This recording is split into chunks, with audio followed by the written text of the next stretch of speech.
What's going on, YouTube? Today we're going to try to mess with the X-76, the DARPA X-76. As of this stream, it's March 11th, 2026. DARPA released a critical design review yesterday for this airplane, for this new airplane that they're working on. It is a tilt rotor with foldable blades, and we're going to try to build one today. What's going on, everybody? How you doing? Before anybody asks, no road closures today, so I'm not sure how much tank watching we're going to do. But, yeah, we'll see. I got Kerbal fired up here. And, yeah, it's been a little bit.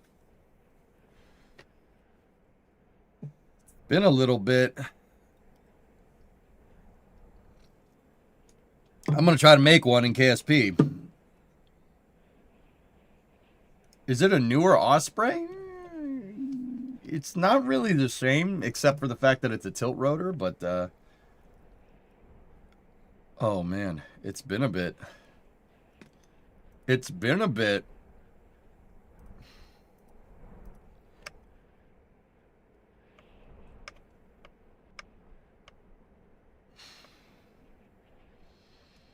Let's see.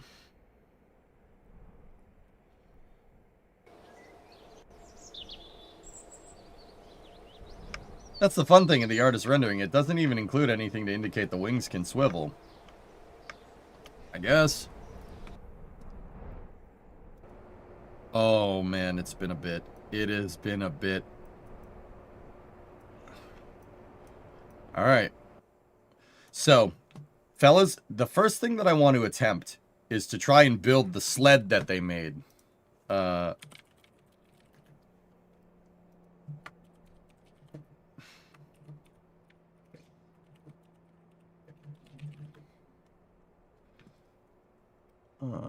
Where is it?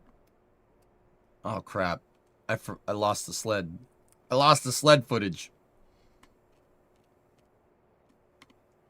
Crap.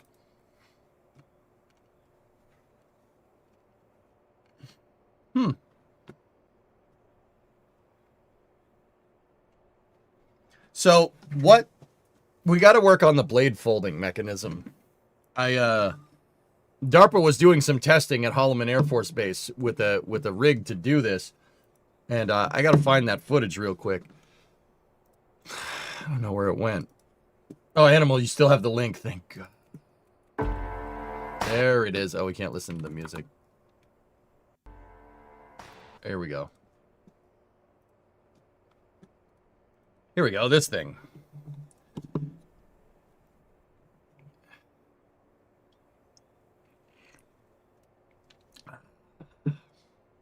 Not gonna lie, you've missed the burble streams. Yeah. Yeah, that's fair. So here, check it out. A wild bitch, 15 bucks. Ski green walk, throws a touchdown pass on first play. Check it out. What the heck even is that? It's a thing. Looking forward to watching some KSP today. Yeah, there you go. Look. Hey, there it is. So this was a rig to test the retractable blades. We're going to need to build, well, basically that. That's what we got to build. We have to try to test our retractable blades just like DARPA did.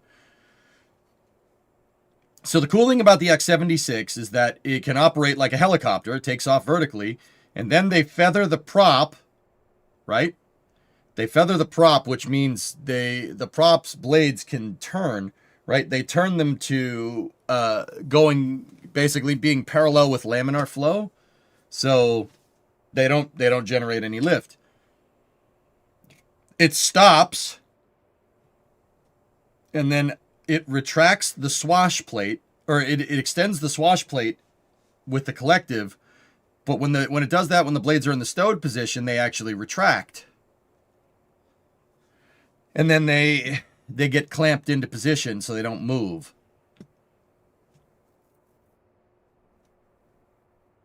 Yeah, how about that, huh? How about that? How about that? That thing looks so goofy going down the track. All I can say is good luck. Yeah. Yeah. So the idea is that you can make a VTOL, right? Like the V-22, but it could go faster because the blades can retract and a jet engine can turn on. If you notice, this thing has a jet engine in the, there's a jet engine at the bottom of the rig.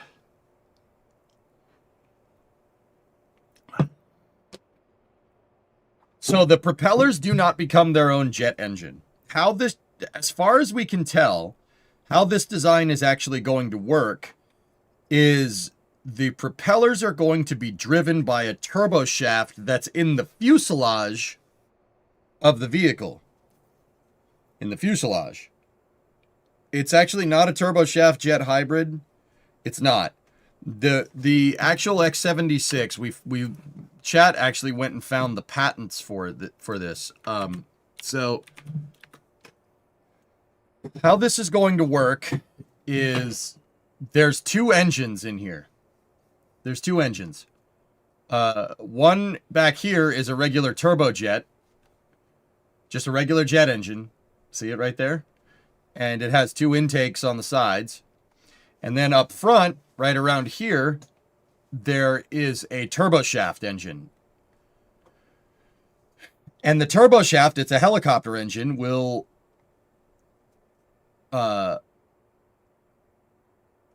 it will drive a centralized gearbox that synchronizes the blades and has a drive shaft that goes out to the rotor mechanisms.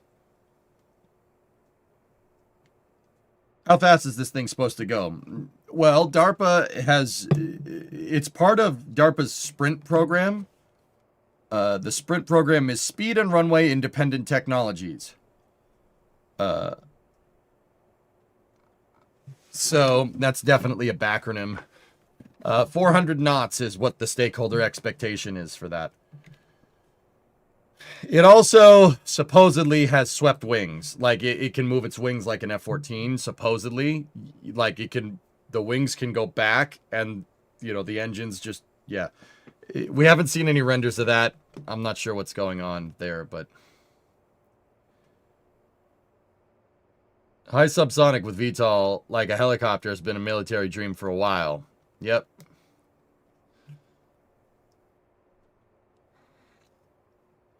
Something tells you it's made by DARPA, the Defense Advanced Research Projects Agency. I don't know, it's like written on the wing. That might have something to do with it.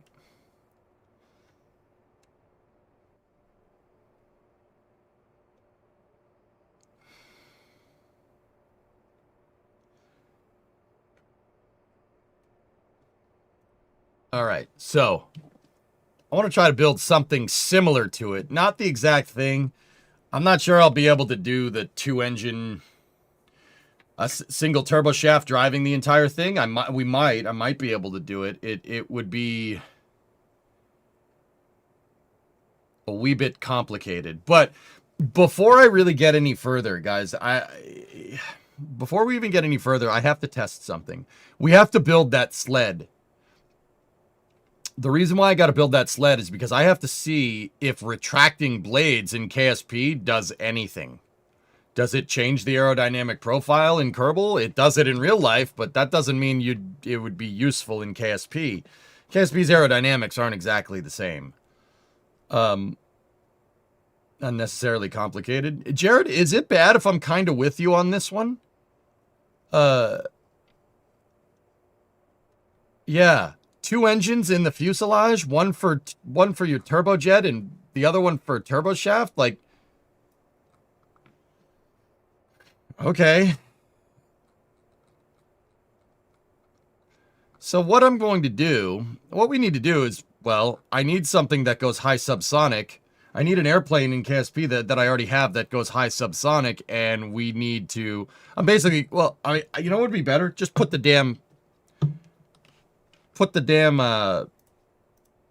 helicopter blade on the back of this thing and see where it goes. So this is my Kerbvair 1000.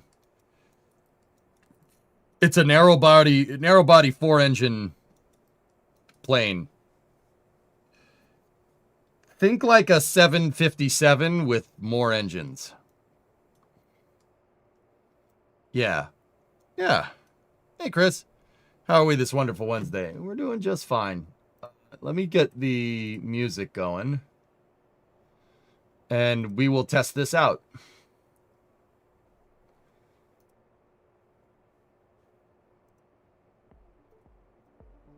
There we go. Last. So this is an attempt to make a smaller version of the B-36, to burning, to smoking, to choking, to more for accounted for. Yeah, it's exactly like the B-36 in every way, but one. It's nothing like it. Yeah, it's nothing like it. It's a completely different airplane. What the hell's the matter with you? No, it's not like that at all. Like, I get what you're trying to say, but no. I don't think so. No. All right, so here's what we're gonna do. I am going to take this thing. I'm gonna put a little bit of robotic action up here, right? And then I'm gonna take a helicopter blade.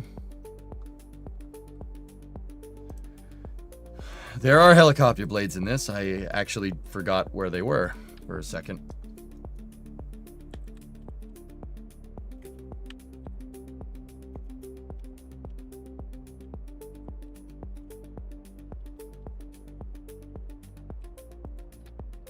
There. Chinooks have 2 engines. Blackhawks have 2 engines. Most helicopters have 2 engines, but they're twin turbo shafts. So what we're ultimately trying to see here... Oh, that's not straight.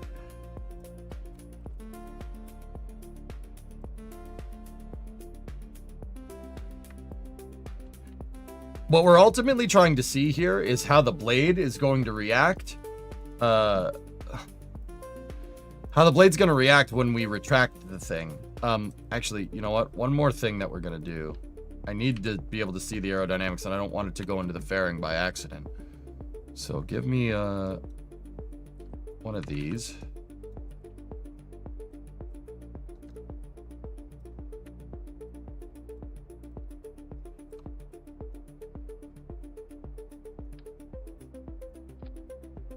There.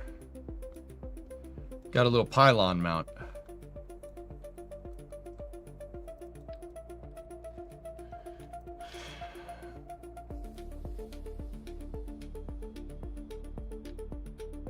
Yeah, that we don't want a propeller blade. We need, well, actually the propeller blade would probably be better.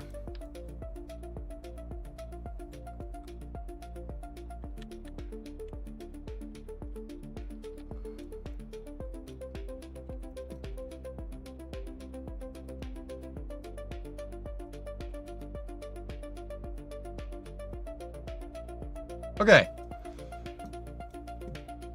Let's fly. Let's see. Because if this doesn't work, then kind of like, meh, I don't know if I want to make one, but we'll see.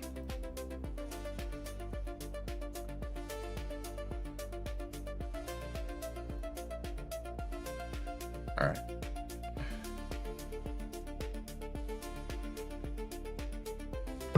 That said, it ends up being, compared to the B-36, it ends up being about as useful.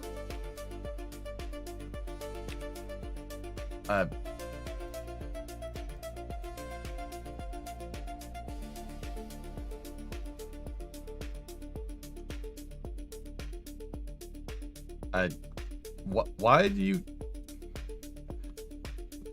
Oh, whatever. Alright, let's just make sure that my control surfaces work with this.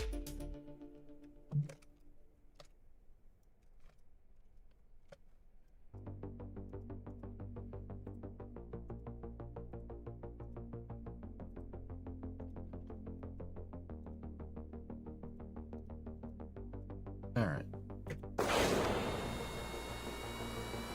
APU is on. We got power.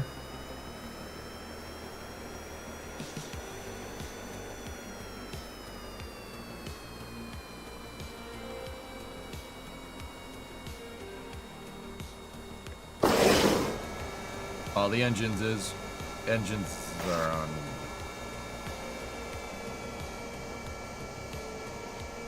Control surfaces.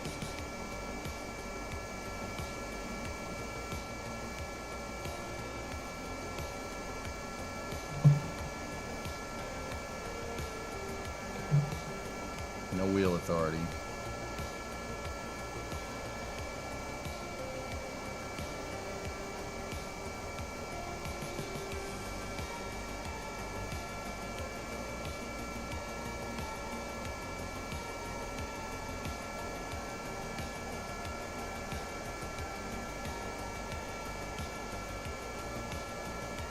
All right.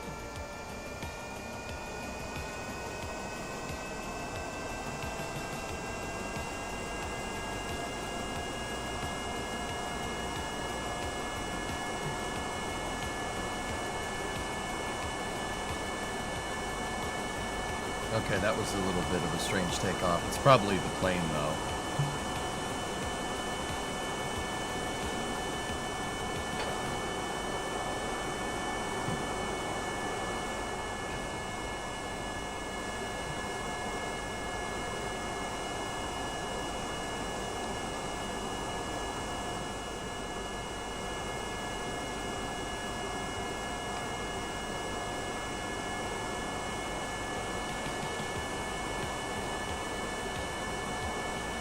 All right.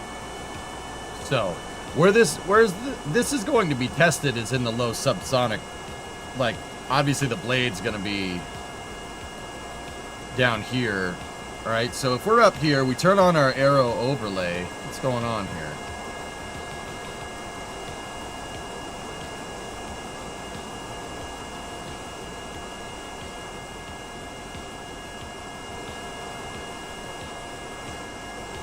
I was making drag with this thing. This plane sucks. I can make a better plane. Alright, look. See that up there? That arrow is how they make the blades work. So, like this, when the blade is straight on like that,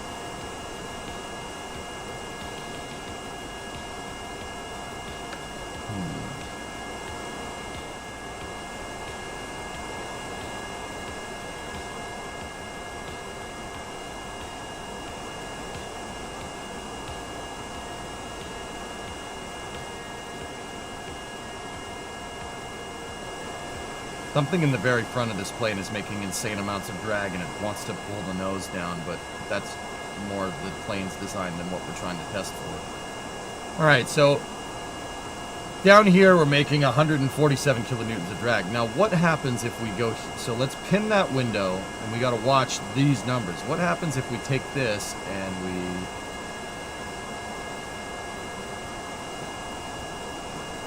doesn't make a difference.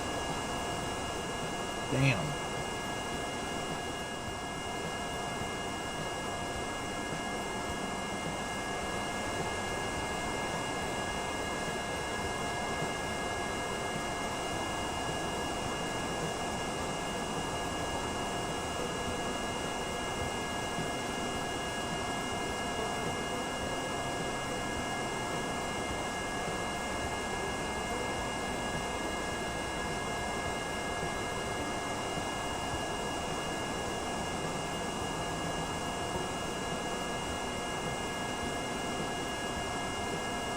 Are you using propeller blades or helicopter blades? It's propeller.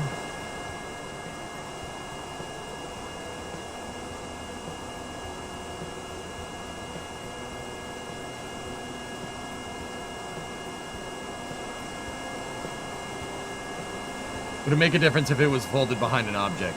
No, not in KSP.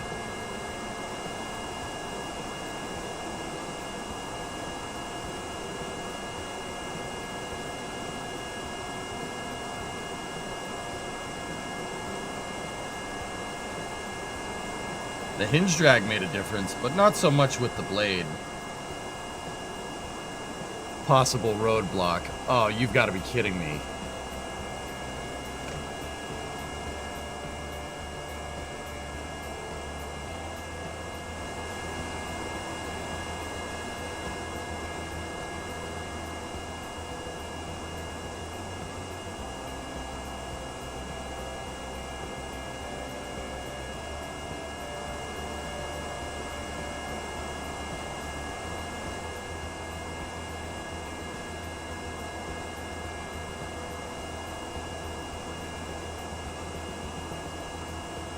Read last.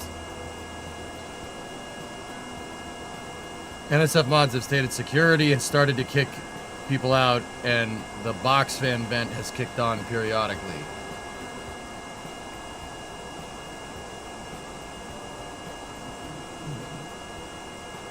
Yeah, okay, the roadblock, I get it. Have you seen Race Day DLC for cities? Yeah. I'm really annoyed because I just started doing this. But whatever. I was...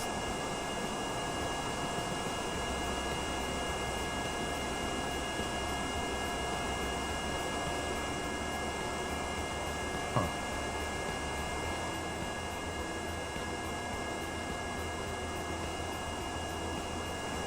Static fire is possible today? I would say it's on the menu, sure. Alright, well, let's bring this plane in for a landing then. Shoot.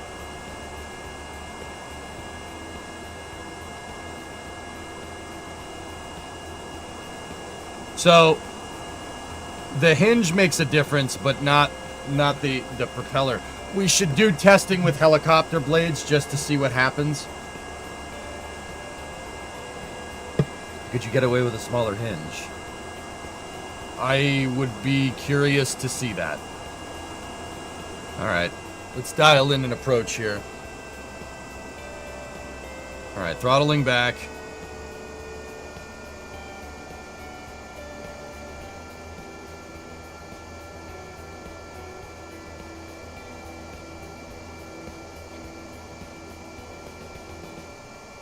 See if EJ still has this.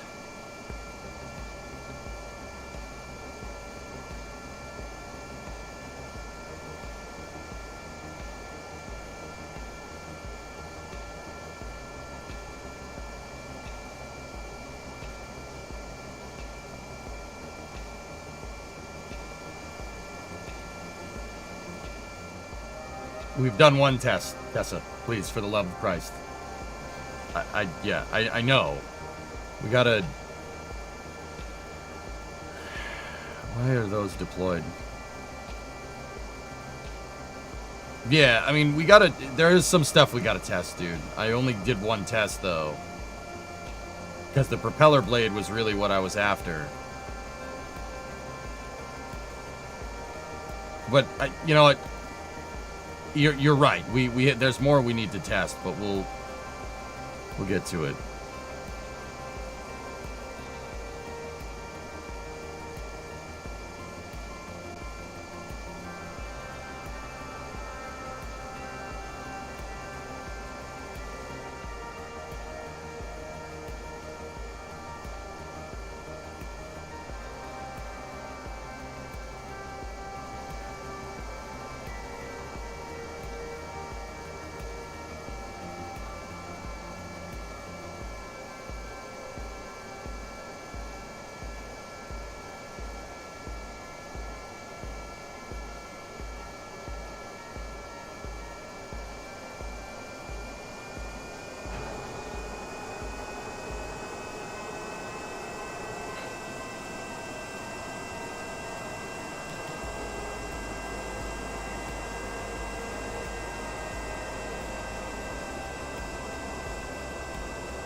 Plane needs variable. You know what? The other thing that I kind of want to do is I just want to make like just want to engineer a plane. Because this plane has, yeah. This plane doesn't, you know, it flies really good for a 2019 EJ build. Because that's what it is. 2026 EJ build could be way better than this.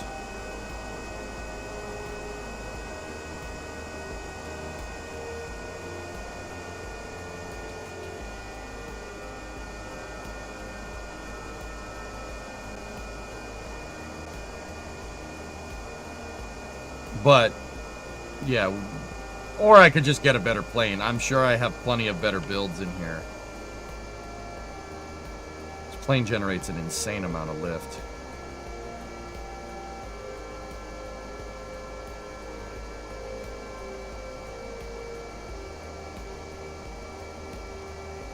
Minimums. 50, 40, 30. Stall. Oh, it looked like that approach from her. It looked like that approach from that 777.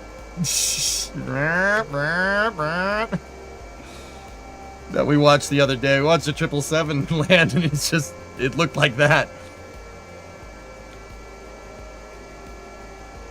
Security has blocked the road at pad entrance near Star Hopper, kicking people out now. Still got a while to do some KSP until the show starts. Yeah. Yeah, that's a good point. Did you see the pocket landing? I think so. 737 that busted the front gear earlier today. Haven't seen that. What's going on with Booster 19? Well, Dino, they started to close the roads, so more testing. What that testing is, brother? I don't know. Here, let's see if I have a better plane lying around. The Curve 1000 is a pretty good plane, but you know, it feels, the plane flies like I made the front of it out of a bunch of spare parts, which is not that far from the truth. You know what would be a really good plane to test this with? The K-92. And if you have not seen a lot of Kerbal streams, you have no idea what that means.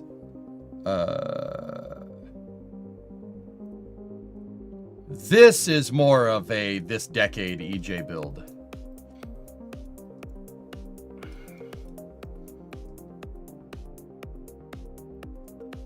This thing's fun.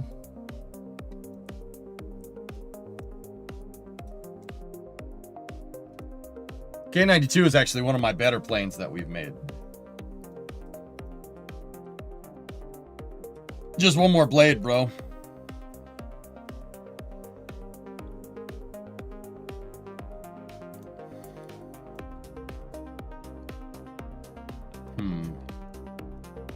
I'm thinking about how we would do this.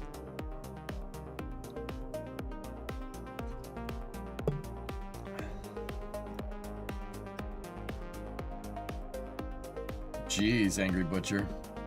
Dude, I remember I was flying into DC Reagan. And first of all, to the pilot's credit, that approach sucks. That approach sucks if you're coming from the north. You have to, like, do the Death Star trench run down the Potomac River, and then at the last second, turn to the runway and land. But the guy bounced. He bounced the freaking plane. And it was a little sketch. I'm like... Because dude, I don't know about you guys. When a plane's coming in for a landing, I'm going through the landing in my head. You know, like, okay. You know, from the second they dial in like 5 degrees of flaps during the approach, I'm like, okay, all right, flaps at 5. All right, cool. All right. You know, and then when you enter, like when you get near the airport, I'm like, okay, there's your minimums, right? 50, 40, 30, 20, 10, touchdown, right? And I was doing it in my head, and I was like, 50, 40, oh gosh, we're going a little fast, 50, 20, you know, like, and then the plane came down again, and I'm like, okay. Almost as bad as old Hong Kong. I don't know if it's like Kai Tak, but it's, yeah, the northern approach to Reagan is...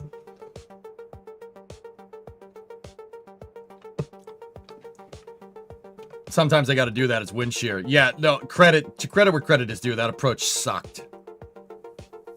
But, yeah, let's see. What else do we have that we could use to screw around with? The K-92 is good, but... Yeah, you know what? We can use this. This is fine. This will work. Let me... All right. Tessa, we're gonna go the poopy doopiest hinge, right? Let's get the most dookie hinge around that we have, right? And get the biggest helicopter blade, right? You think that would be a good one? Hey, Lefty, how's the car build going? Yeah, dude, it has been a long time. Whoa, it took me a second, man. Yeah, the car build's going okay. In there. I actually am in repairing the driver or the passenger side rockers right now. I have parts painted that are painted with weld-through primer that are pretty much ready to go. Yeah, we just have to do it. This tank watching stuff is really screwing with me. It's screwing with my internal schedule. But, yeah, that's what's going on. But yeah, car build is going great. I'm still working on it. Dude, Lefty, it's been a little while. I'm thinking like, okay, let's see if I'm still good at this, right? I'm thinking like 8-9 months since the last time you were popping around in here. Am I in the ballpark? I was probably working on the frame rails last time you saw it, if I'm remembering correctly. Yeah, probably. Are you yeah probablying me? Could they launch in the rain? Yeah, probably. All right. We got tangs now. Yeah. Trunk pants, something like that. Yeah, man. Oh yeah. All right. Still decent at that. So my thing is, do the helicopters... I don't... See, Hellfish, here's my problem. I don't think the helicopter blades have as crazy of a deploy angle. Yeah, see, there's our problem. The helicopter blades don't have a full 90-degree pitch angle. That's an issue with what we're trying to do. We would need to use the... What do we have? We have the little dinky propeller blade. No. Yeah. We got tanks, son. Yeah, see, these... The thing is that you can't feather those propeller blades. Or the helicopter blades. You can feather these things. Look. They have up to 90-degree deployment, so we have 180 degrees of go there. Right? Put them on a small rotor and see what happens. This is gonna... I mean... This is gonna be like the straight up goofiest thing you've ever seen me fly. Well, no, the cuckoo clock, the flying cuckoo clock was probably the weirdest one. I made a helicopter and it ended up looking like a cuckoo clock one time, but it had one engine driving like 4 blades or something, and I built gears in Kerbal using RCS parts. So, what's the purpose of the top rotor? So, Butcher, what I'm trying to do is test feathering. What I want to do is test prop feathering and test retractable blades. I want to see if it makes a difference aerodynamically in KSP. Obviously, it makes a difference in real life. You know, the blade not being this big thing that's being exposed to laminar flow is a real big deal. But if it's behind in real life, it's behind that little shroud right there, right? Then you don't, you know... This thing has a much lower profile, right? You don't nearly make as much drag. You love the tuk-tuk? Tuk-tuk is a good design. Goofiest thing so far. Actually, dude,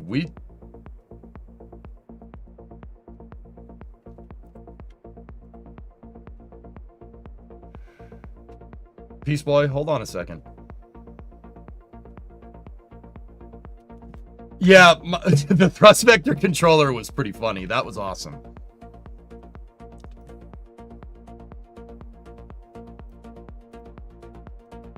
Oh god, no, not that. That thing is a death trap.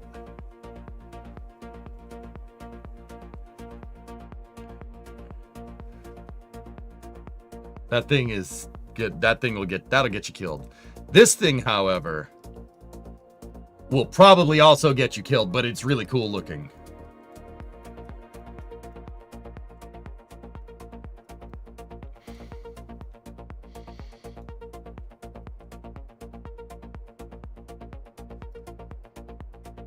Did I ever figure out control systems for this? Blade pitch.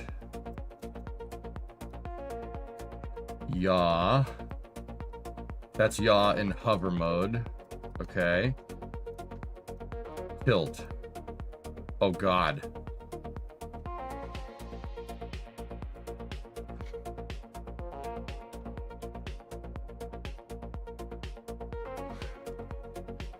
This is fine. You know what? Let's, we can use this for testing. This,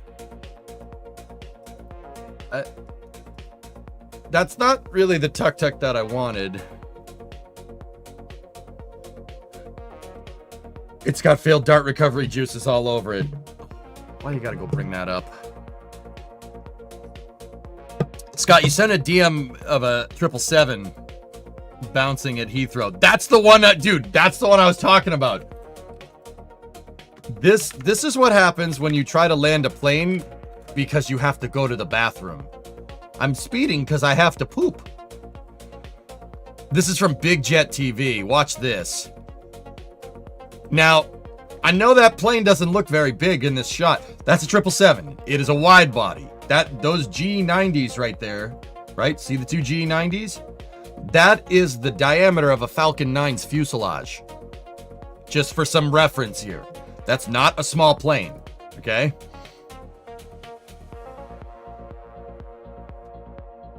A little bit of a crosswind. A little bit of a crosswind. You got this.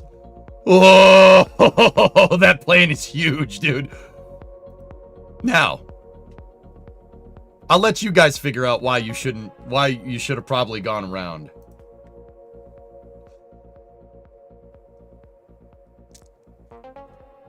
No, no, no, no, no, no, no, no, no, no. Stop it.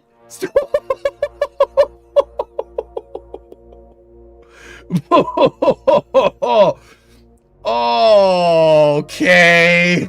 Code Brown indeed. Bro, that poor 777. What are you doing? Edmana, is that the shot that I think it is? Yeah, look at JMH. Look at, just quick side note, guys. While we're talking about planes, look what JMH got footage of. Here, I'll link this footage up so you guys can see it over in the YouTube chat too. That poor landing gear. Yeah, Dan. AMPs at Heathrow watching this going, oh, no. Look at that. Hey, why is the sky missing pixels?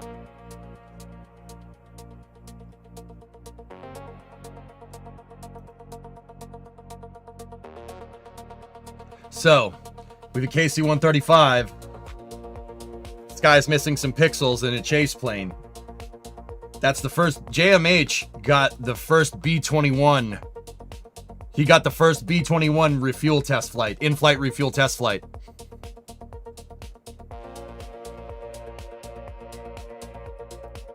Dude, I didn't realize the Raiders wingspan was that big. Look at it compared to the KC-135. That's a big plane, dude. Look at that thing. Dude, that. Oy. Oy. Actually, while we're on the subject, I want to show you guys something that I found yesterday.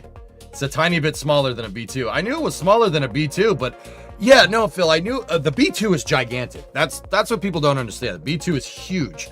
That's a gigantic airplane. I've seen one fly. Like, I'm sure some people have seen them too. It's big. It's a big plane. Like, you see it next to a B-52, you're like, huh, that's not, okay. I thought the B-21 was like F-14 size, maybe? I mean, the F-14's a big, bulky plane if you've ever seen one. But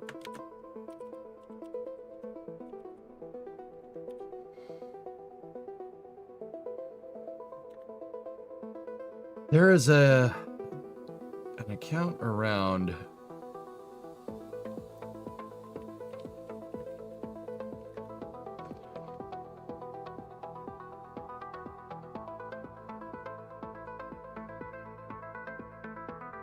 There's an account around of some plane spotters in the UK that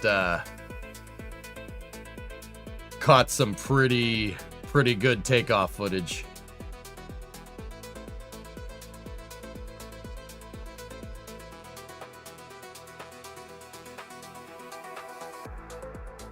Where is it? Where is it? Where is it? Where is it? I'll find it. I'll find it. Did you know about the MIL V12? Yes. Yeah. How much, what do you want to lift? everything. I mean, the Russians made some big helicopters.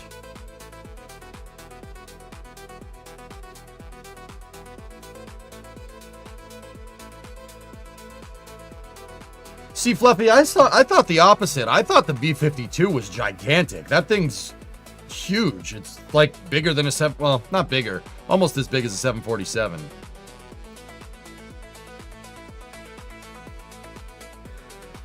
Where is it? Where is it? Where is it? Where is it?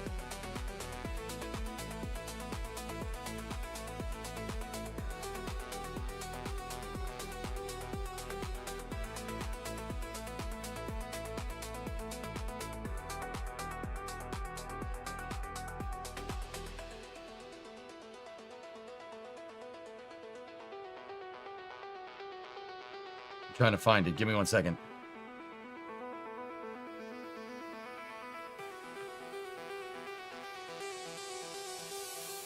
This'll do.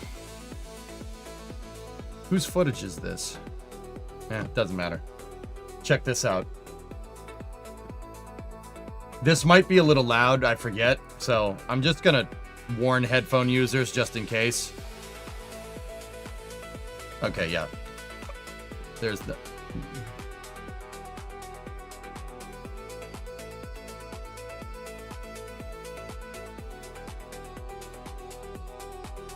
Yeah, there's no sound on this one, but also...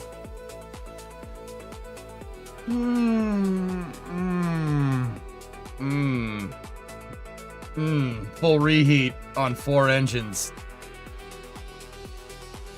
I'm not gonna sit here and say that that thing's not carrying something heavy, because it's carrying something heavy. Kinetic energy experiments.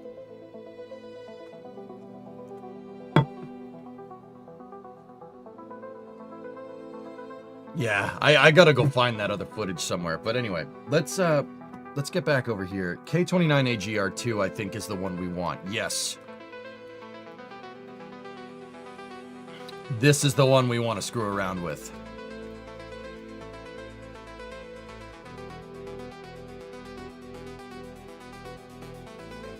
So this is probably the closest thing that I have to the X-76. Let me show you what it does. I'm going to remind everybody here, I never dialed in the K-29AGR2. The last time I worked on it was exactly 4 years ago.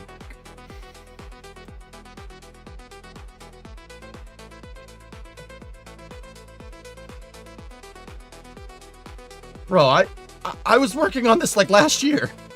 I swear. The man. Zero. What?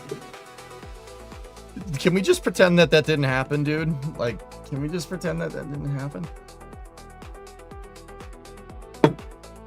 There's sound. You have it muted. Okay. Well, I'm not trying to blow out anybody's eardrums here. I'll do that with Kerbal. Ready? All right. So, what this thing is designed to do, it's not an Osprey. This is an auto gyro. Okay? So what we have to do is fire up those engines right there.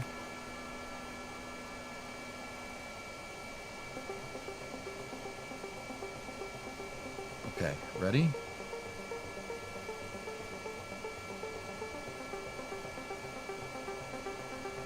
There we go. So this is an auto gyro. It takes off like a helicopter, right? And then we can tilt the blades back and switch to straight engine power. Now, the cool thing about this, guys, look at the blades. If you notice in some cuckoo clock stuff going around on the outsides of this, I built the synchro mesh gear.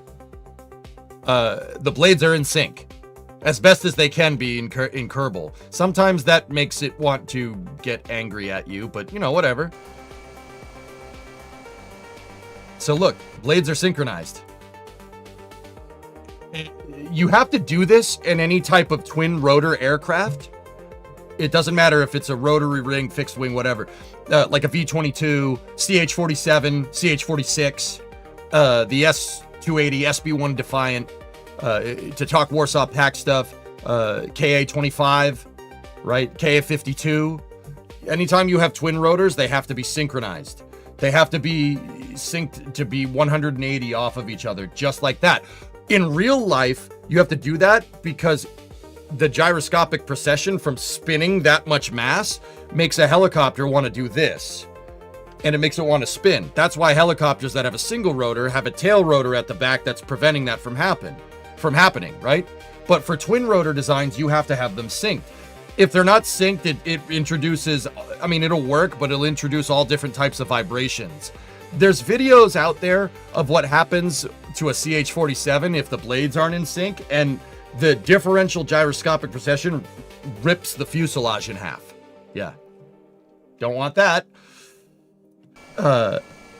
So this, in Kerbal, it doesn't make that much of a difference. We don't have metal fatigue in Kerbal, so I mean, you do to an extent, but not to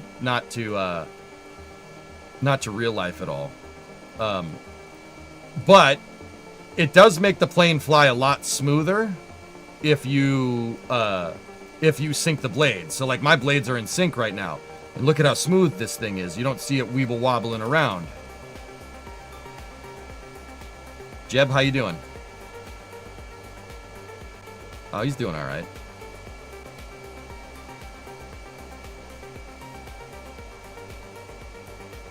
Yeah, Peace Boy, I think most people would prefer not getting ripped in half, you know?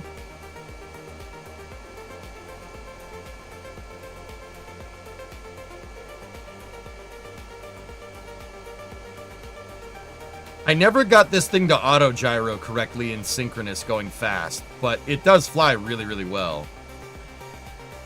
It's designed to just move Kerbals around.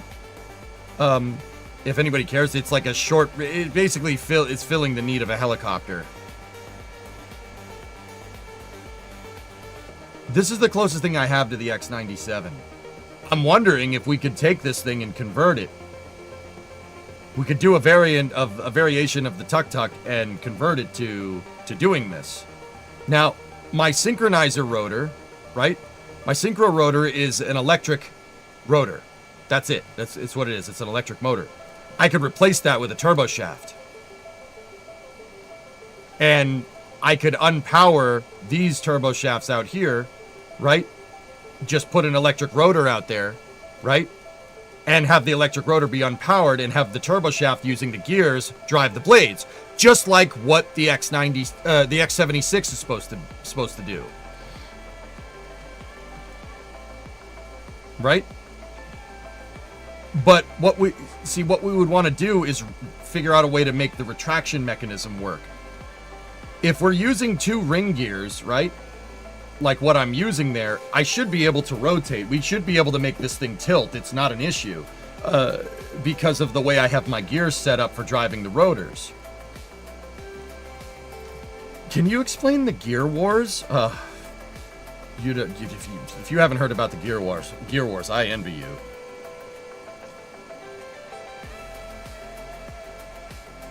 Now, here's the cool part about this, just in case anybody else is wondering, like, oh, does it tilt? Can it go into flight mode? Yes and no. So here, check this out. We just gotta throttle up the...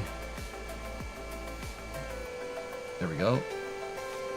Oh, doesn't like that. If we throttle up the Weasley engines, right? And we power down my main rotors...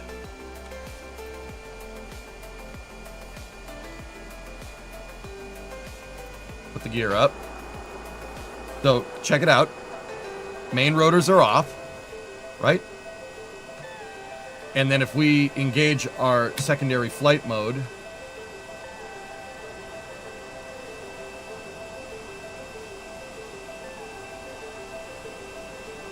elective flight mode, play.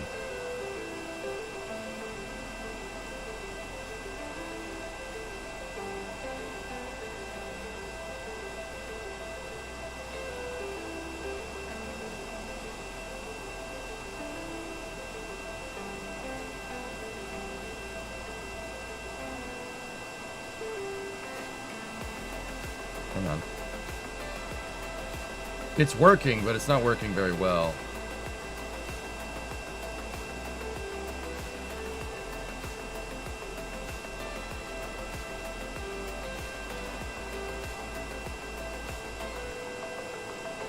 Get all kinds of crazy oscillations here. Give me 1 second.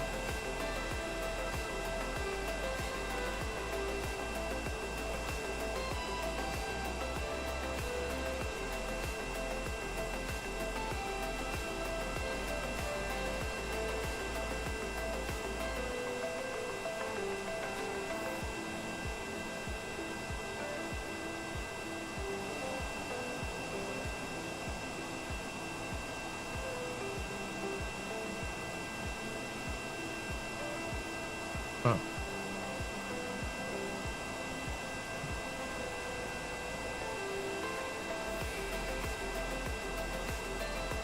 Yeah, okay, it is working. So, it is a little bit gallopy, but...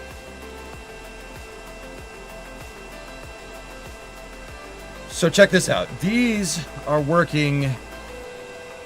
They're -10 deploy. Okay. Those are working as an auto gyro that's keeping me... That's generate... Whoa. Okay.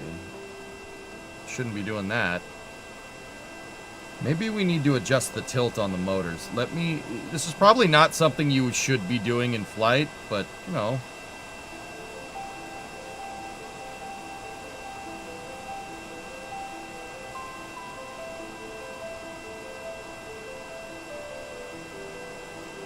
Something is binding up my rotors and preventing them from tilting.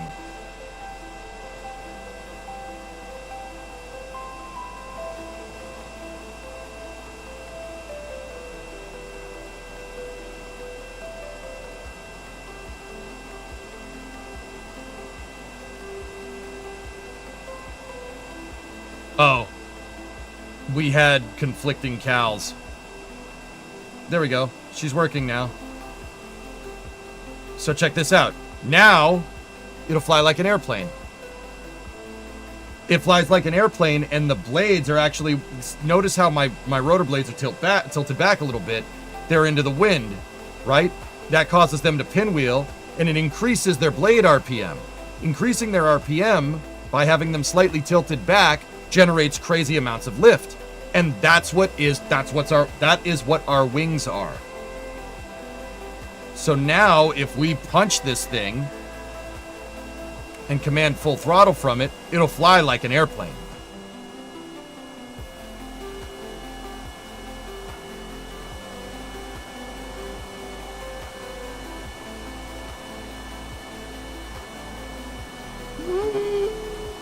That is not wanted. Like I said, probably shouldn't be messing around with this thing, changing all of its characteristics mid-flight, but... Okay, so here's what we're gonna do. This is fine. Let's power up my blades.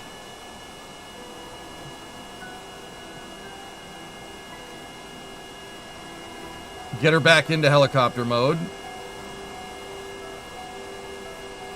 This is where I'd be punching out. We're way too close to the ground.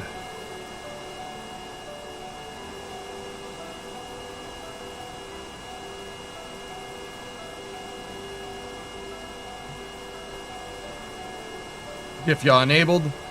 I got it. We saved it. I saved it. I saved it. I saved it. Ha ha!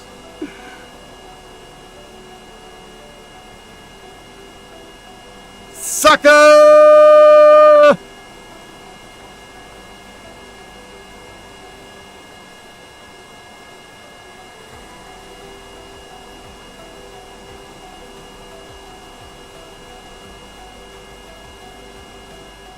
I broke it again. I broke it again. I broke it again. It's broken. It's not happy. It's really angry with us. But it is working. The gears are actually staying. Oh no, I slipped the gear. Oh, we are dead.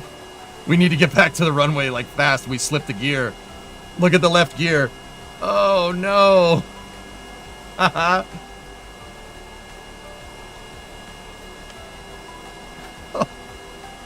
We jammed the mesh.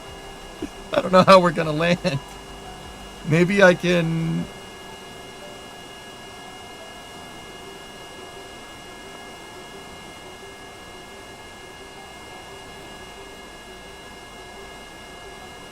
Yeah, my blades are no longer in sync. Okay, how do I fix this? How do I fix this? How do I fix this? Let's go here. Let me go to AG 0, right? It's not bound to anything. Disable same vessel interaction, right? Pop that back into position. Re-enable SVI. Go into my AGs. Back that out. Re-engage the collective.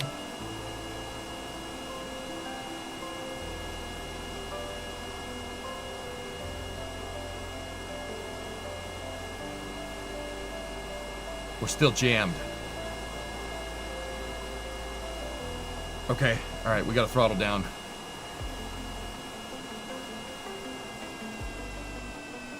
See if I can get that blade to spin up by inducing the helicopter engines. There we go.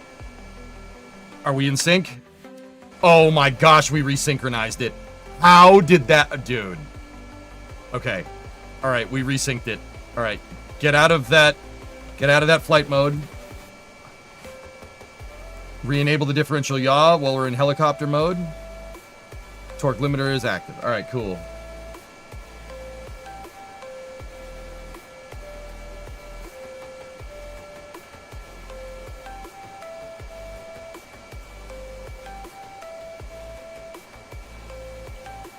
Like I said, I don't have this thing dialed in.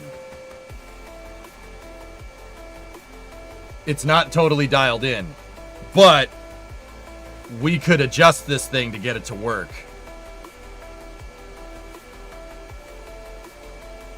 Is my collective enabled?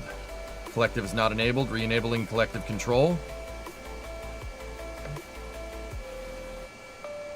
We have good response. Are we still in sync?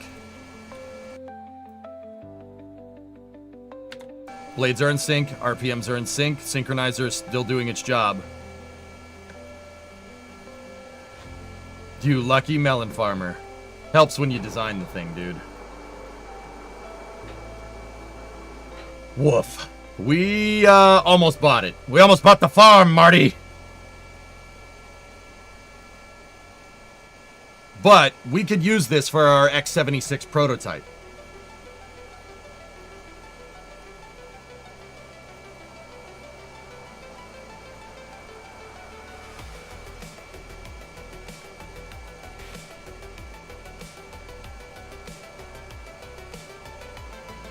This is the perfect candidate for it. It already has almost everything we need, dudes.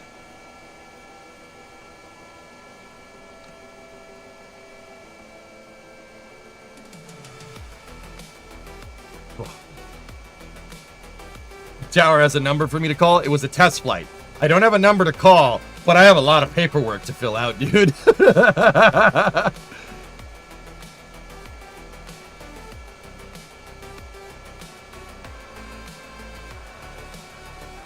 We need better gears? I don't know, Tessa. Those ones just held up pretty damn good for what I just put this thing through. I would argue that we don't need better gears. I need a better bearing in a journal. I could probably make something.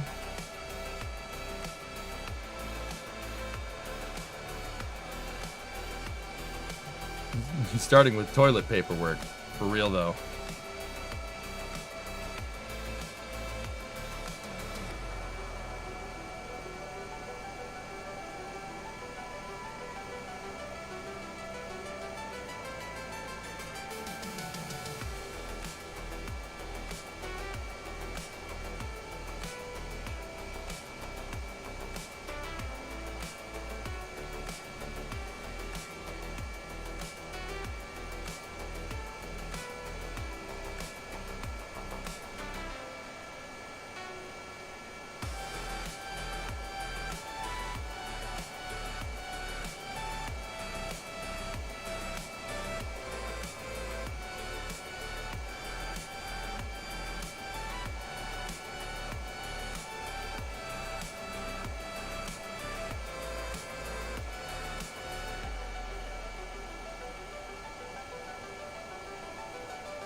Woof.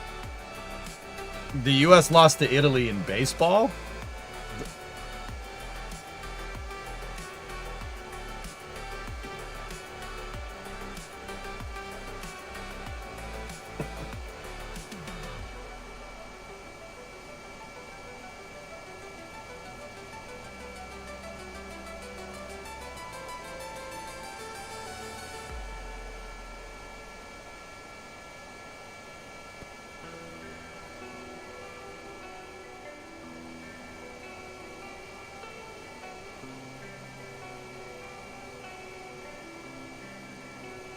Who was on the Italian team?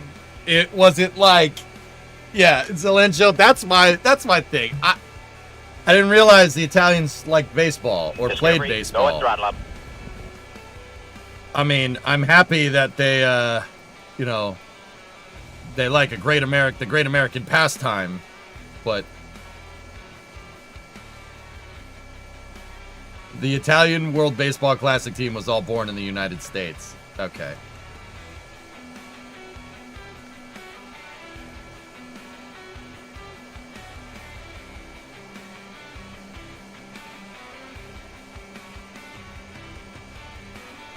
But yeah, I think the K-29 is a good candidate for our X-76 prototype. It's almost exactly what we're looking for.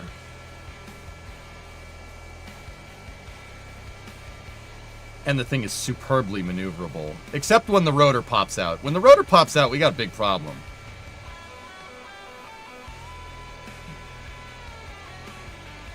Italy hammered England in rugby?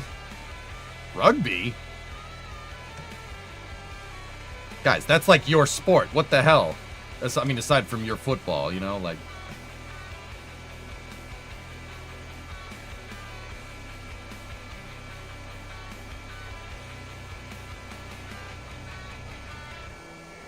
Cricket. I would say the Australians appropriated cricket.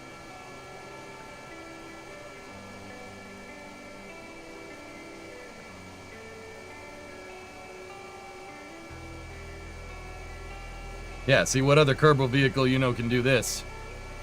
Damn, son, when'd you build this?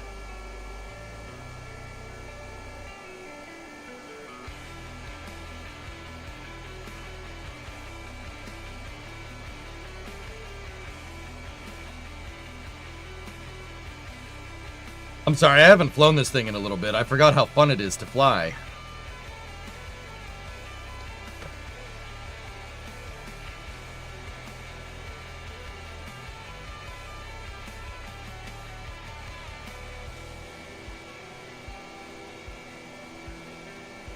Gonna do a barrel roll? Yeah. Once.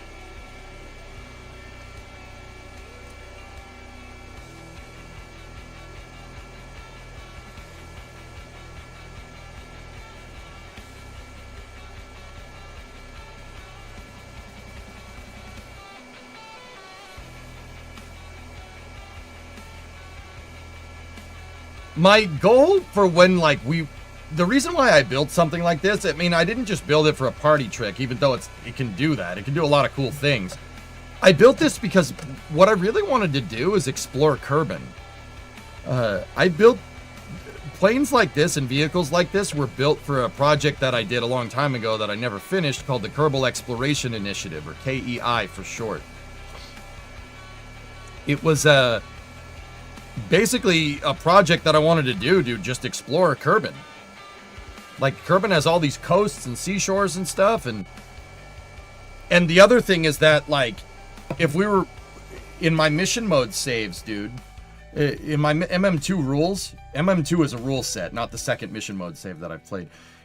With the rule set that I kind of self-imposed, if you didn't land in, like, a 2.5 kilometer radius, if you didn't land within 2,500 at KSC, you couldn't recover it.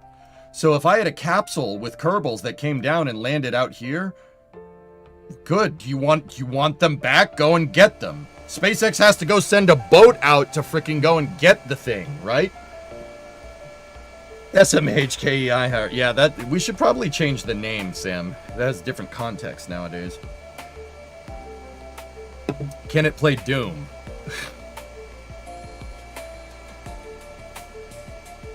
Edmana, that whole thing brings new meaning to the phrase brain rot.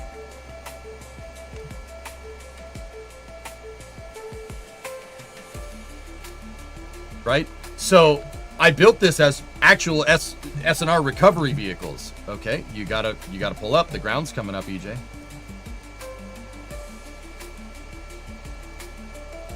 Actually, dudes, you know, with the exception of me stressing the thing out and breaking it, this thing is performing quite nicely. But with tilt rotors, it could be amazing.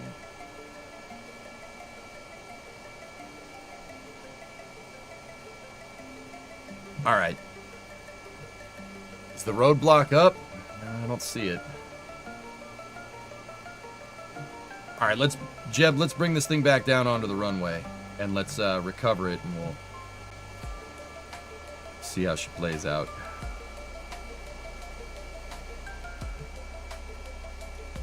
How about Kerbal Observation of Grounds via Exploration, or COJ?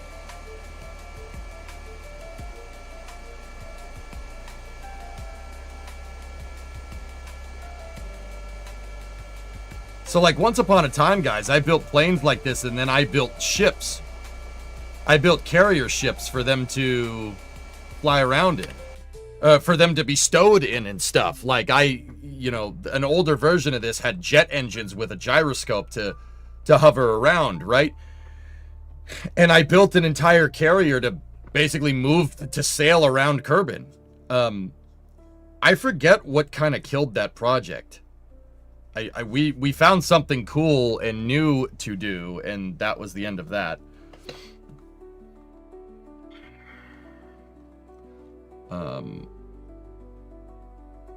Oh, here it is.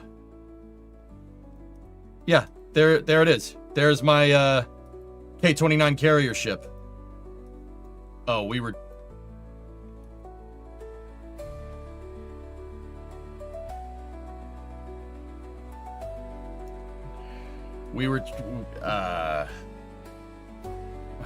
trying something with that thing.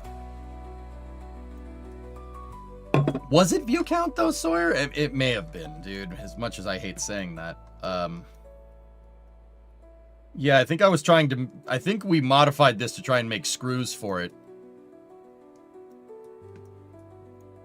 But yeah, this thing has a hangar deck where you could store these things. Yeah. Sawyer, it may have been part count, dude. It may have been part count. That might have been the reason why I'd never, it's screwy, all right.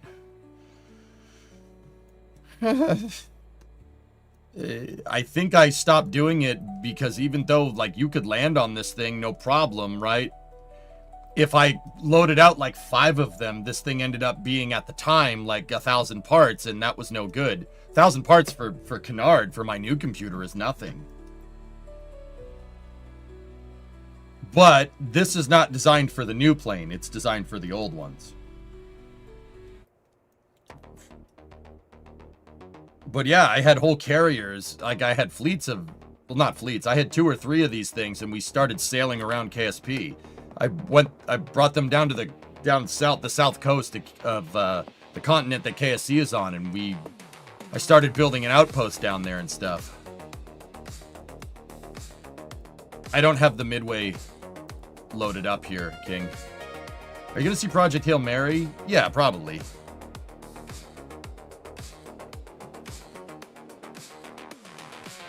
But the first thing we want to do is get... Let's go K-29 AGR2. And let's go K-29 X-76.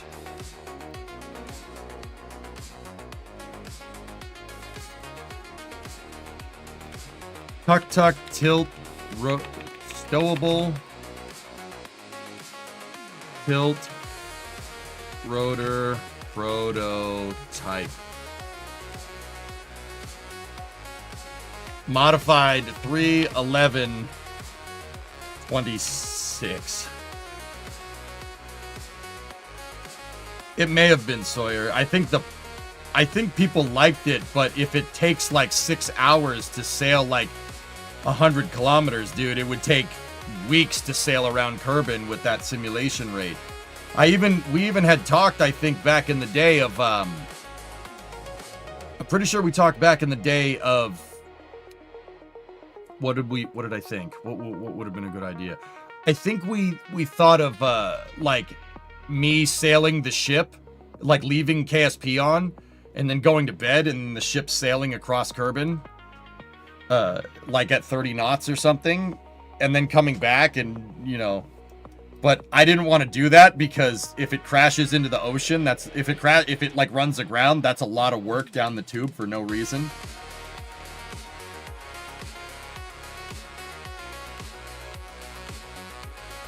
Yeah. Yeah.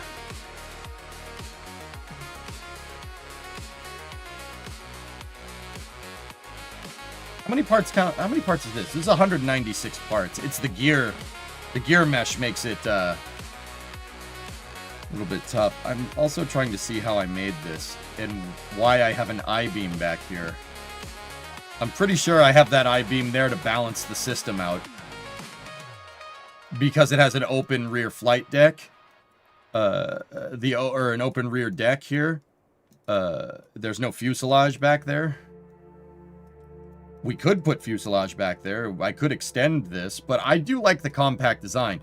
This thing was only really designed to just go and get Kerbals. That's the whole idea. Like, if I have a recovery ship, right? And I send the recovery ship out there and we get the capsule, right? We get the Kerbals out of the capsule and then I can bring the Kerbals back to KSC. The idea, though, is that this can cover an extremely long distance really, really quickly because it can go into plane mode. It's not just a helicopter. It's not going to take hours to get out to the recovery zone. That was the whole idea. This is a tuk-tuk, Hillness. Believe it or not. It is a highly modified version of the original tuk-tuk, but that's what it is. Yeah, if you squint at it, it's there. That's the original K-29 fuselage that I've just modified it a lot over the years. It's this thing, K-29B. The original, that's the original thing. The I-beams are still in the same spots and the nacelles are still in the same spots. Same exact design, but I replaced it with a fairing when we did the K-29D, or the AGR-2 variant. But yeah, it is the tuk-tuk. It's a highly modified version of it. That's a lot, let's just say it's a lot more realistic, right? You'd name that thing the OV-10 Bronkerb. It does, dude, the AGR-2 definitely gives off some Bronco vibes. Yeah, Dan, I absolutely see it. So, what we would need to do is figure out the stowable propeller mechanism here. I'm just trying to think about how we would do that. But yeah, so, Hillness, what I eventually did was put the tuk-tuk's fuselage inside of a fairing to make it fly better. And we have the doubled over fairing design to make a nice nose cone for it. And it does look good, doesn't it? It looks real nice. It looks like, I don't know, it looks realistic to me. Now, the synchronizers. If we're gonna do this, I'm gonna have to sit here and study how I put this thing together. But guys, I have to use the restroom real quick. When I get back, we'll start converting this into an X-76. I want this to be a full tilt rotor. I think it would be good. I'll be right back. I have a meeting in the bathroom for like 5 minutes. Be back 1 second. Hey, we have to evacuate the boil off propellants to.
Waste tanks evacuated.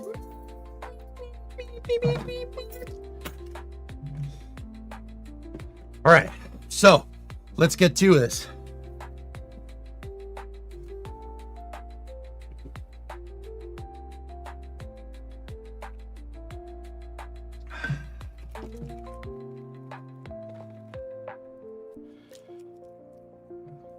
Reminds you of a vertibird pesto? Yeah, it's got some vertibird vibes. Okay, how are we gonna do this? I gotta kind of see what we did here. So I see, oh, okay. Oh, did you wash your hands? Duh. Of course, man.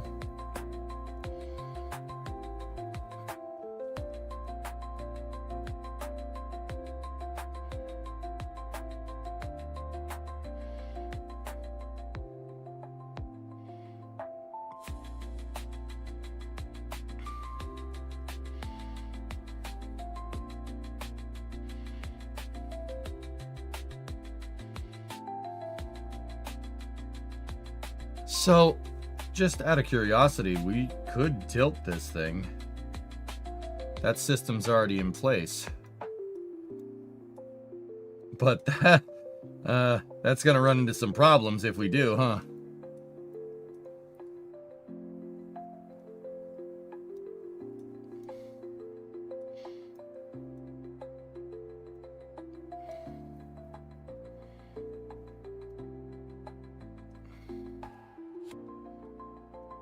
I already put the rotors in here for the auto gyro tilting mechanism to be able to handle it.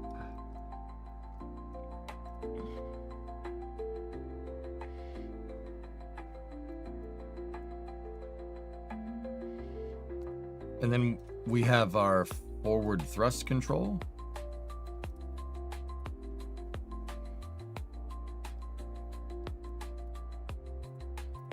What is this thing bound to? Why do I have that on an individual control? I don't know. All right, what's that? That's the differential yaw, so that allows the blades to do that, right? Okay.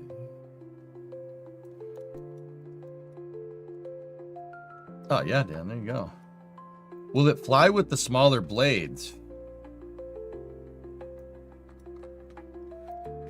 I don't know. We would probably want to give it the propeller S blades, huh? Ugh. All right. This had blade type B on it. Let's take a look. Relative wing area is 0.4.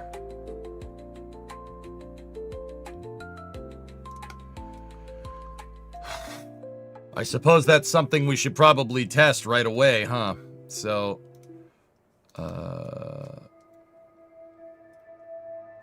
what is my collective max deflection here?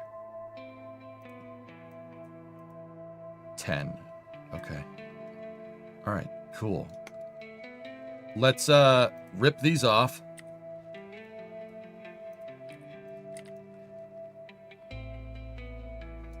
They're not in sim? Those aren't those. Oh.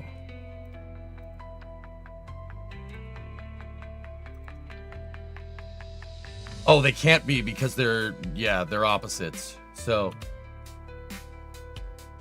you have to make the blades, you have to install them individually. I remember now.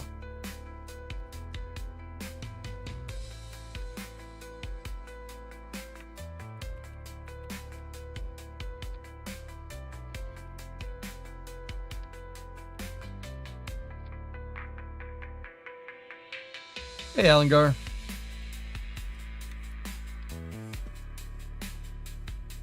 All right, now this thing has to rotate. That one rotates clockwise and that one has to rotate counterclockwise. So we need to mirror the blade.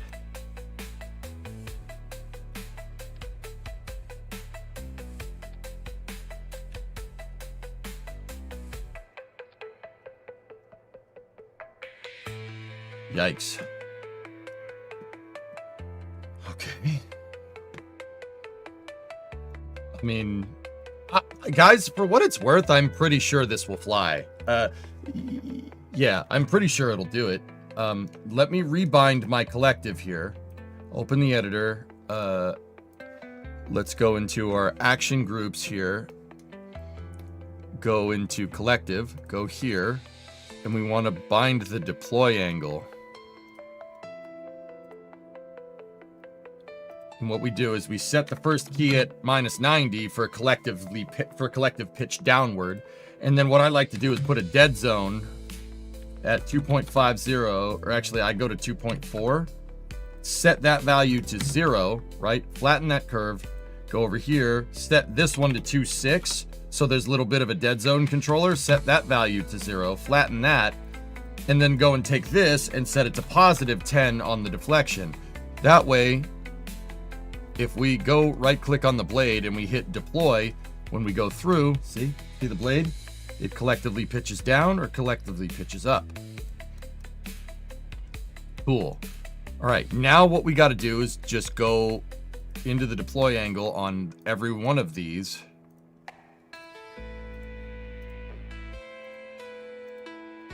And then we need to copy and paste that exact same curve a bunch of times. Now what I got to do is just do a control checkout. See, it's not moving all of them, so we have to set those to deploy, right? We have to set them into the deployed state to get the collective to work correctly. Here we go. Now, I still, with any helicopter, guys, in KSP, I always end up binding the collective. I bind the collective to throttle, and then, because that's much more like a helicopter. A helicopter doesn't really have a throttle quadrant. You can command different blade RPM on your collective. So like with a typical helicopter, right? You have the joystick, so to speak, is what's called a cyclic. What that does is that modulates it modulates pitch on a blade that's spinning depending on what direction the joystick is in. So basically, as a blade rotates around, a cyclic, right? If you went to the right, a cyclic, when the blade was on the left side of the helicopter, it would increase the pitch over there. And then as the blade rotates around to the right side, it would decrease the pitch or zero it out.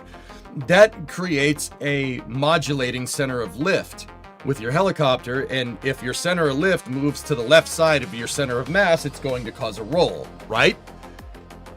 No, left. So with a regular helicopter, you also have what's called a collective. The collective here, right? Collectively, instead of cycling the pitch as the thing rotates around, it collectively pitches all the blades all at once, right? That's what this is. See how it, with the collective, whoop, whoop, whoop, see how it's pitching all the blades all at once? Now, on a typical helicopter, you have your collective that you can pull, you can yoink it up and down, right? And like on the collective, there's a knob on the very end of it that you can twist, and that controls your blade RPM. That's the throttle for your engine. So I can enable cyclic here by having pitch and roll on the blades. That will basically use my joystick like a cyclic, and then I already have the differential yaw controller. To get a two-bladed design to yaw, look, I just tilt the blades left to right like that.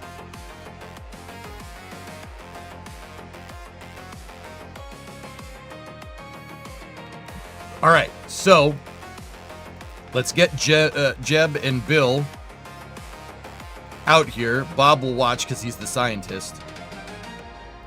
And let's see if we can get this thing to fly with the propeller blades. That would be the first step to getting our tilt rotor working correctly.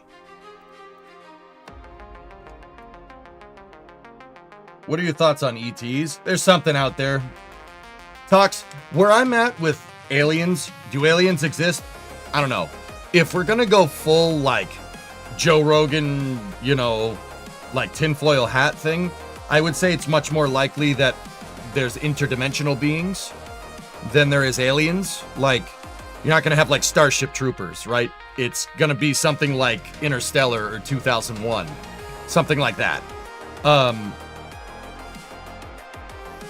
You know, because traveling across the universe, because it's so ridiculously big, requires a really, really, really, really profound understanding of harnessing energy, right?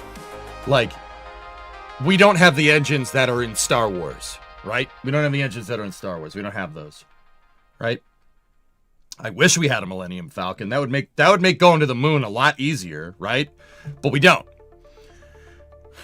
You need to have a profound mastery of, like, being able to generate and consume energy to do that. Now, could there be like an ancient civilization, like Forerunner style from Halo out there? Sure. But they're most likely coming interdimensionally through a wormhole or something, if that is the case. Now, with all that being said, Talks, anytime somebody asks me this question, this is what I say. Are there aliens out there? Most likely. Are there interdimensional beings out there? Yeah, probably. The universe is huge, dude. That's like saying, I live in Massachusetts, you know, I don't think there's anybody alive in California because I'm not there, because it's so far away I can't see it. No, there's millions of people, in fact, alive in California right now. Right? Yeah, there's millions. There's a lot more than Massachusetts, that's for sure, right? Talks, my one thing though, let me put it to you like this. If there are aliens out there, I think we should be the ones that are discovering them, not vice versa. I don't want to get prime directive like Star Trek, right? I don't want aliens to come to Earth and be like, what the heck is wrong with these ape people that keep killing each other? No, we're not doing this. Yeah, I'm out. I don't want that. I don't want Star Trek. I don't want us to get Star Trek. I don't want us to get prime directive.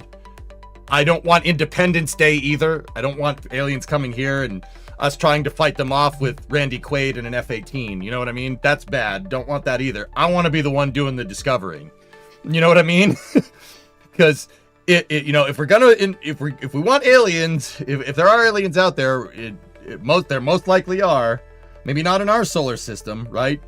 But if they are out there, I want to be the ones discovering. All right? I don't want to be the ones getting discovered. All right? Because if an alien species has enough energy, has enough profound understanding of harnessing energy from matter to get to our solar system, even if they were from Alpha Centauri or something, that we are basically dogs to them. Think about it. Think about it. If there is a race, an alien race out there that can build a spaceship that can get here from like Alpha Centauri, which is basically our next door neighbor on the cosmic scale, in the scale of things, Alpha Centauri is like right next door, right? It's 5.7 light years away, right? If aliens could even do that, that is such a profound mastery of energy we just don't understand. That means they're way smarter than us, and I do not want that. I do not want to be the ones being discovered, bro. We need Starship Troopers, not Independence Day. You know what I'm saying? Do you think we are advanced enough? I think we could be. Sure. Yeah, absolutely. I think it's possible. Yeah, I think we could. Yeah, absolutely. Why wouldn't we? Dude, there's still so much stuff we don't know about the universe and stuff. I think more in like the quantum realm. There's so much stuff we don't understand, or we have yet to understand. Give us some time. Humans are pretty damn ingenuitive. We'll figure it out. I mean, look at this contraption. All right. Let's do our flight test. Like take on things? Right on, man. But dude, I mean what I said. Like, if there are aliens among us or something, they're probably coming interdimensionally.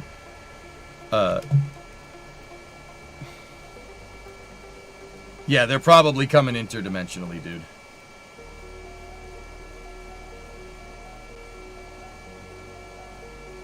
All right, set that to 3. All right, fire these things up.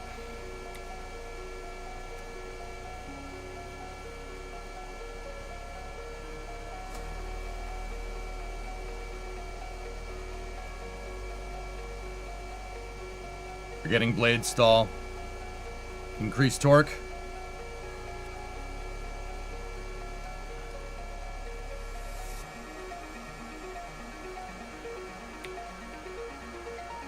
Full power on the rotors.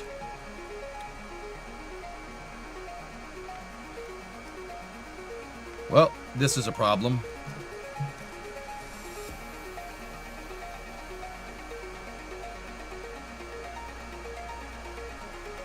What's this going on over here?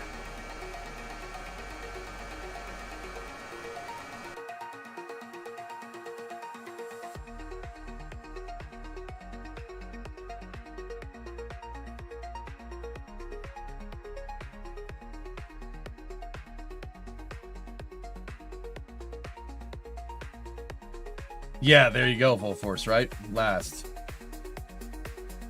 Based on how young the universe it is, it's equally as likely that we are the most advanced intelligence. Yeah, like I said, Tessa, I want to be the ones discovering. I don't want to get discovered by aliens. That would be bad. Something is weird. Let me slow down the rotor blades. And I'm gonna check something really, really dumb. I'm gonna see if they're spinning in the correct direction. Because I'm seeing a green lift arrow that's going down there. So these lines and stuff are Kerbal's aerodynamic forces overlay. Something is pulling down over there on that thing, and I suspect that maybe I put the blades on backwards.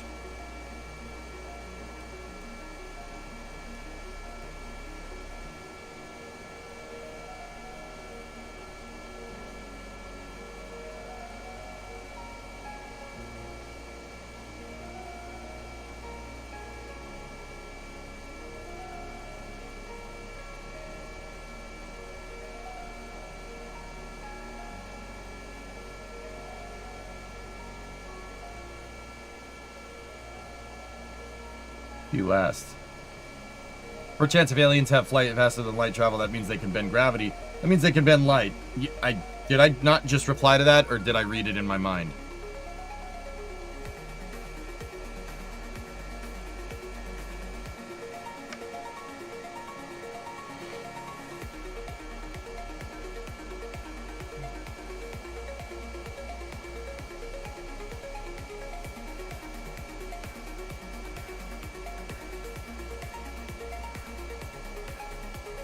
Problem is, you used a timing belt instead of a double roller chiming chain. I did something. I just don't know where that force is coming from and why it's going down, dude. That's very peculiar.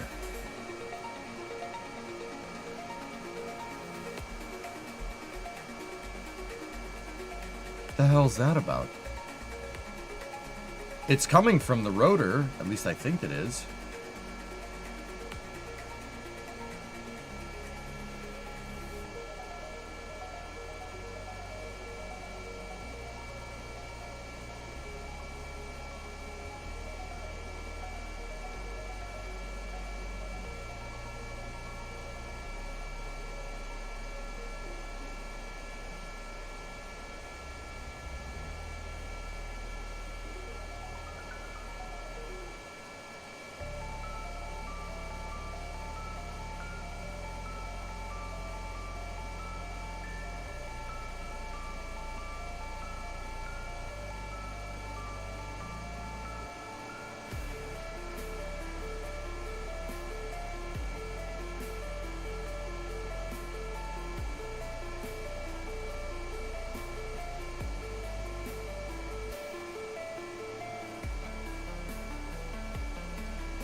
Am I missing something here?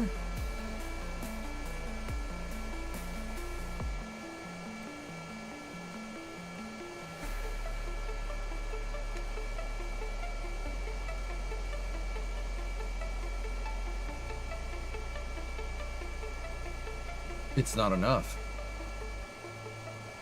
She's too heavy.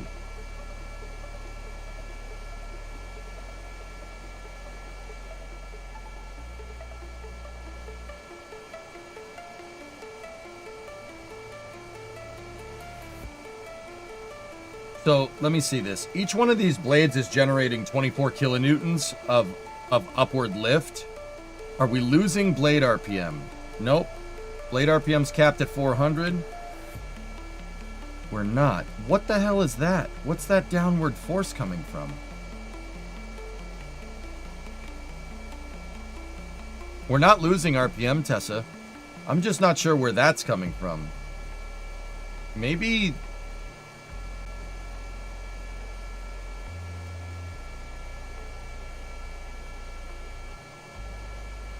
Oh.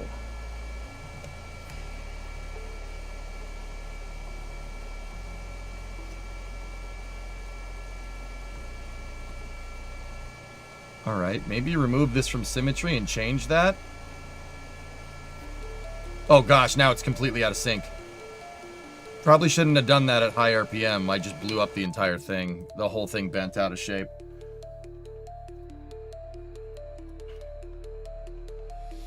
So each one of these at max power was generating 24 kilonewtons of thrust. This thing has a mass of 16 tons.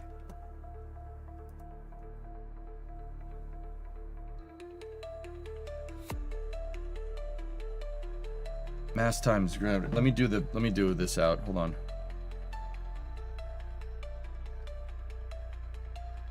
All right, so mass times gravity. So 16.138 times 9.81. Okay, that's 158.3, and we have 24.2 times 6. 145. So 145 divided by 153.94. Okay, we're just not generating enough lift. Probably shouldn't have done that at high RPM. I just blew up the whole thing. Yep. Firefly is going to try again tonight.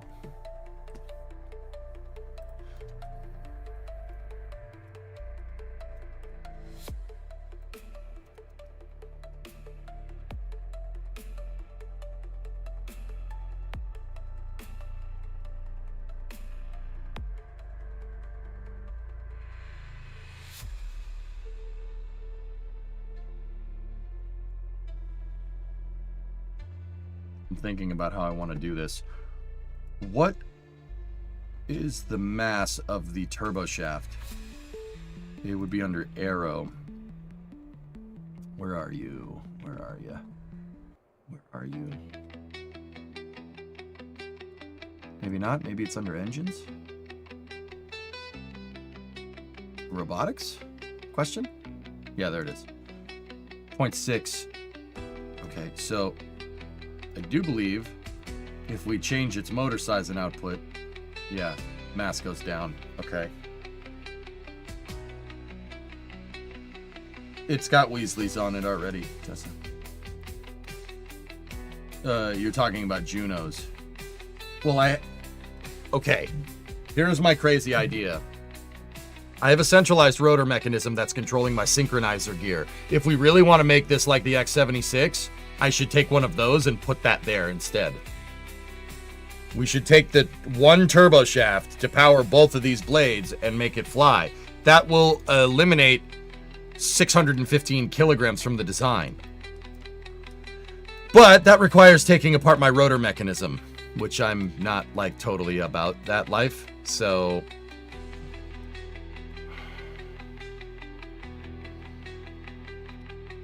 I'm thinking about how we should do this then.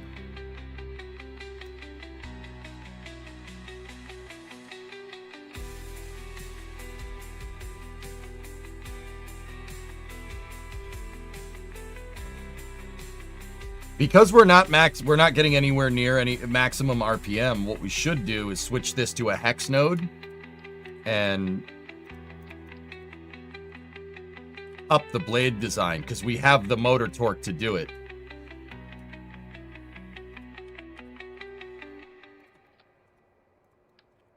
That would be my first thing to change before we do anything else. And just make sure that the collective action groups carried over. They did not.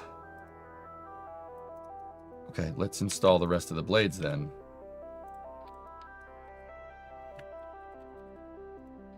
So what I'm trying to do is, if we want to make a tilt rotor, these can't be helicopter blades. They got to be propeller blades because they have to be able to tilt, right?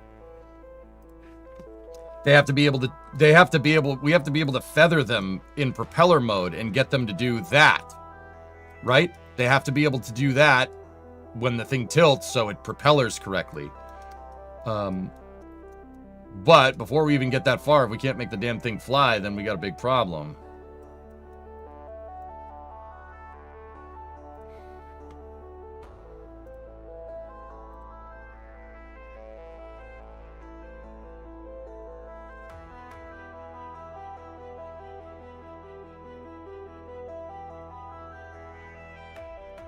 Because we were maxing out the RPM, we're maxed at 400. We were maxing out the RPM and full collective on 3 propeller blades. Full collective on 3 propeller blades didn't slow us down at all. We have more power, and if you're maxing out the RPM with full blade pitch in helicopter mode, like with a helicopter, you can add more blades. Adding more blades doesn't always get you that result, though. If you have 3 blades and you're at full pitch and the rotor RPM starts going down, adding more blades is not going to change anything. It's going to make it work worse. You got to make sure you have the power to spin all this stuff, especially when they deal with aerodynamic drag, right? Like, that's how propeller blades work. They create a ton of drag because they're pushing air, just like any other wing. Well, Shogun, these are the biggest propeller blades that we have. That's my problem.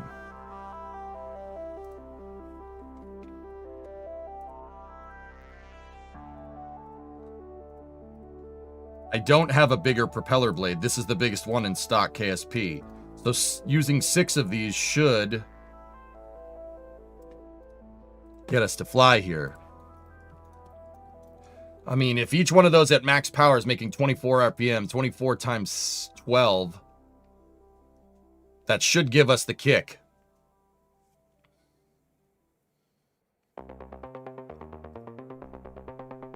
Let's hope they're within FAA parameters this time. Dude, I am telling you, something is strange. Something's going on with Firefly that we are not privy to.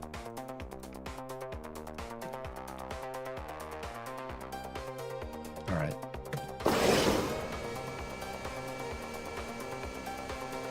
Let's wait for these to get up to maximum power. All right. Command more collective. There we go. Very nice. Okay, we're flying with propeller blades. Cool. You're up.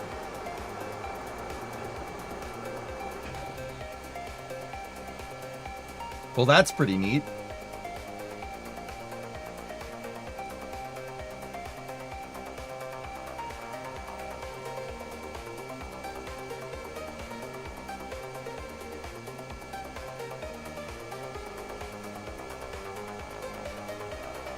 Does the yaw controller work? Yes, it does. Now, what I want to check is that if we go maximum collective, does it start slowing the blades down? Yes, it does. See? Look, rotor stall. Okay. All right. Relax.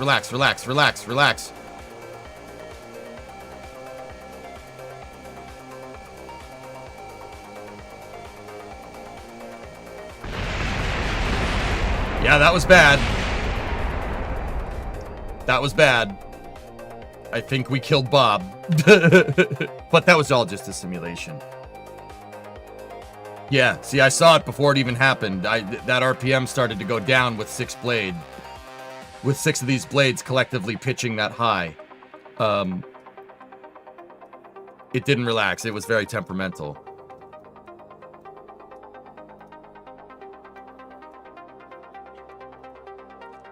Overclock the motors. What? No. What? Why? No. No. Dude.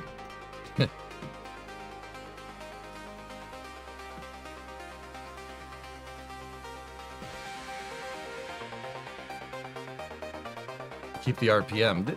It doesn't need to do that, dude. We had good control of the vehicle. I disagree. I think that just lowering our collective would be fine. I mean, it doesn't need to...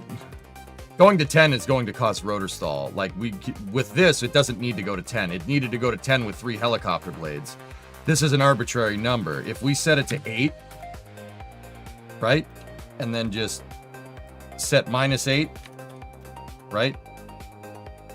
Flatten that. copy, paste. You like to eat paste. Don't eat paste. There we go.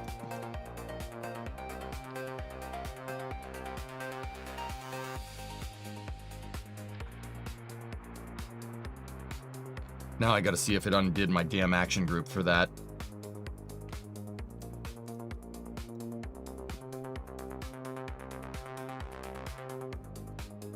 Nope, AG is still alright. Cool.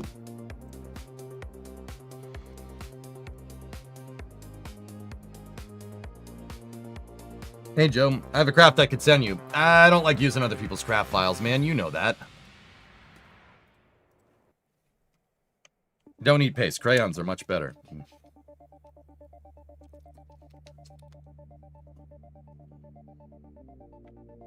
Also, hi, by the way.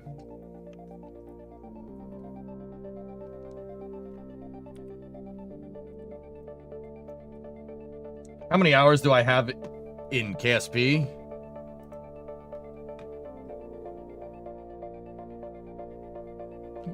Somewhere north of 20,000.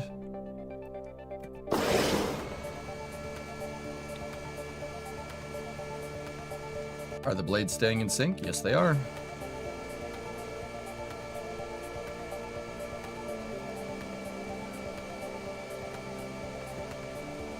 Let's get us maximum torque.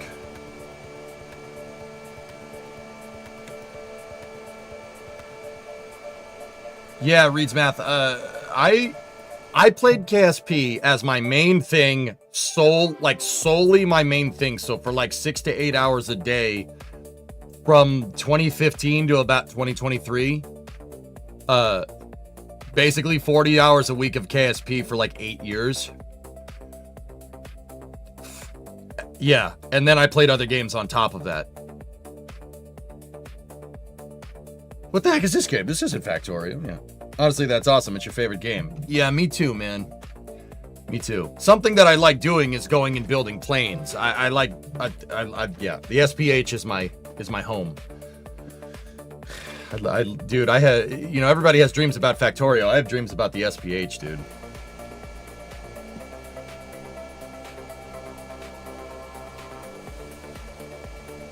Oh. Something's wrong. Something's wrong.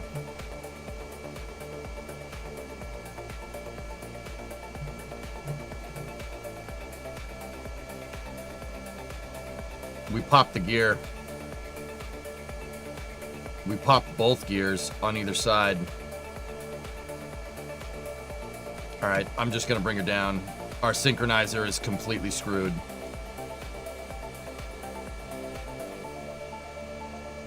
Take the brakes off.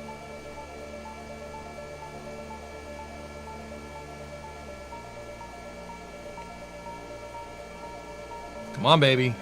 Come on, baby. Don't do this. Don't do it. Don't be so temperamental. Oh, crap. Just land. I know you're part helicopter, so you want to repulse the ground. Yeah, we popped the entire bearing mechanism out. My blades went out of sync. You see what it did when they went out of sync? It started getting really squirrely. So I'm hearing there's a new 3.3 liter inline 6 diesel coming to cars in America. 300 horsepower, 500 foot-pounds of torque. Company making it? Mazda, Skyactiv D. Huh. Cool. What do the spinning balls do? It's a gear. So this is a rotor sync. This vehicle is not just some tilt rotor fun thing that we made real quick. This has a synchro in it. It keeps the blades in sync, which makes the craft infinitely more controllable. These are gears. Michaels, see? They're gears. They're gears made out of RCS balls, but they're gears. And the gears are attached on the rotor. And I have a centralized rotor right there. See that? I have a centralized rotor. And that's basically a drive shaft axle that goes through the wings, right? And you actually can see the axle right there. It's made out of RCS balls that are constricted by thermometers in the game. And that's connected in, and that allows it allows my two motors to stay in sync. They stay synchronized. Pretty cool, huh? Yeah, they're gears. This is a six-tooth gear spinning a six-tooth gear that's attached to the rotor. So my rotors can stay in sync. Technically, I could disable this motor and enable that one, and this motor through the drive shaft mechanism will spin that. I could run it off one engine, just like the real one. A real V22 can do that, guys. The Osprey can absolutely make that happen. It can absolutely do it. It has engine out capability. Yeah, it can do that. So is the plane the inspiration for what I'm doing here, the X-76. But actually, there's a technicality to that. The X-76 has a single turboshaft to power both rotors. Instead of having an engine out here and then a synchronizer drive shaft, a synchro gearbox in the center to drive both rotors, it has a turboshaft that goes into that has a drive shaft output into the gearbox here, and then the centralized engine drives the rotor, so the engines aren't out on the wings like on a V22. So everybody knows, if you know a little bit about aviation, okay? If you know a little bit about aviation, you're a little bit of a plane nut. I'm a huge plane nut. I love planes. I love tilt rotors. Back when I was just but a wee lad, I played Halo and I saw the Pelican and I'm like, why don't we have stuff like the Pelican in real life? That thing is so useful. Well, the V22 is probably as close as we've gotten thus far. I mean, maybe DARPA's new X-76 will get us closer. But if you know about the V22, it is a nightmare to keep that thing working. The reason why, is, so these engines that power the V22 are what's called a turboprop. They're a turboprop engine. They are the same turboprop engine, fun fact, from a C-130. So a C-130 is a small-ish cargo plane that the U.S. Air Force uses, right? And if you look, it has propellers, but unlike, for the uninitiated, just in case there's somebody out there that doesn't know too much about planes, the C-130 has propeller engines, but they're not piston-driven propellers like you'd see during World War II. World War II, they built,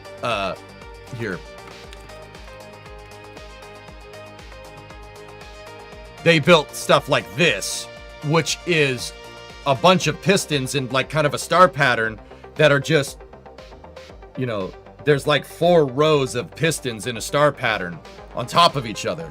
And that's how they drove propeller-driven planes. It's a big piston engine with a huge crankshaft with an output to the propeller, right? That's a WASP major, in case anybody cares. So we don't power propeller planes like this. One, because there's a bajillion moving parts in that thing.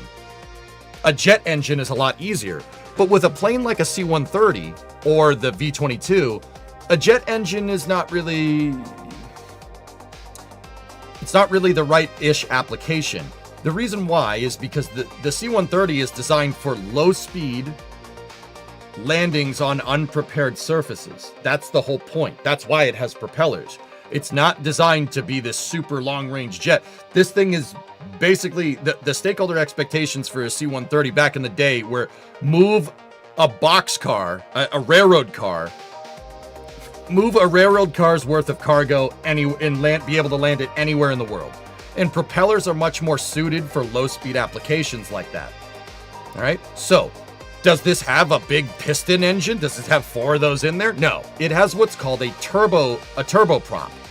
So what is a turboprop? A turboprop is a jet engine. I would say a gas turbine. All right, it's a turbojet, but instead of the turbojet making thrust, right? The jet engine is blowing on a turbine wheel back here. And that turbine wheel is on a smaller axle that goes through the main jet engine's axle, and it goes out the front into a gearbox, into a reduction gear. There's basically a transmission. except the transmission where you can't change gears. It's just a fixed gear. It's like a 9-to-1 reduction or something. It depends, right? And then the output shaft from that goes to a propeller. Now, why the reduction gear? Why not just attach the jet engine to the propeller? You need a lot of torque to be able to move that huge freaking blade. There's 3 of them. You got to move them. Now, with something like the C-130, you notice C-130 has 4. With something like the C-130, the propeller engines enable you to land at low speeds, on short distances, on anything. The C-130 could land in a field. It's not a big deal, right?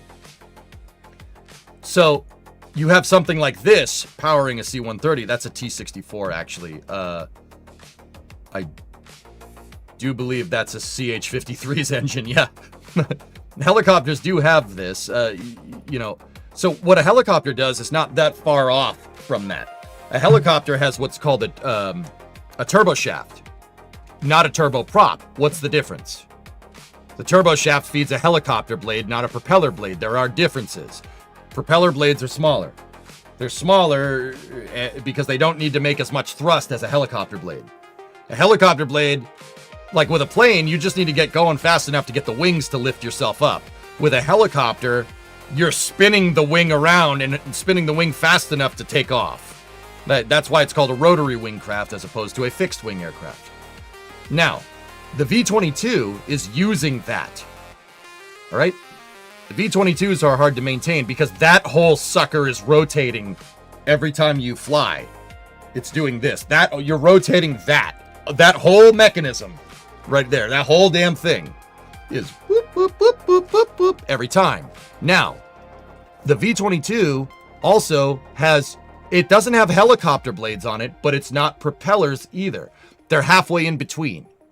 Because the V-22 needs to fly like an airplane when that whole mechanism tilts forward, right? Right, you have 2 engines hanging out on the end of the wing, right? You have a whole turbo shaft. Spoiler alert, that's not light. Rotating on the entire wing, right? And then your helicopter blades need to transition into propeller blades. So a V-22 has like a hybrid. It's not a propeller blade, but it's not a helicopter blade. It's halfway in between.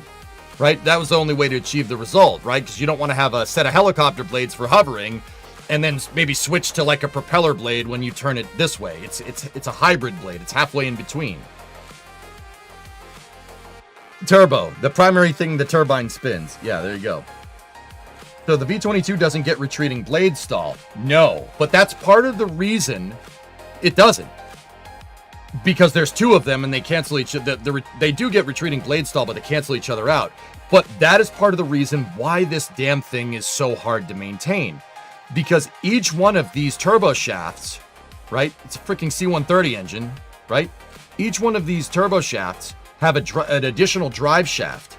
The output drive shaft. So this thing right here is going through a gearbox. Another gearbox independently of your reduction to the propeller, right? And that output shaft goes through the wing into a synchronizer up here.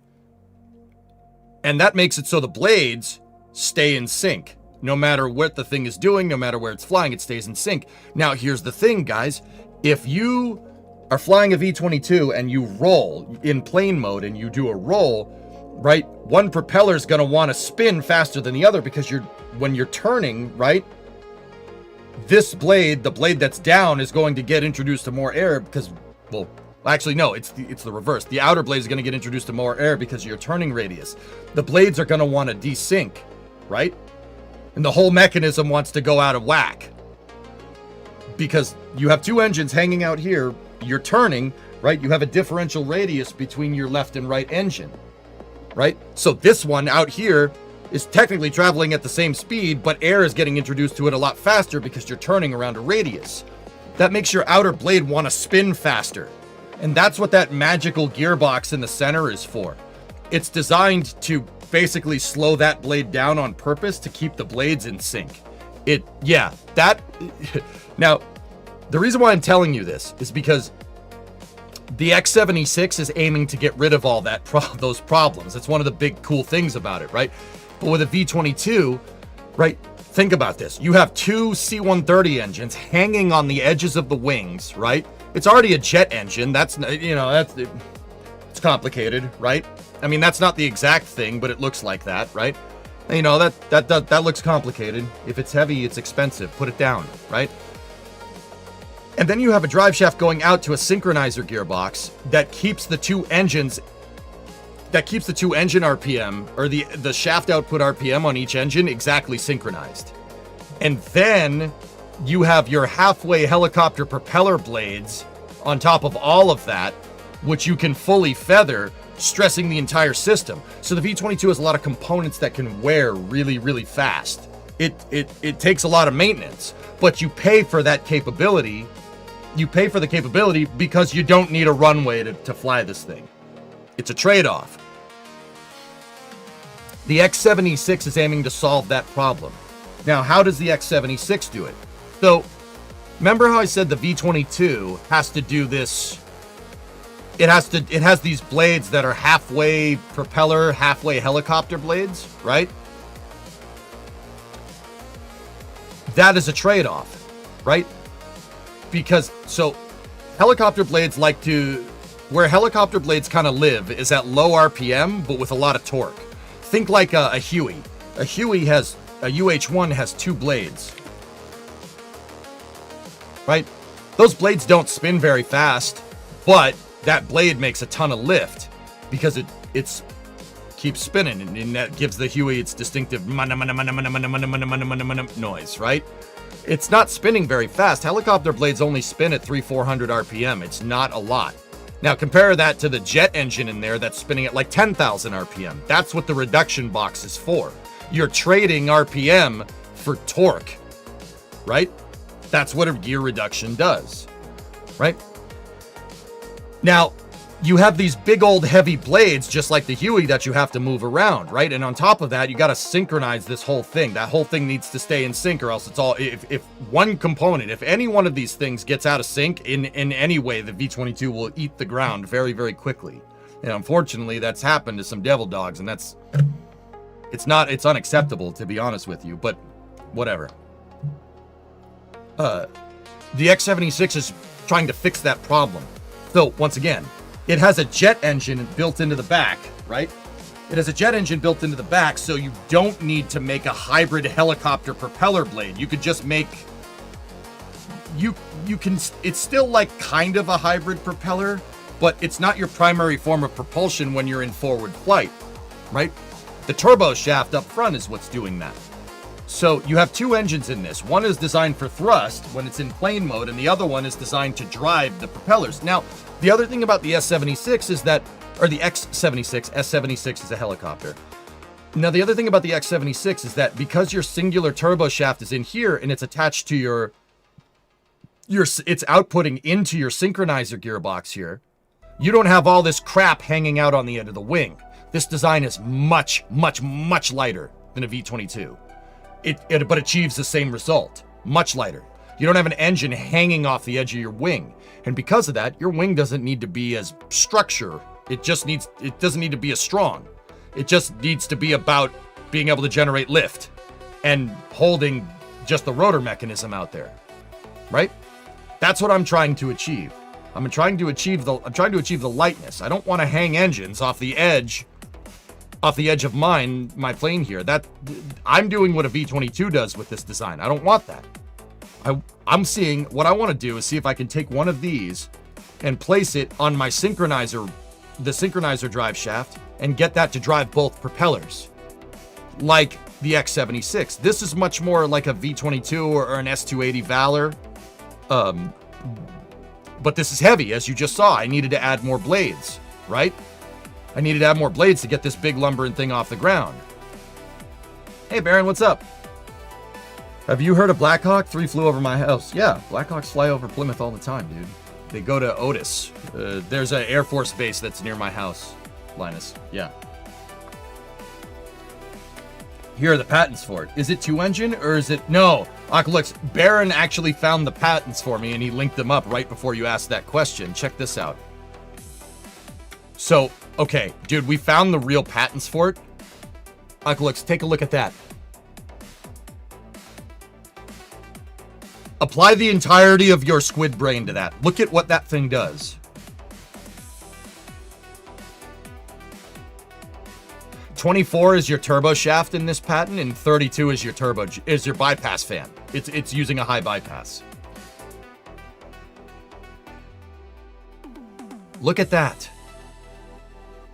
The pattern also includes variable geometry wings, a la F-14.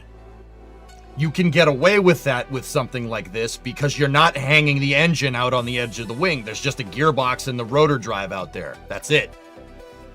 That's why this design is so damn cool. It's very simple. Much, much more simplified over the V-22.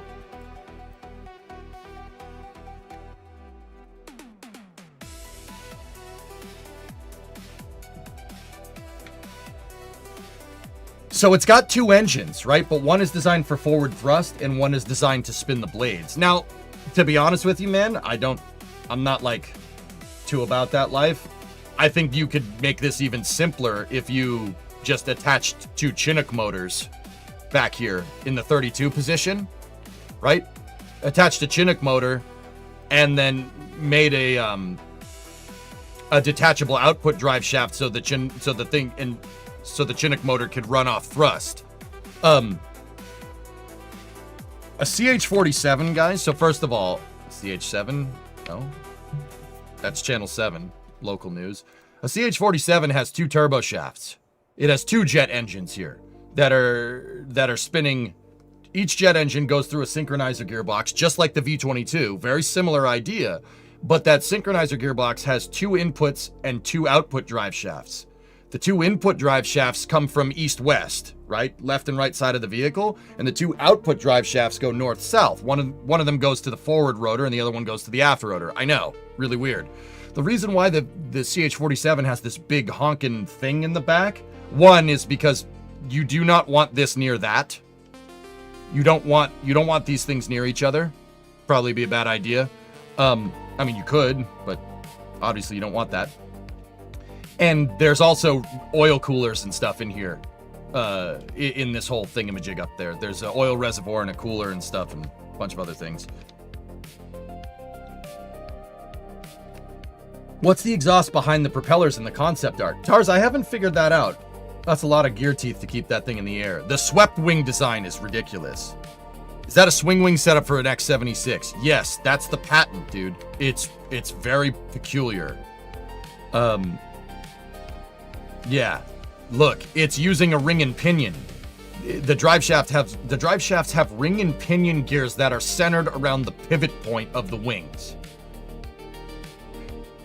We could attempt this in KSP, but to be 100% honest with you, that's probably not. I could make it. I could make it, and I could prove its operation, but in flight, probably. I don't know. I'd have to come up with some really trick gear designs here. So that's why I just wanted to mess with the K-29, which has a standard synchronizer, or one of my synchronizer designs built into it. Yeah, because it's a little ridiculous if you ask me, but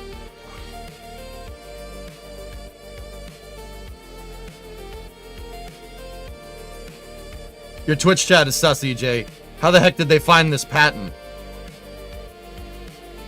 You can search the patent office if you know what to look for. The U.S. Patent Office is all public information. I mean, it's not like this is going to tell you how to make this either. It's just the design.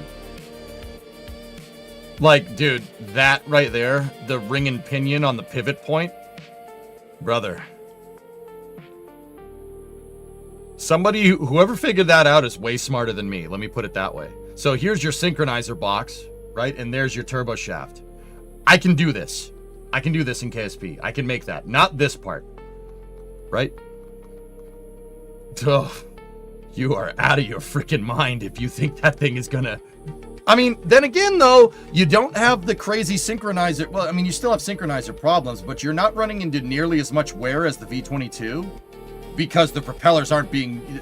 Your helicopter blades aren't being used as propellers, and the jet engine is. This is the stowed blade patent. Yeah. Mm-hmm.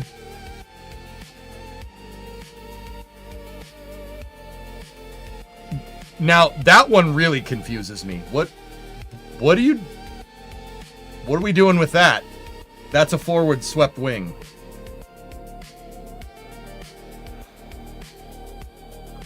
And I don't actually believe it's simplified from the Osprey. I would say without the wing pivot mechanism, it's pretty damn simplified. Aqualex, my design with this, in my theoretical design with the K92 and the K29 ARG, right? AGR, that's what it is. The action group revision. In my design, I would have two hybrid. So think like the SB1 Defiant. So you can switch between driving the blades, or you can drive like a backwards facing propeller. In my design, you would have something, think like a Harrier Pegasus engine almost, right? With your forward jet air being diverted to driving the blades off bleed, like with the bypass, right? And then you could freeze that, right? And then operate it like a jet engine. And you know, these engines would have a drive shaft output like a Chinook, and the Chinook would go out to each, you know, rotor on the edge. Like, I think having a fixed engine mount is a much better design than pivoting the entire damn thing on the on your pivoting mechanism. You could save a lot of weight that way, and it saves wear on the entire system. But yeah, I'm not sure if this is doing that exactly, but I mean, it's one engine, so that's obvious. I mean, well, one turbo shaft, so it's obviously a little bit simpler than the V22. Hell, if you're doing bleed air, why not pipe the bleed air to the rotors?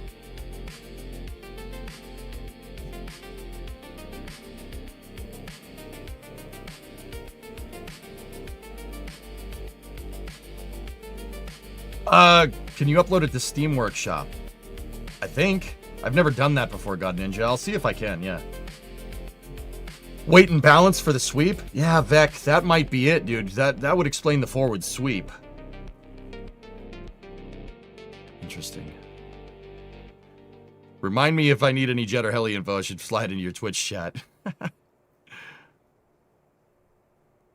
They're finally forcing everyone away from the pad. Cars that were waiting are not being forced to turn around. All the cars that were waiting are not being forced to turn around. So the X-76 isn't going to be carrier friendly. You're not the only one to say that, Fluffy. Why do you think that? Why do you think it won't be carrier friendly? I'm confused. Kerbal X is back. We could put it in Kerbal X, yeah. Anyway. Yeah, that's something else, man. That is... And yeah, Aqualex, we know it's not verbatim either, because that has a T-tail as opposed to the renders, which have a V-tail. Not sure why you'd want a V-tail in this application, except if it's to save mass, because you're worried about a negative mass margin. Found the engine patent for the X-76. Brother. Brother. Bell and Textron are going to come after us, man.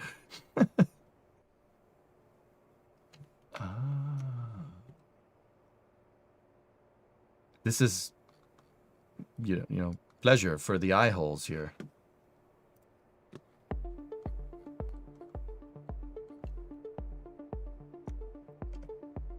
See that? It has this design. This one has that,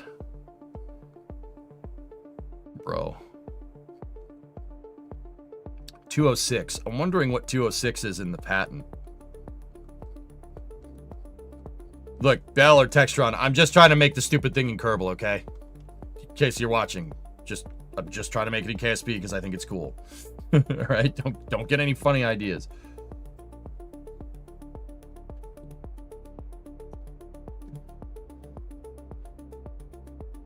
(206), which may be folded into a stowed position when rotor gearbox is 204. Drive the auxiliary thrust fit.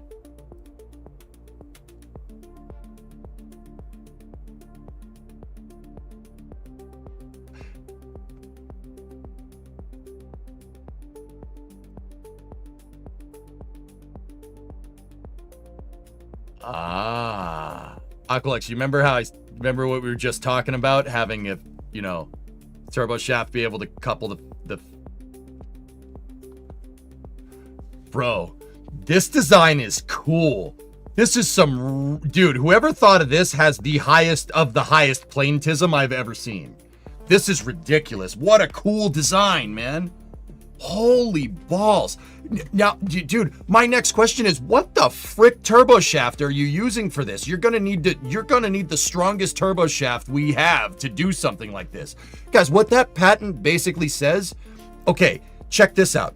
So we know that your turbo shaft engine is going into the gearbox. Drive shafts are going through the wing out to this to be able to drive that.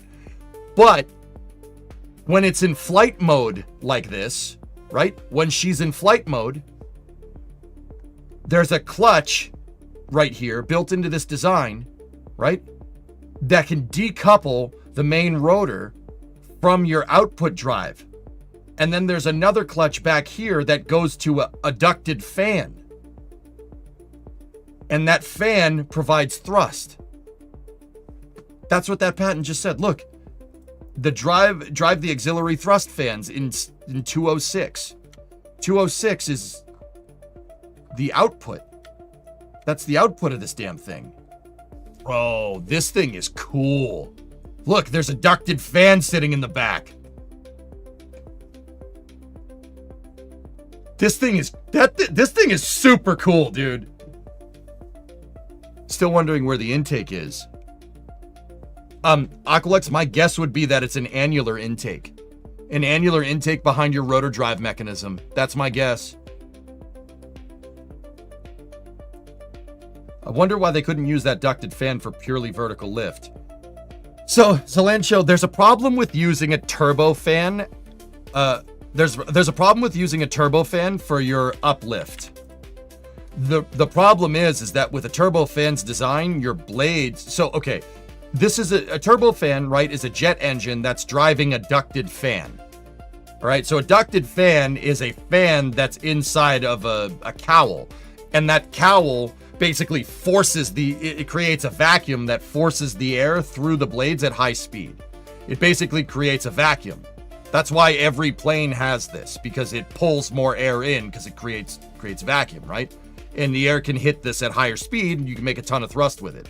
And this particular application of turbofan is called a high bypass, where 80% of your thrust is made from the ducted fan and 20% is made from the jet engine that's driving it. Every single modern passenger plane has a design like this. Every single one of them. It doesn't matter if it's 7.3, it doesn't, or 738, doesn't matter if it's an A320neo, A319, A310, 757, 747, 67, A330, 350, they all have high bypass turbofans. It's convergent design. This is very, very efficient. You can make a ton of thrust with the ducted fan. There was a bit of a hard landing with an Air India Express.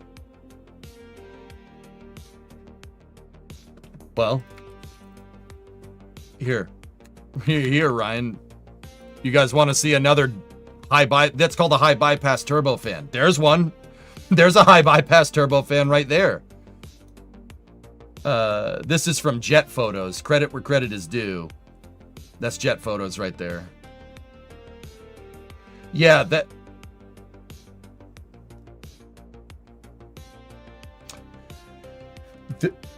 You're missing a piece. Yeah, that. I don't. What's this? So this is a 737-8. The slang term for it is a 738. That's a new plane. That's a Max. But I forget what engines the Max has. I don't think it's a CFM56. I think that's the older version. The front wheel is gone, by the way. Yeah. And what you could see right there is the aluminum forward gear assembly burning off, because aluminum is great solid rocket fuel with high heat. Yeah. Just on a side note. It's the LEAP engine. That's the same engine that the 747-8 uses, right?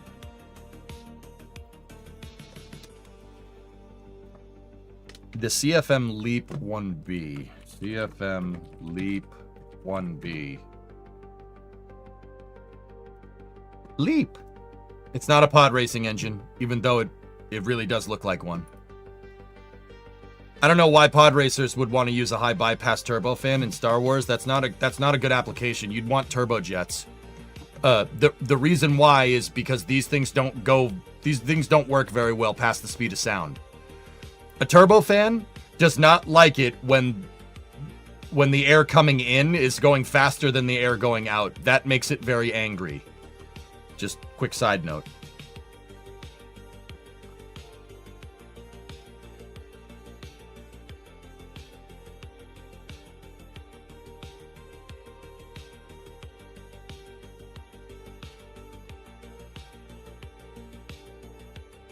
That is a huge bypass. Holy balls. Dude, that's beautiful. That's some freaking stuff right there. That's beautiful. Look at that freaking motor. That's pretty. She sure is pretty.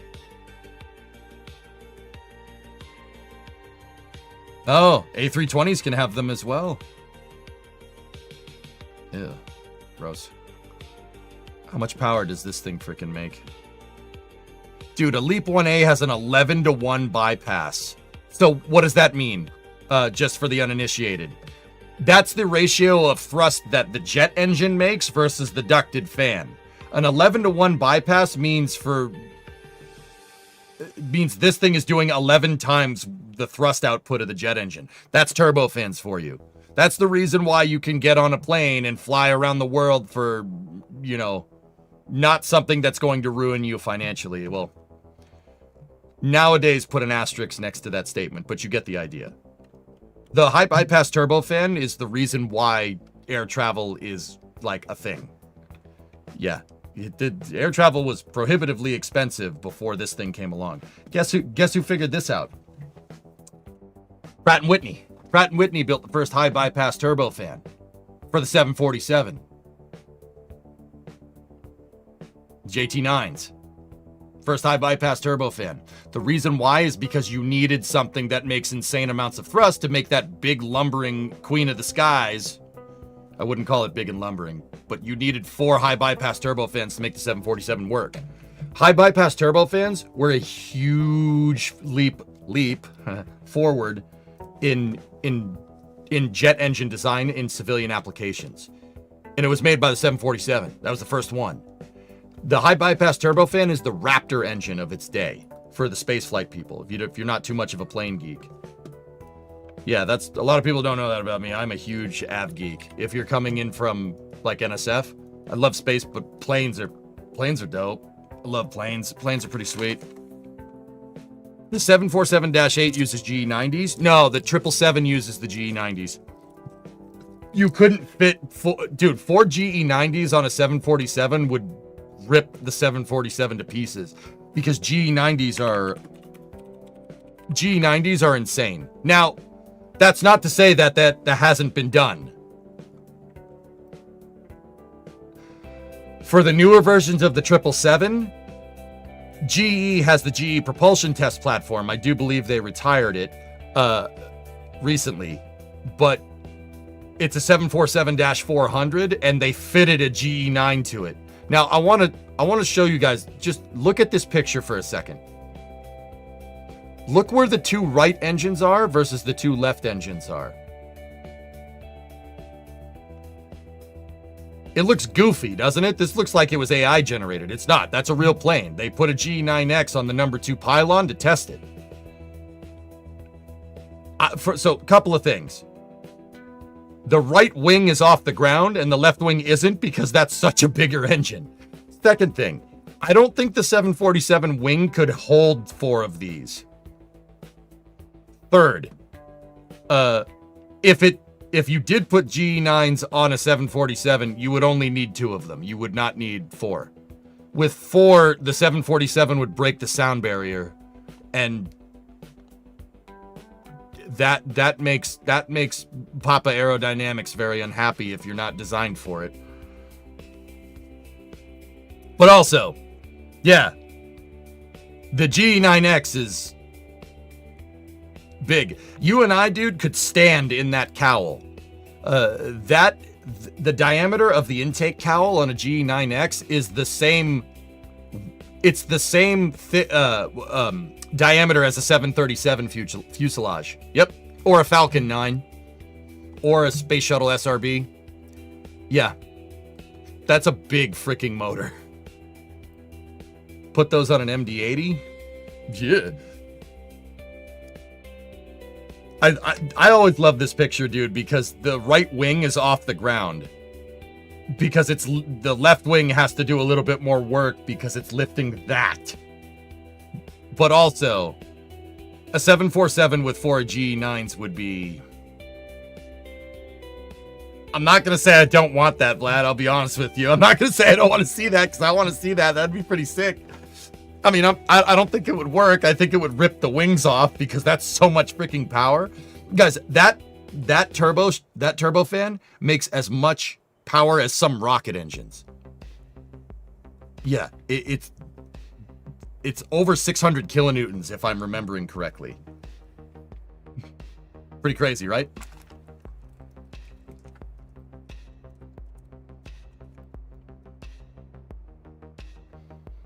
Wasn't there a 747 test plane where the engine was mounted to the side of the hump? Yes, that was Pratt & Whitney's test bed.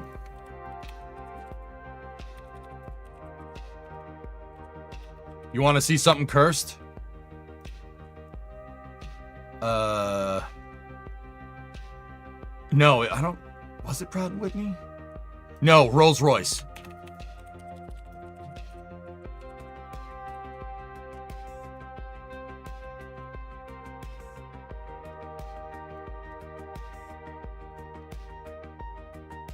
Now, this is a render, but that's absolutely a real plane.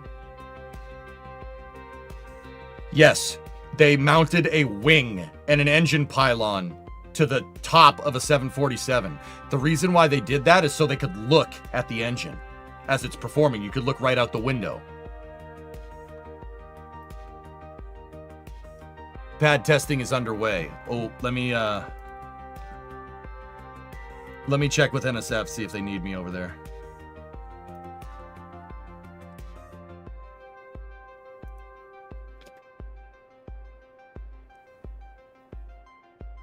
The roadblock isn't up, though. Why, Kuro? NSF stream in 90 minutes. I want to see 8 G9Xs on a B-52 now. Actually, 4 G90s would be a really good thing for a B-52. If I'm... Okay, so... We're going to go into plane nerding for a second. If I'm remembering correctly, there was a bid to do that for the B-52 update program. The reason why they decided to stick with 8 engines is so they didn't have to redesign the pylon. Much cheaper that way. But a B-52 could be very, very useful with 4 G90s on it. That would be...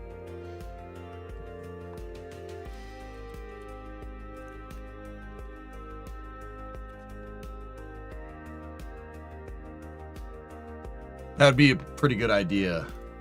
But yeah, you'd have to go redesigning the pylon. But I'm sure that wing is strong enough to do it, guys. I mean, you think about it. It has 8... There's 8 engines there. I mean, what did they...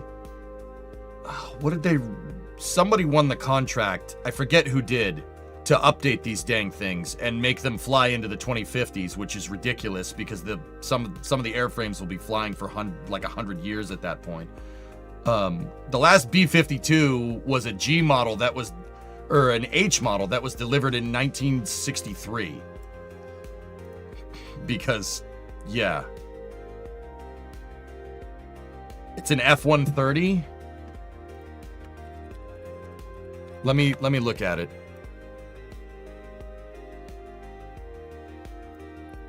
No, I want this.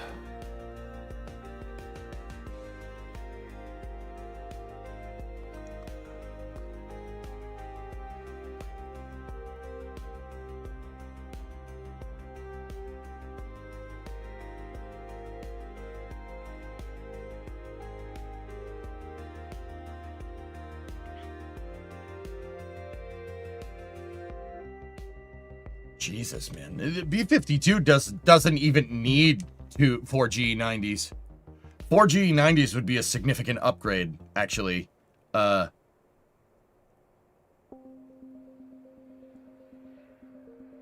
Yeah, Renee, yeah, you'd need to redesign a ton of stuff.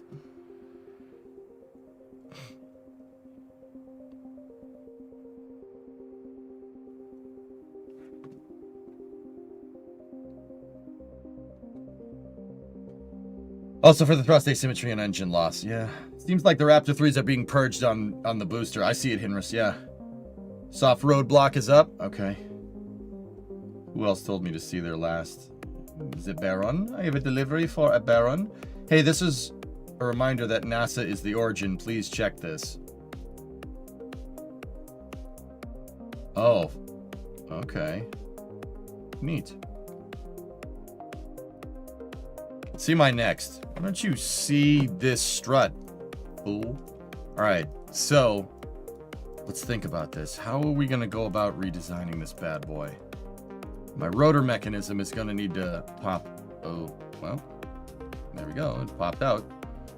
I do. Okay.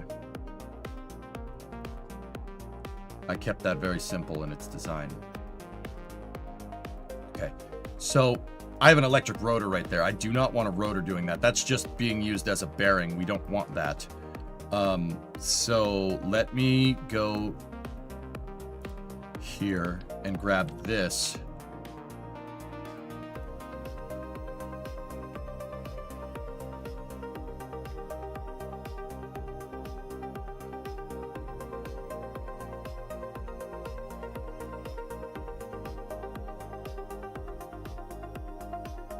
And it's really going to screw up the headroom in the design, isn't it?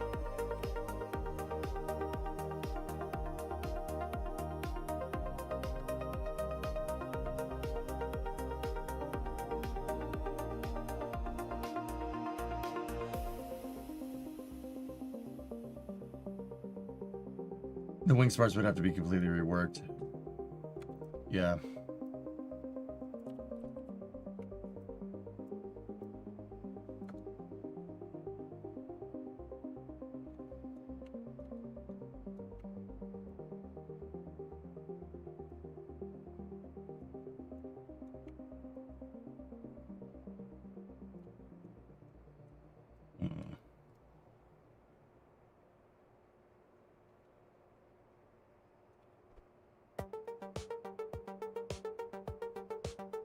That's where that needs to be to keep my center of mass on the center line. Ooh. Running into some problems there.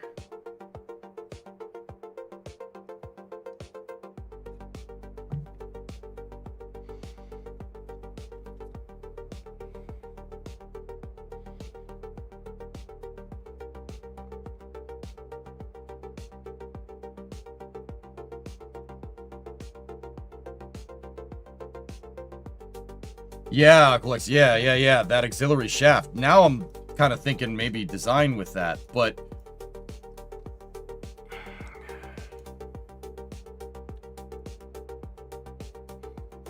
Alright. We're going to need to take the rotor mechanisms apart.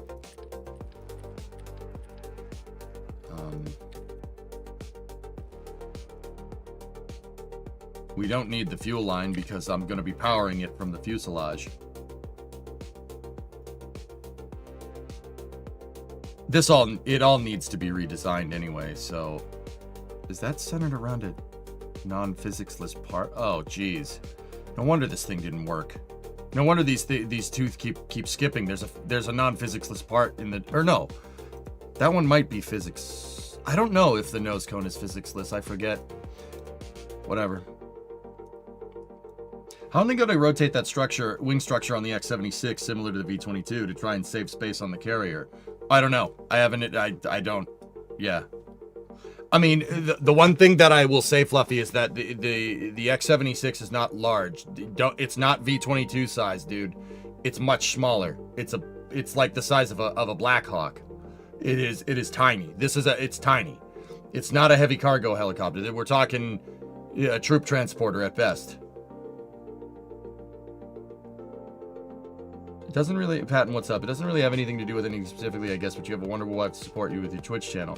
She's a gem. Many guys are not so fortunate. God bless. Dude, let me tell you, I don't take that for granted. Absolutely. Like, I treat that woman like gold, and it's rightly deserved. She lets me sit up here in my freaking man cave and do this all day. Brother, when I first proposed this project, she's like, yeah, you should do that. I think it'd be great streaming content. I'm like,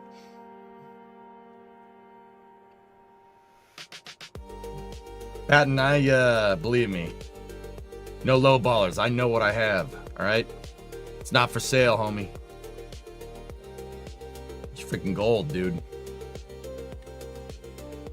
No, my wife is not for sale. Get out of here.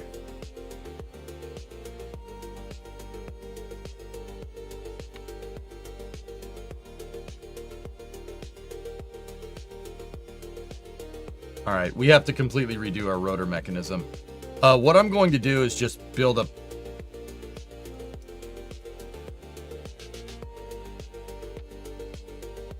Just so I have it for reference for the gears. I'm just going to put this over here in...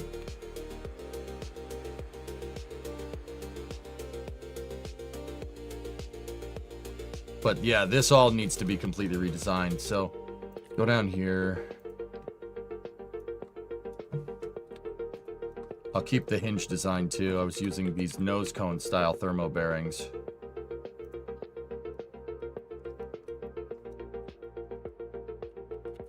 Yeah, Shazbird, I found, see, this is kind of the key, man. If you're in a nice and healthy relationship, like the other thing is like, okay, just while we're on relationship stuff, I didn't lay down the law. I was like, I'm going to be doing this all day and you can't say anything about it. I just told Bree what I was about when we first started dating. Like, I actually just was very forthcoming with that information. I was like, look, this job requires an insane amount of dedication. And there are times when I will be distant. That does not mean that I'm not pursuing this relationship, etc., right? Like, I was very, very, very clear about that. Like, and that really helped. Don't miss burgers. Speaking of Gold Wife, I made burgers. Okay. When the coverage for NSF starts picking up, Bree, I'll come down and grab one. It should be in a little bit.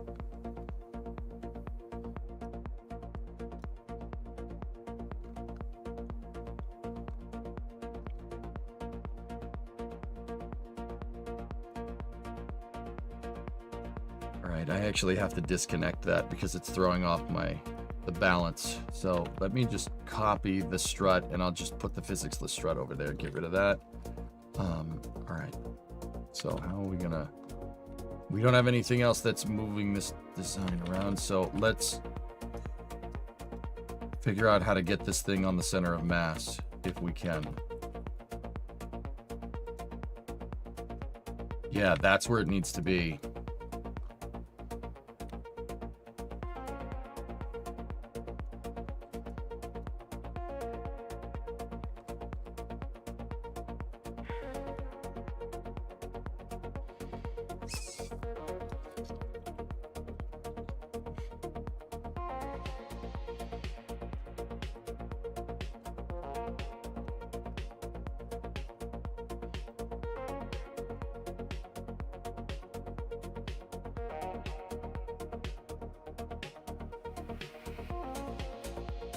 Yeah, the center of mass of that turbo shaft is very strange. It is offset.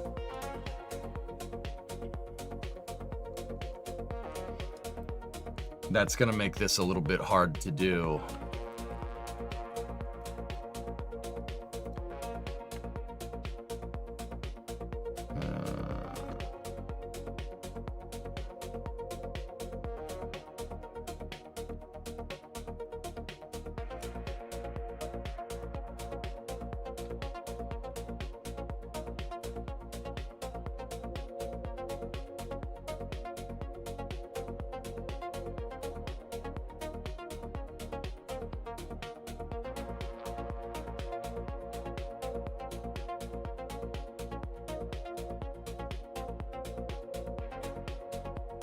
Oh, that's so weird.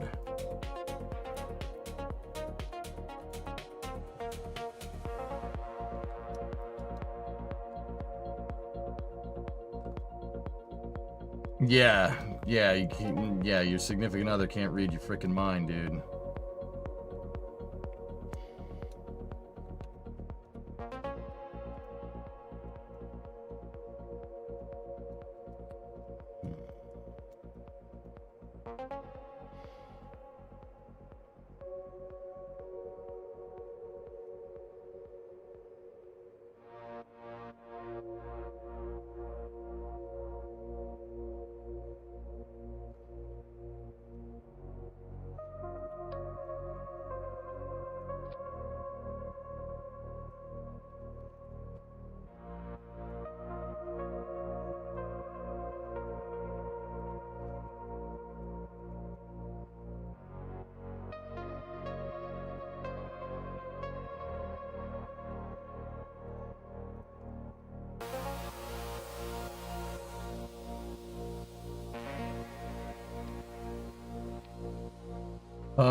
Okay.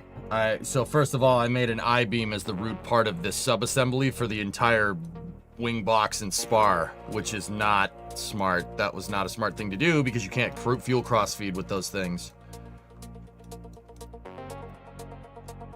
That should be a different piece, which means I have to go here and we have to... I have the fuel lines for going out to the engines that were out on the wings. Oh boy. Okay. Oh.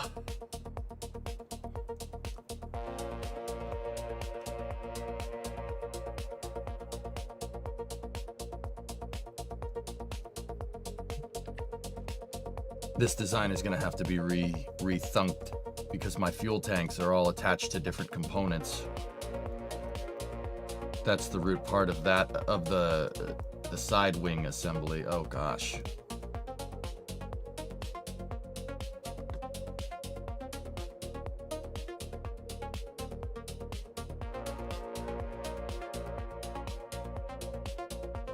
That is such... Yeah, that's a little bit of a weird way of doing that, but it worked for what we were trying to do. We were using an I-beam in there that's 187 kilos. Let's... Man, what the heck was that thing even attached to?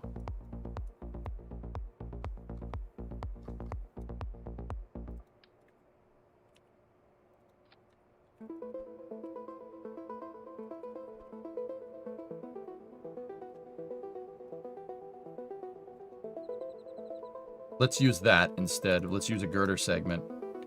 So let me just test for fuel flow here. If we put a girder segment there and I attach an engine to it, it'll pick up the fuel from the wings. Do you see the green lines? Yeah, it'll pick up from my auxiliary tanks. That's what we want. All right, cool.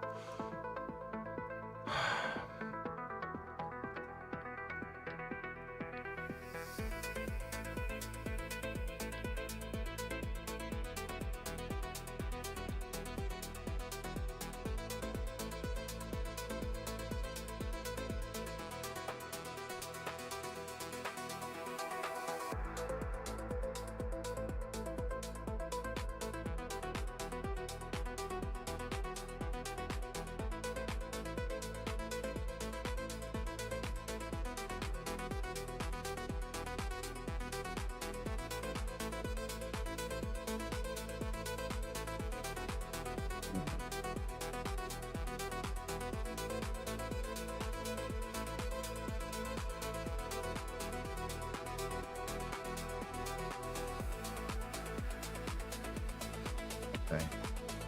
I needed to get the I-beam out of there in order to make the fuel cross-feed systems that I'm looking for. Now we need to reinforce this thing.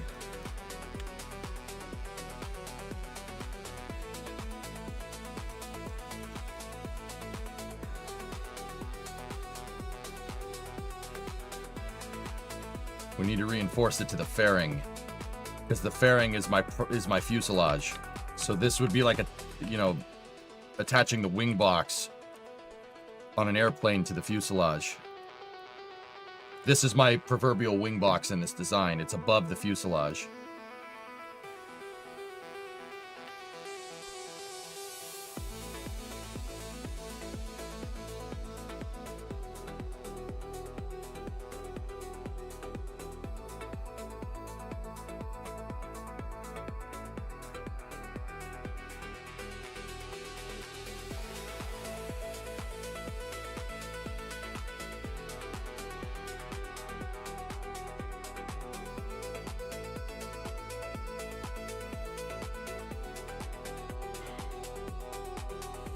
FireX test.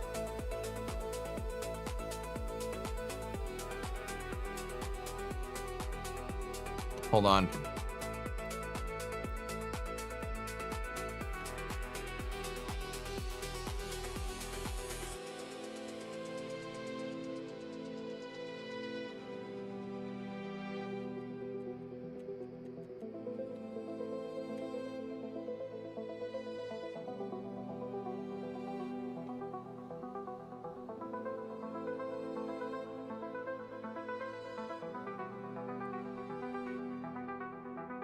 Looked like an engine purge. I was gonna say.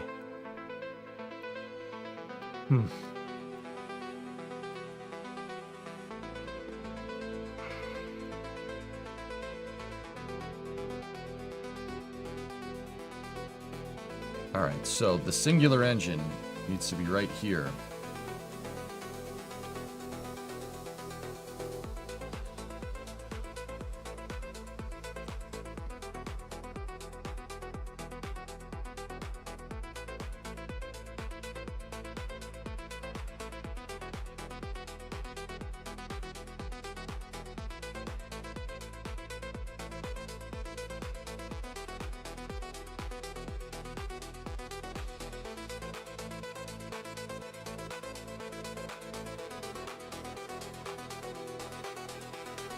Okay. Let me just make sure that my center of mass is... I need my center of mass on the left-right axis to be lined up with where the wings come together. And it, for the most part is. We haven't attached the rotors or anything, but yeah, that looks to be about right. So what we're going to do is go up with this. Right now, I do not want symmetry here. The reason why I don't want symmetry is because this thing is offset, so a symmetry node is not going to work here because we're offset to the main axis to get the engine to balance correctly. So what I'm gonna do is make marker locations, right? Where I want this stuff to be. That, I want an intermediate there. And then I want another holder out here. But see, check this out. If we went, I'm not sure if going in symmetry is going to make this work, even though the part is offset.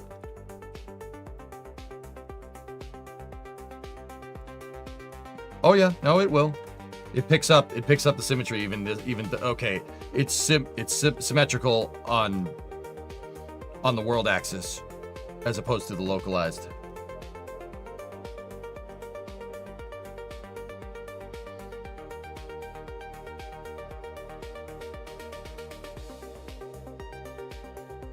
With proprotor assemblies, meaning they contemplated driving the whole thing off of a single engine.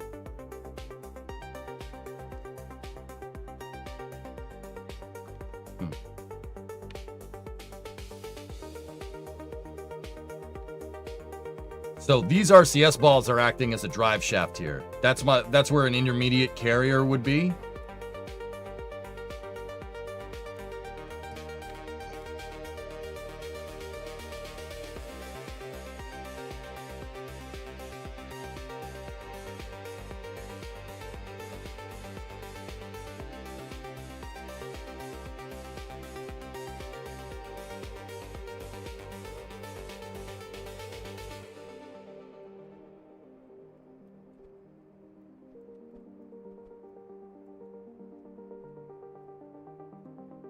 And this is where our output would be.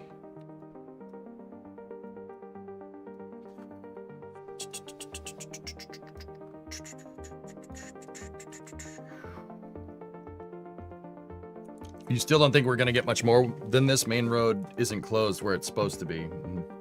Prop rotor. Oh, propotor?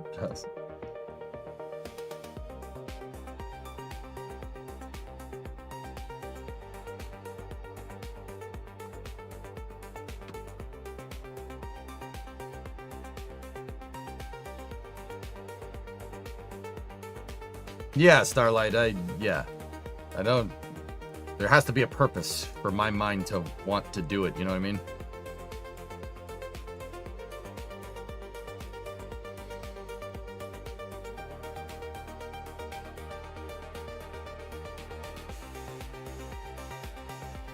So I see why I did this.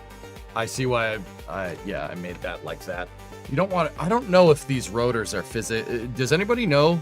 Any Kerbal players out there know if the nose cone is a physicsless part? I'm not sure if it is. You know what? I'm not sure, so dump it.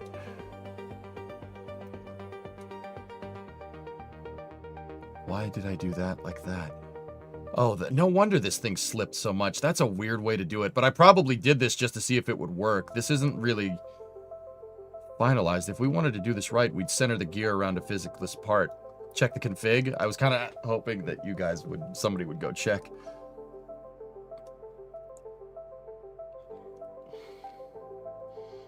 Nah, I'm gonna do away with it anyway. So we'll make a new gear. Let's make it off of the wing box piece.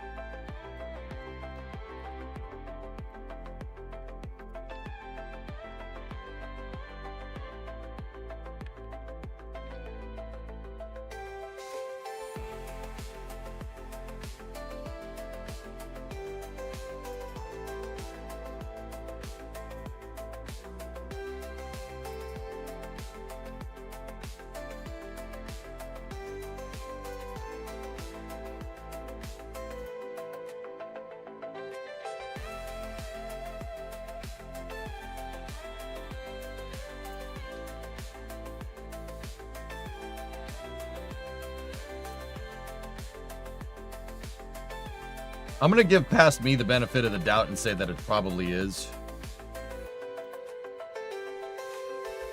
But let's just make sure we got these at the right throw to get the right mesh. All right, get rid of that. There's my rebuilt gear.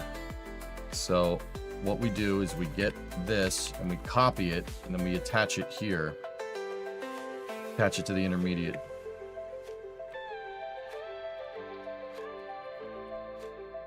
Watch.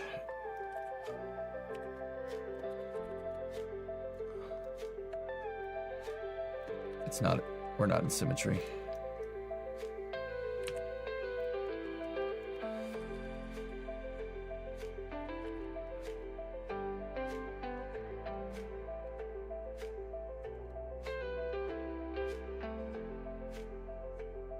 Okay, so that's going to be the drive mechanism. This is the drive gear. They're just RCS balls pointed inwards, right? But these have a spherical collider, and because the RCS ball is a perfect sphere, it makes for good gear mesh teeth.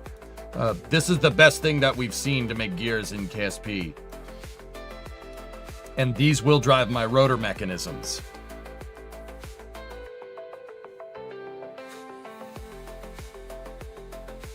Yeah, pilot, that would be another way to do it too, but I'm worried about tank watching, so I'm trying to grind this out. I'm trying to get it done. Okay. Now,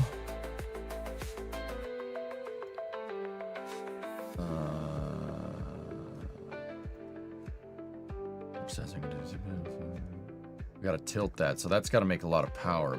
How much power do those things make? 150 kilonewtons of rotational torque.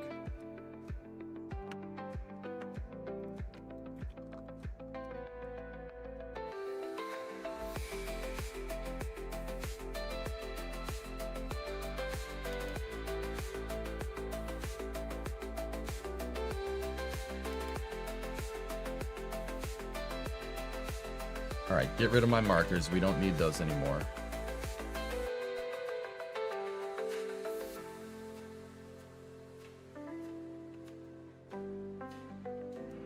Put those there. Then we move this down into position like that. Cool. All right, get rid of the beam. We don't need that.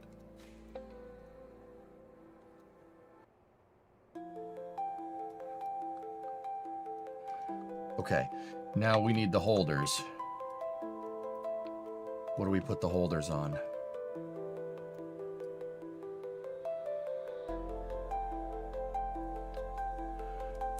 Okay, here's what I'm going to do. One of the bearings here, I'm going to put on the front wing. We'll put the intermediate bearing on the front wing, and this should, if we absolute snap everything into position, right? This should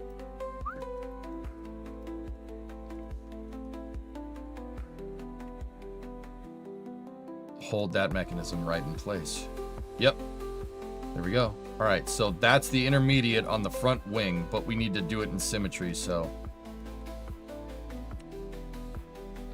the intermediate is just kind of a carrier that's halfway out to make sure this thing stays centered and straight. You can't really have this thing move around a lot. All right.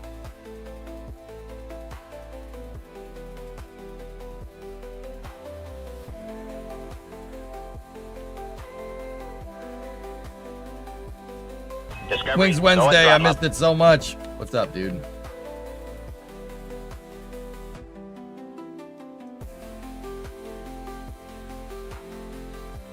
All right.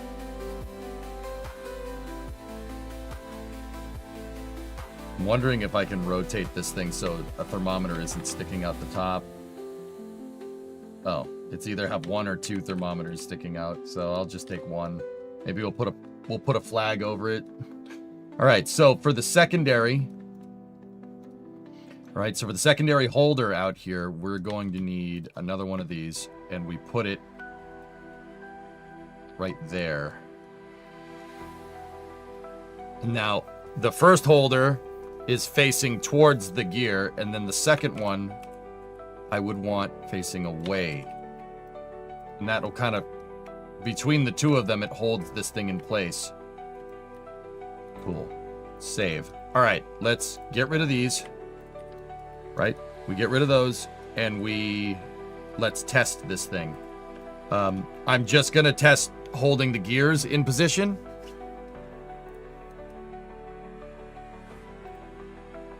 We need to make sure that we enable SVI. Enable SVI. Okay, that already has it enabled. Has it enabled? Enable same vessel interaction. Enable same vessel interaction.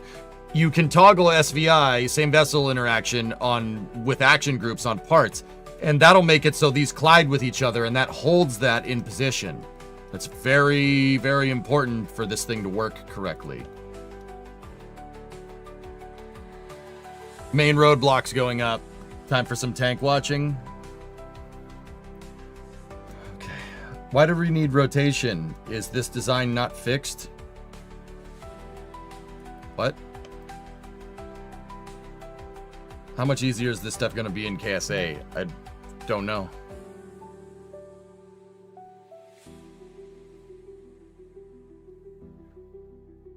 How am I in the family? Just got home from work. I'm great, Chief. How about you? How's you and yours doing? All right, so now we hit one, hold this thing in position.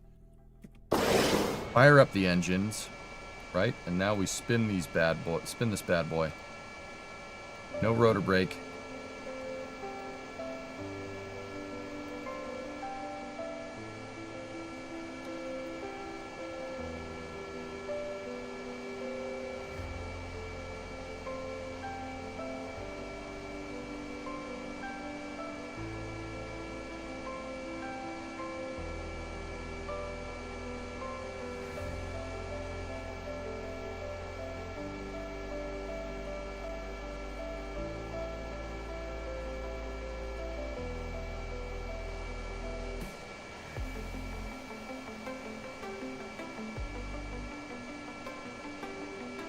Okay, rotor brake.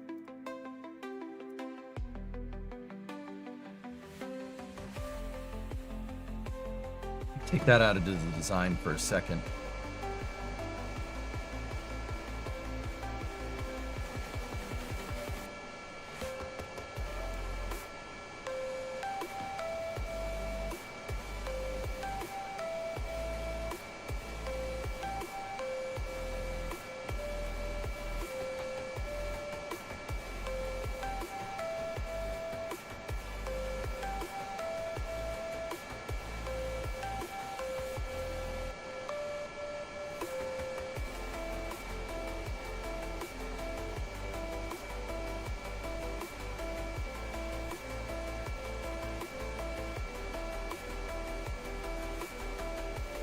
Yeah, those are really, really doing work.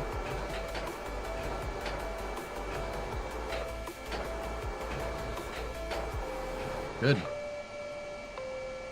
Excellent.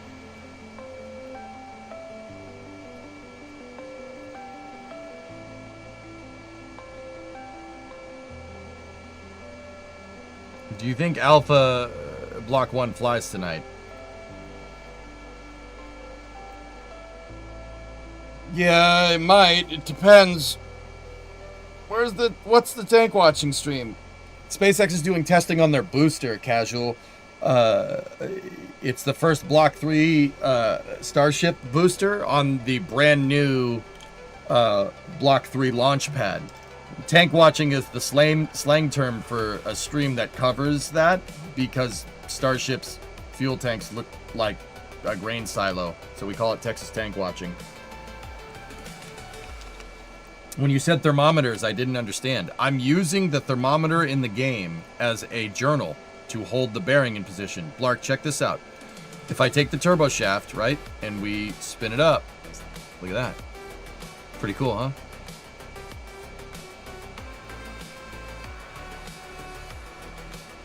This wasn't my idea.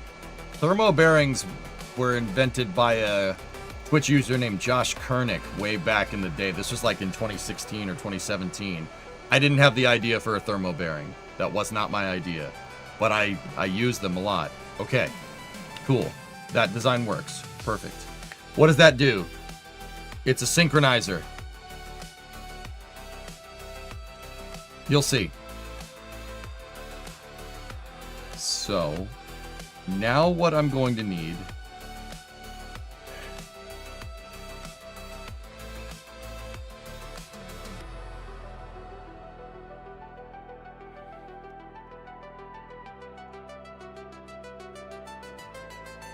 Okay. So I have two robotics in here that they need to be able to move out of sync, but they also need to be able to move in synchronous. So let me just make sure that they're all aligned correctly. Yes, they are. All right, sick. So these things are going to be structurally what's attached to the pivoting mechanism out here.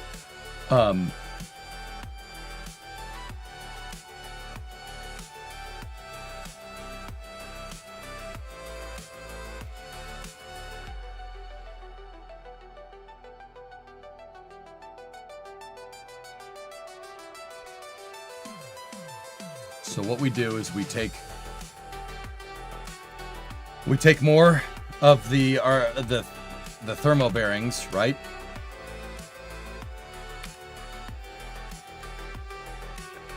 This does not need gears, so get rid of those, right? But keep the spacing, make sure that they're nice and straight, and make sure that we align it perfectly to this. Now, we move these out here, right? And what we do is we take this drive shaft piece, it'll move independently of one another, and we take another one of these. Now that front carrier right there is attached to the forward wing. This one will attach to the rear wing, and that'll hold this in place.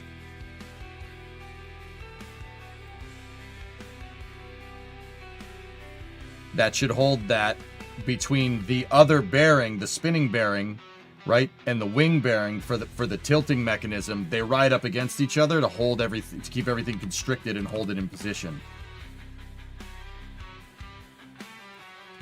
I'm not sure if we can get away with that. No. It's gonna have to be like that. Blurst. What's that, Fluffy?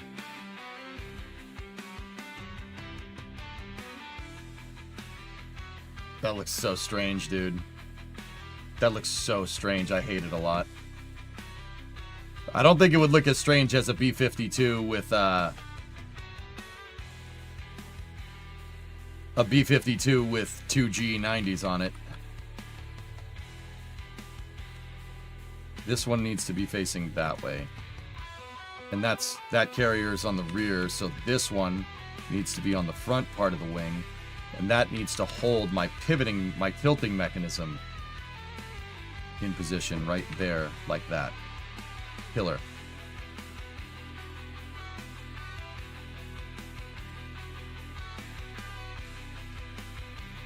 Okay, now we...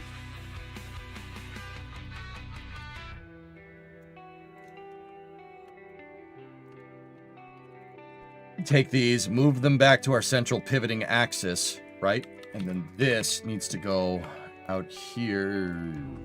You know what I'm saying? This needs to go out here like that. And that's going to hold the tilting mechanism in position. Cool. Were they testing the engine? On what, Chief? On that B-52 picture? Yeah. Is the tank watching on the NSF channel? Yeah, they usually do a tank watching stream. Oh, I get pinged. Hold on.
All right.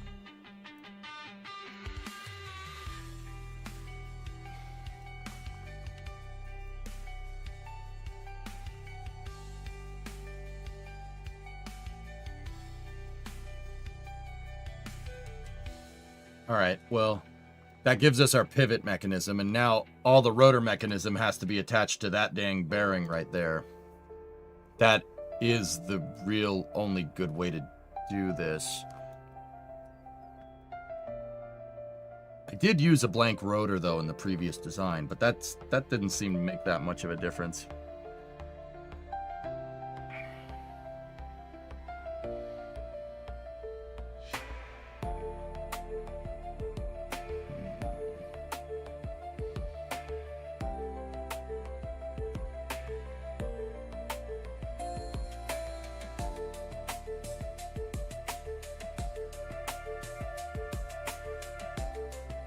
I'm just trying to think what's going to hold together here better.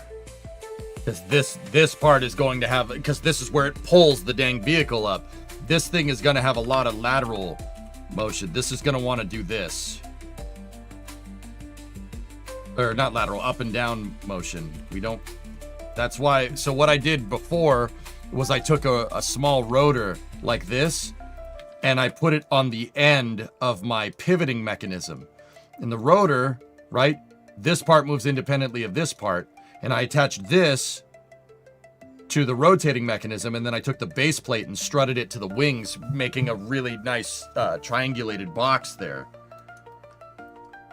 Too big, Chief, for this application. Yeah, DH, I see it.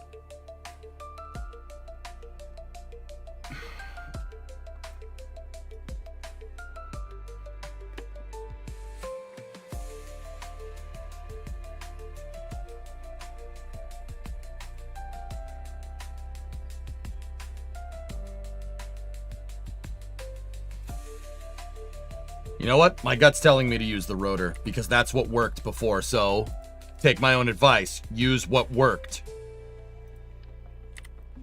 So what we're going to do is take this assembly right here, move this up in the air. And I'm going to take this, the rotor plate, and we are going to attach this. But we'll attach it backwards. Right? Move this out into position. Right? Take these pieces. Move those back down like that.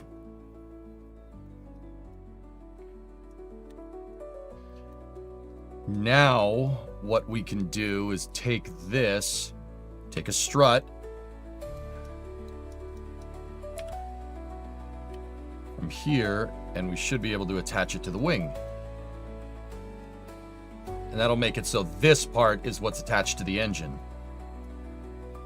Can we radially attach things to that, though? Yes, you can. All right, cool. And do we have... Oh, I have its attachment node. Yeah, okay. We can make this work. All right, so we have a strut that's going to the engine here, and now we need a strut over here, or a strut that's going to the wing. This will... See, now this holds this whole thing together. It acts as a huge carrier now, which is good. That's what we want.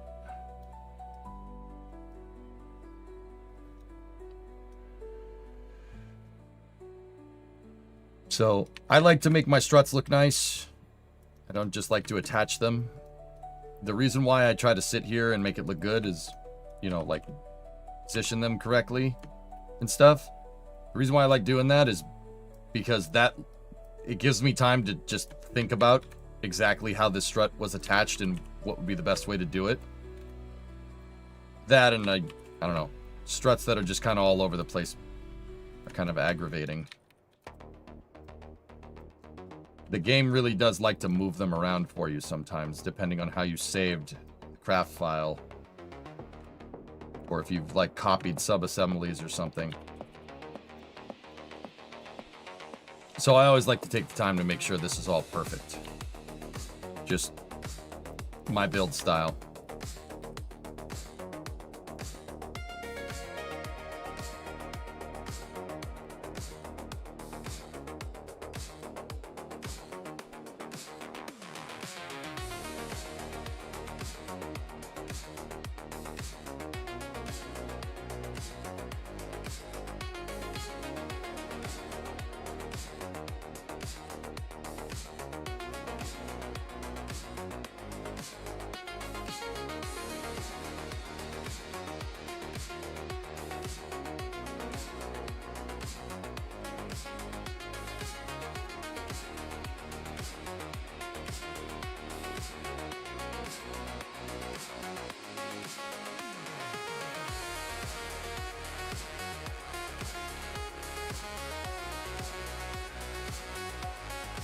Fun to be back into tank watching. It is, isn't it?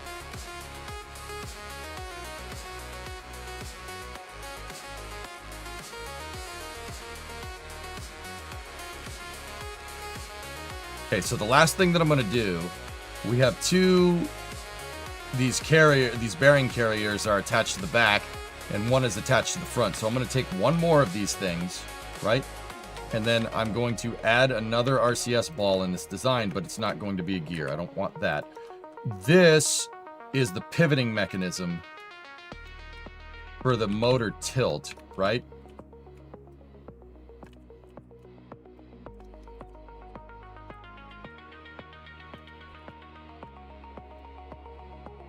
I want this out here like that. On the other side of the fixed housing here, because that's what's attached to the wings. This part won't move, but that part will spin. And I want this on one last carrier bearing on the very outside of this, right? Attached out here, like that, to make sure this doesn't move. It'll clamp the whole thing together.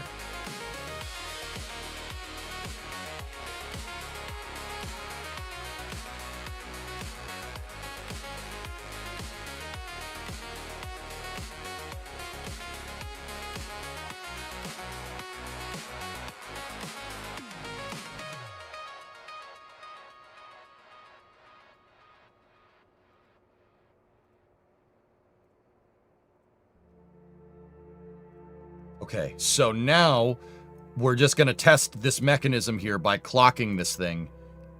We want a clocked mechanism right here, just so we can see, right?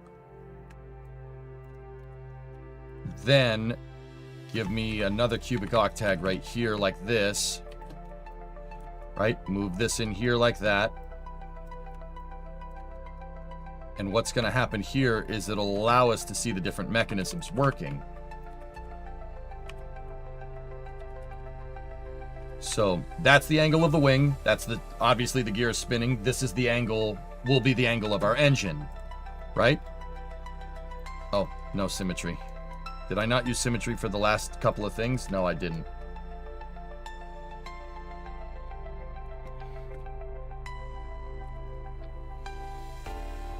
Gotta remake it.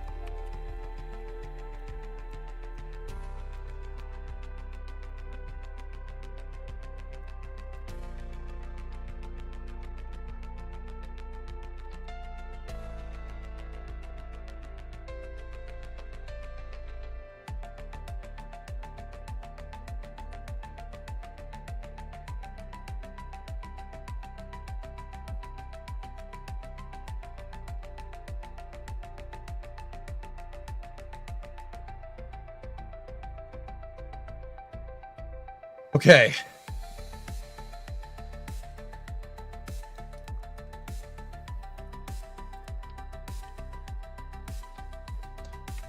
I'm pretty sure this is going to work. This is more of a visual aid for you guys here to be able to see this. Just in case anybody's looking at this and going, what are you doing, man? Don't worry, I'll show you. All right. Let's put this thing out on the runway and test that mechanism and make sure everything works correctly. I'm trying to get this done before tank watching, dudes. Or at least a prototype so you guys can see some explosions.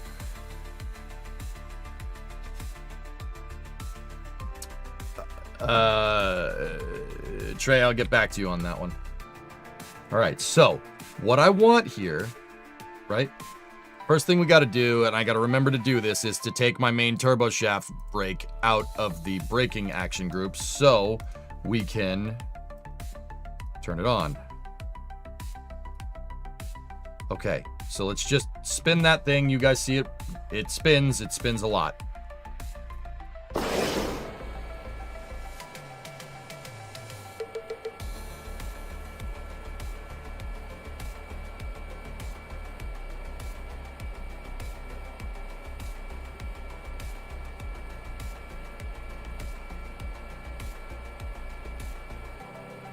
Now, if we go here with this, right? Watch.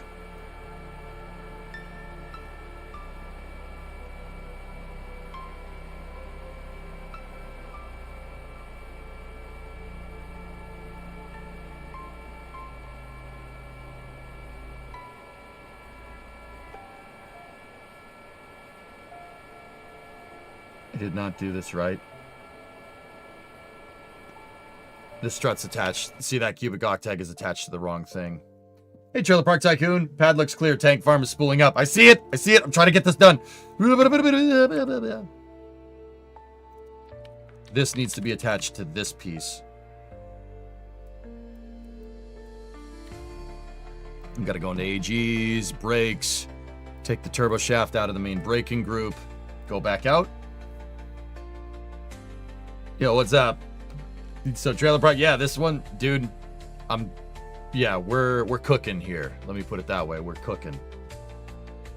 It's cool.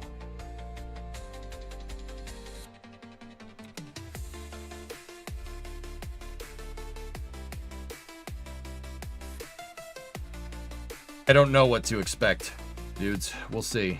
All right, so flip this all on.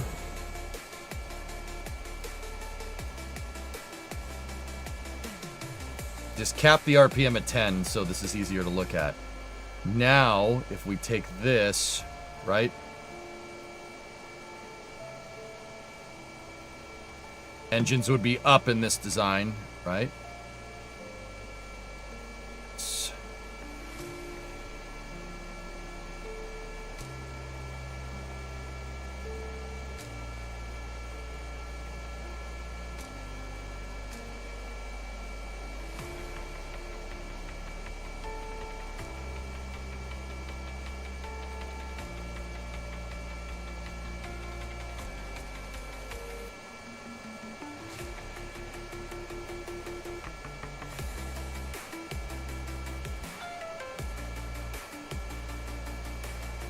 Yep, they all move independently of each other.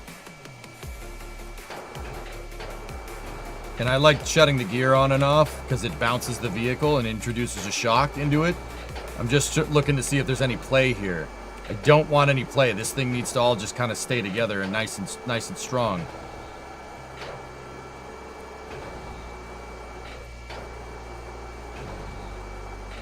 I don't see any movement there. Good. Test is good.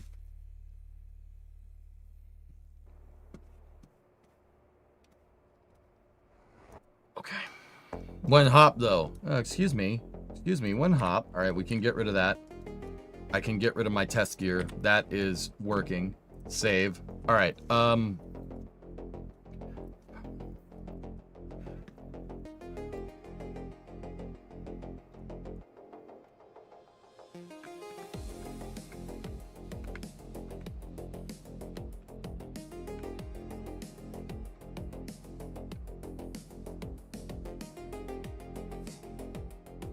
Now, what do we want for our engine housing? Let's go into aerodynamic parts.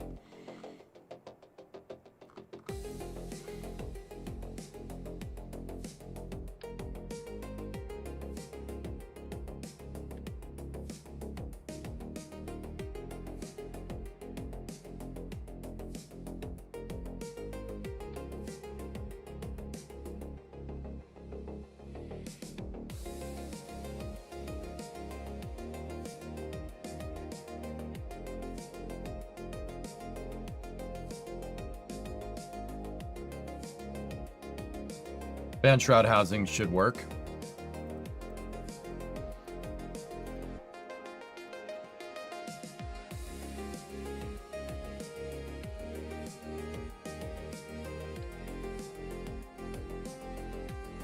Martin, I probably would have done stuff a little bit differently knowing what I know now.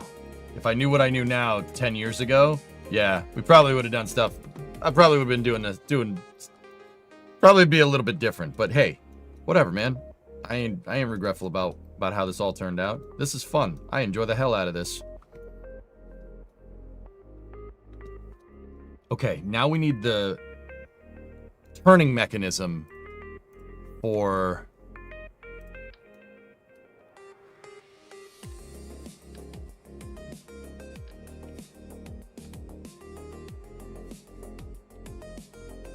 need the pivoting mechanism here. Now, these things, I don't want them to be motorized, just completely demotorized, and I do not want them in a rotor brake. Actually, having them on a rotor brake action group is not the stupidest idea, but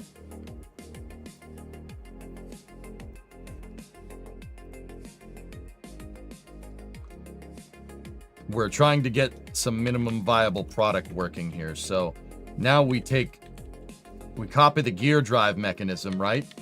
And we align the gear drive mechanism to the axis here, and then we rotate it 20 degrees, or 15 degrees, or no, 30 degrees, excuse me. Now this goes, our central axis has to be like here. All right, and now the rotor drive axis needs to be back a little bit, like that. There. Actually, we can take the rotor drive axis and just put it forward.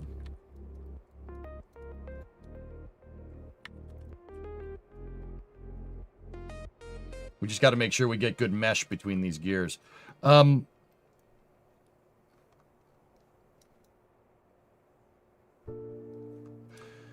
know what? Instead of that small housing, yeah, give me the one, the bigger, slightly bigger fan shroud.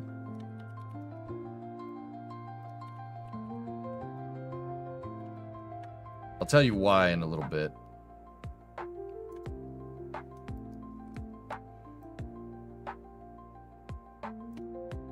That gear drive needs to be right there.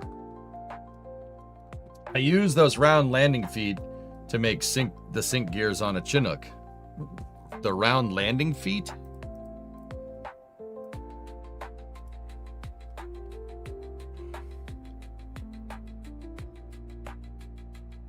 What? That's cool. I mean, I'm not sure how you did that, Louisa, but that's neat. Oh.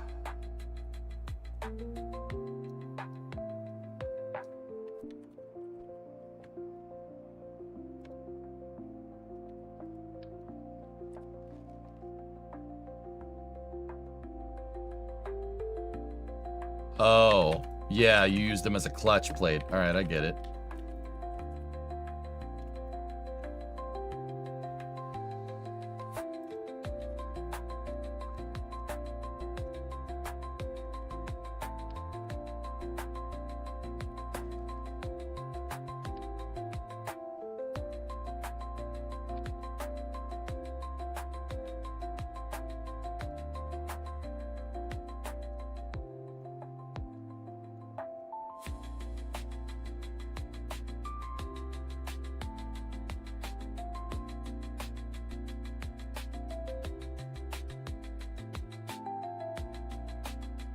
Hi, Sad. What's up?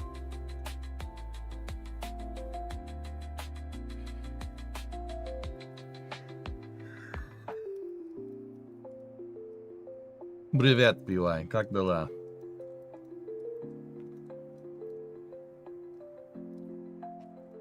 What's up, dude? If only there was an option to sync rotation between the two rotors. Oh, there is. I'm building one. There ain't no option for it. Make it yourself.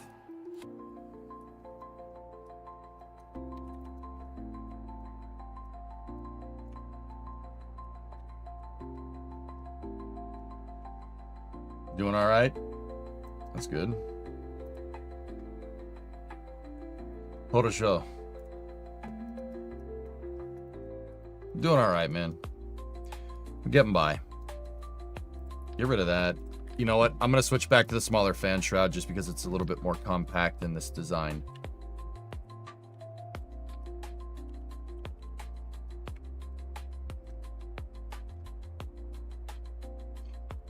This will be easier to make the collapsible rotors and whatnot. We don't need that on there. That on there. That is good. Set this to a grandparent part. And it'll go rotor to rotor. All right, so watch this. I'm just going to put little whirligigs on here. Right, just to show you the proof of concept here.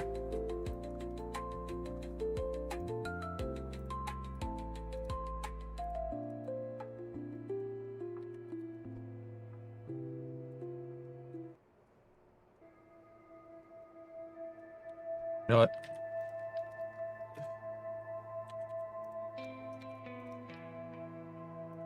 That's all. That's fine.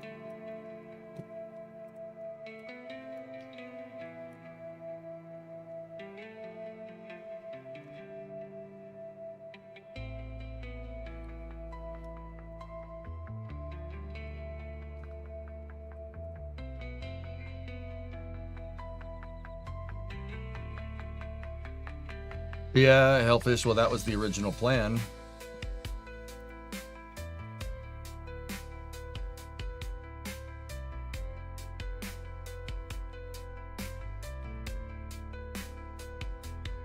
Okay, so brakes on, engines.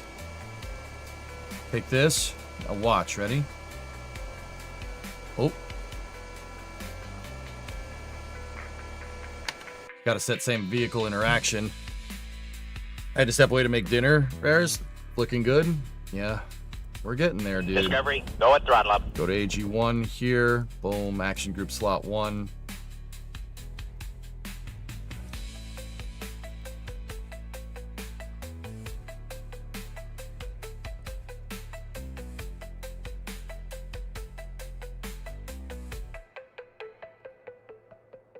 Hey, 88-month resub. Spasiba.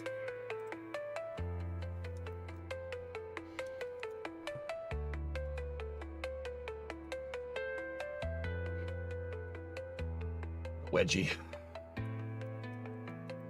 All right, now watch this. Once again, guys, I know that my propellers aren't configured right. They're not in the right orientation. I don't even know if this thing spins the right way, to be honest with you.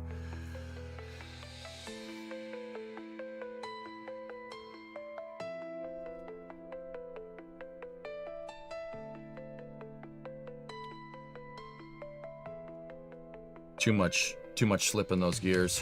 All right. Let's limit our RPMs just to 30 or something for now.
Not doing what I want. I have to move that whole bearing mechanism there.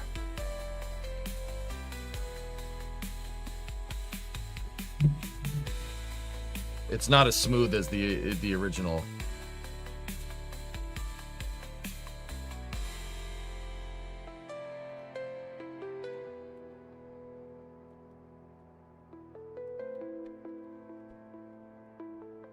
So this thing's new position has to be like right there. And then this carrier needs to be in the wing. Or this bearing needs to be in the wing for the pivoting mechanism. That will hold it in position.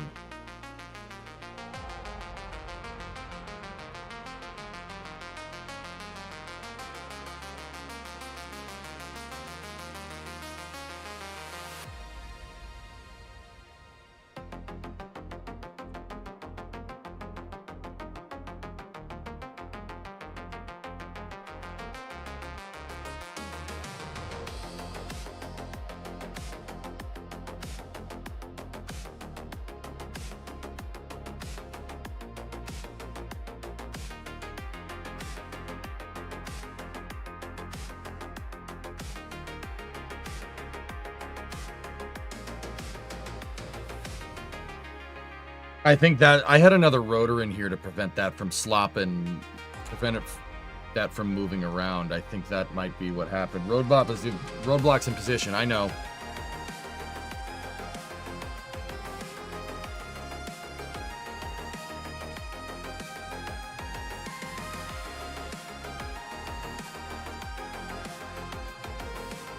Let's see if moving the bearing inward fixed it.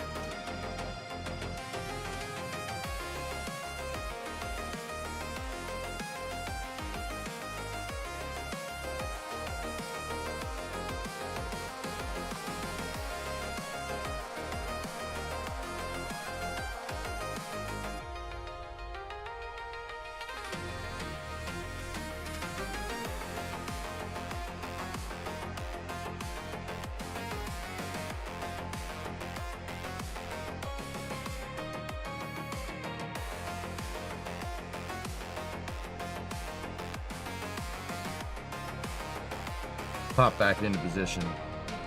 I think there's still too much slop in the gears though. But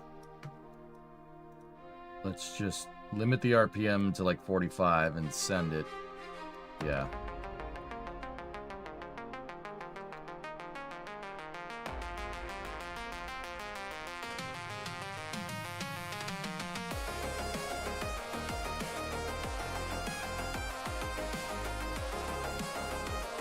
Now watch.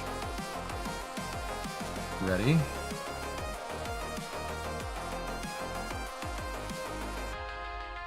See? Making the gear independently pivotable of the drive shaft allows us to transition flight modes right? And the propeller stays spinning.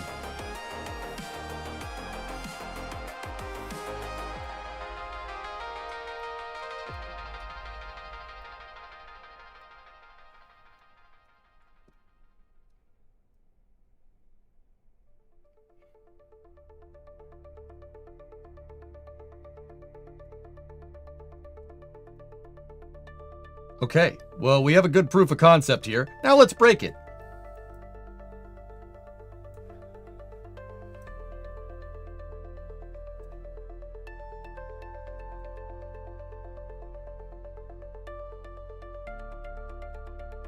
Gear mesh is not good.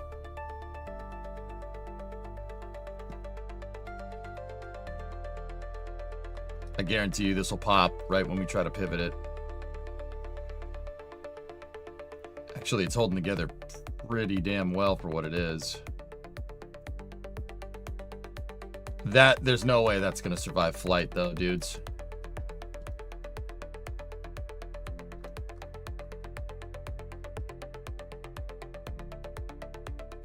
Gears are skipping teeth.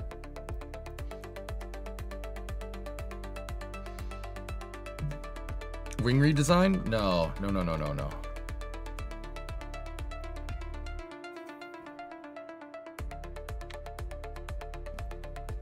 So first of all, yeah, that's demotorized. Is that one demotorized? Yeah, that one, we don't need any motor there. It'll keep mass off of the rotating mechanism out here. Prevent it from sagging right at the beginning. Now, this needs to... Oh, there's your problem. Yeah, that probably has something to do with it. It was crooked. That part was crooked. It's probably why we weren't getting a good mesh with the gears, but...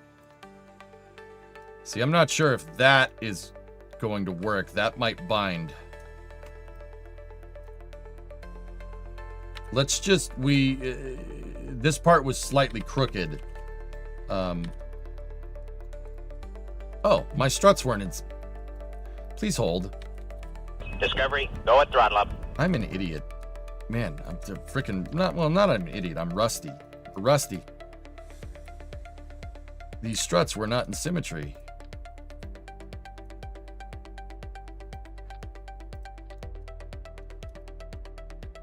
Well, there's your problem, dingbat. No wonder one side was staying together better than the other.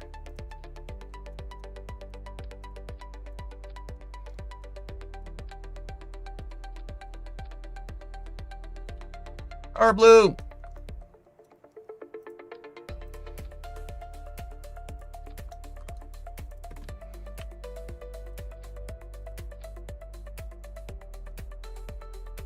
Now, did those carry over in sim? Yes, they did.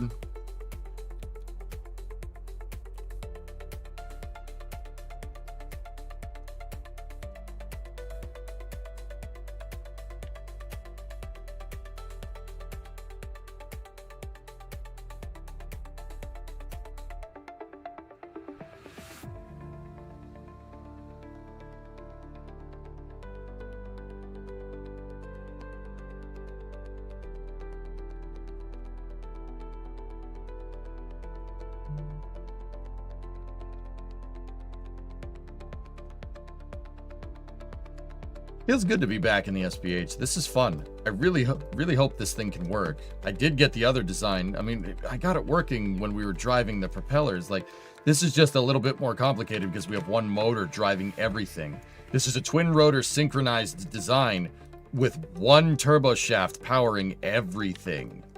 I have a singular turbo shaft inside of the wing box of this. And that's powering everything with these RCS gear thingamawhatses.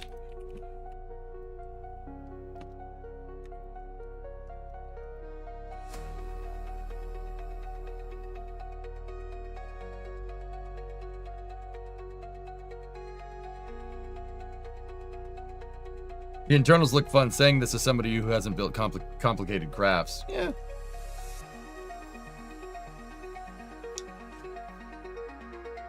What on earth is this? I'm trying to build something that we saw DARPA make, the Defense Advanced Research Projects Agencies. They have a prototype that this thing, it's the X-76. It's kind of a next generation tilt rotor design, and the blades actually stow back ride tech.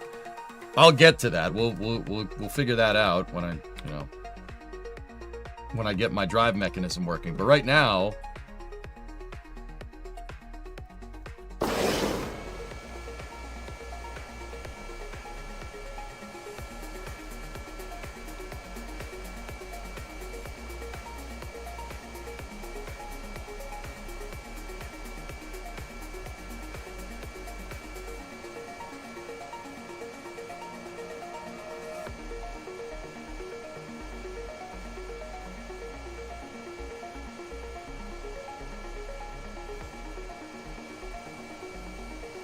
I mean, it's working.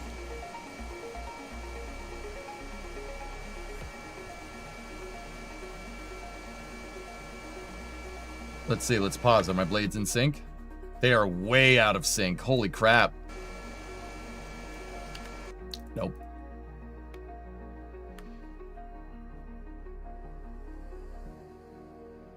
They're not hitting the gears crownless. They're not set to same vehicle interaction. The rotor design is a placeholder. Ignore it for now. So let me go look at how I meshed the gears on the K29 AGR2.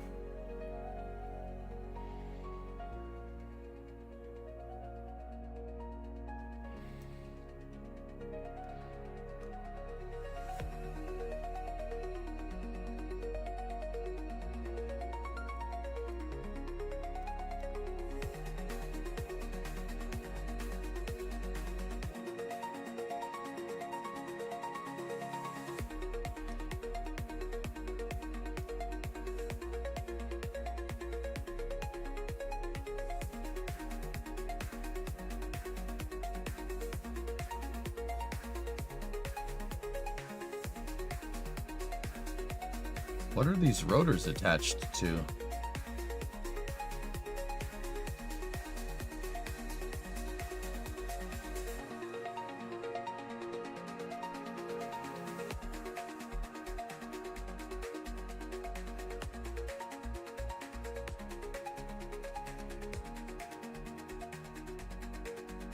Oh, okay.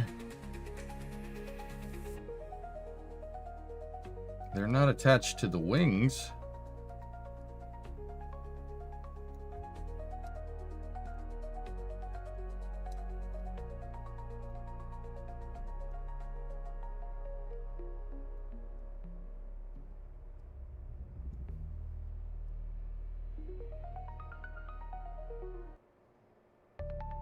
They're attached to the landing gear fuel tank?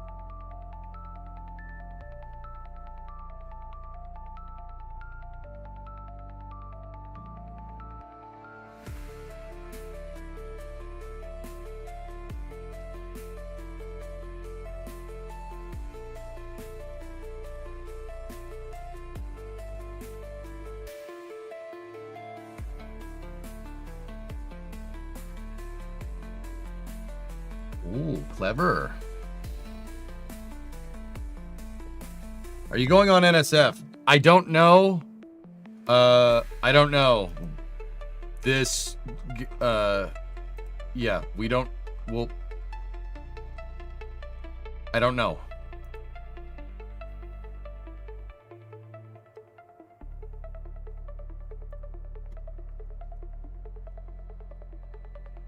I don't know. Because Firefly decided to launch, so we might be a little short-staffed, dudes. We'll see. We'll see how it goes.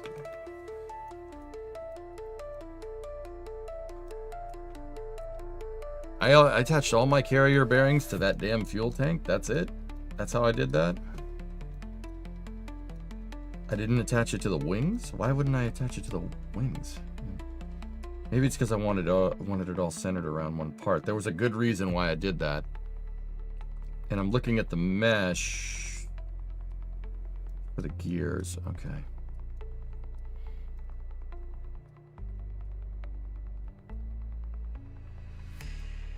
So this is a centering, those rotors are there as a centering device.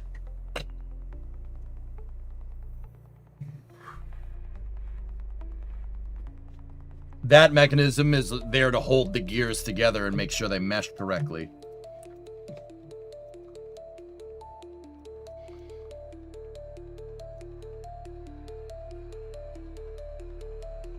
What's interesting is that I didn't do that with... Oh, I see how I did it. I held everything together. All right, so let me...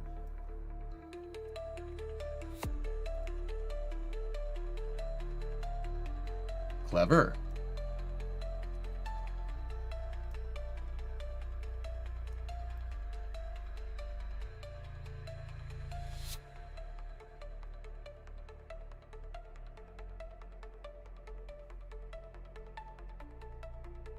All right.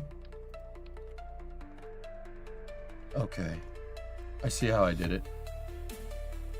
I'm going to copy past EJ because past EJ probably knows better. And past EJ, for whatever reason, attached everything to this fuel tank. Discovery, go at throttle up. I'm not sure why I did that. I'm going to go ahead and hope that it was a calculated decision.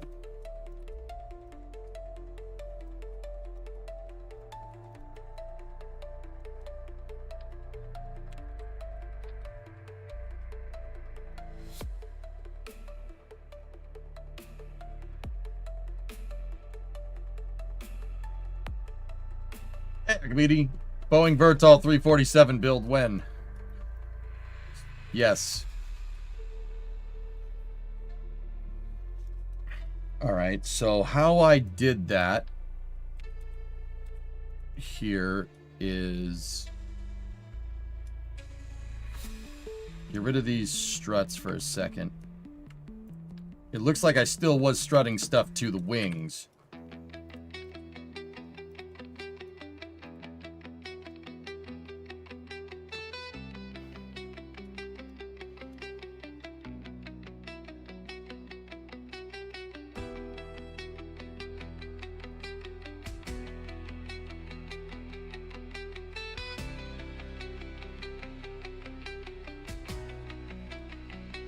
So what I thought was a good idea was to do this and use this as a carrier to hold that whole mechanism together. I did that for a very good reason.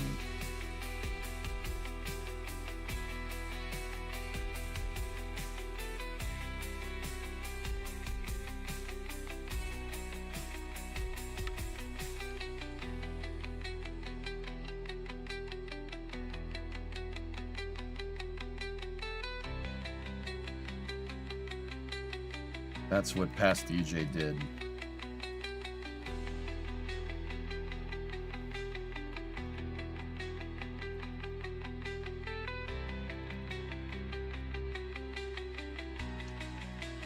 And then this is to hold the whole tilt mechanism in place.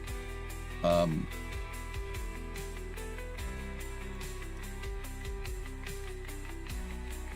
pivoting drive shaft, though. Okay. All right, I see what I did. All right, let's attach another bearing gear here, like this.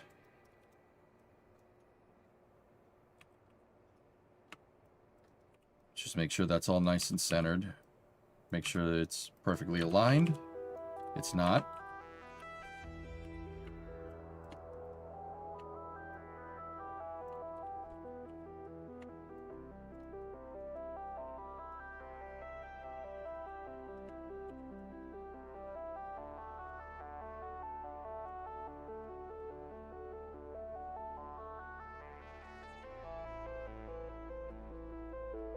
So this goes here, like this.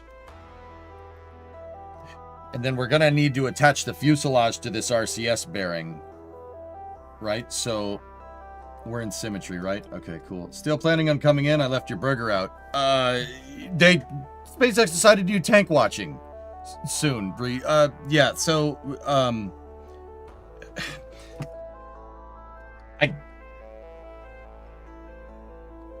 yes. Yeah, the answer is yes. Give me a second.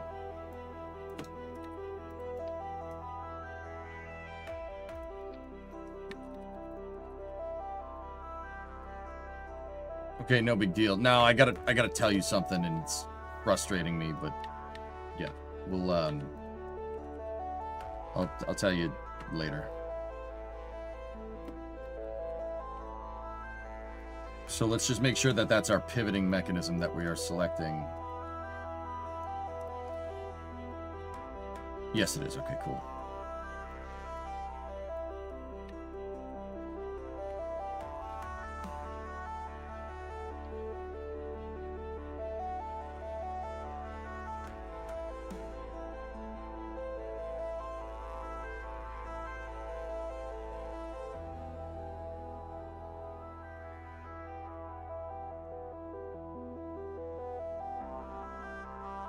Sounds like you need a conveyor belt from the house to the shop. All right, move that out for a second. Yeah, right. Move this up here. So what I did was I attached a strut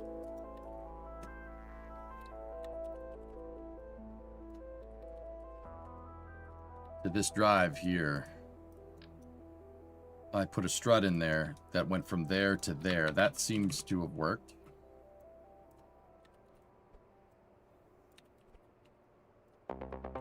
Right? On the ball right there. Now this goes back down here like that, and then that piece goes in here like this. The strut is working as a drive axle. Well, not working as a drive axle. It attaches everything to this carrier, keeping everything aligned. Now, this sucker right here needs to dookie.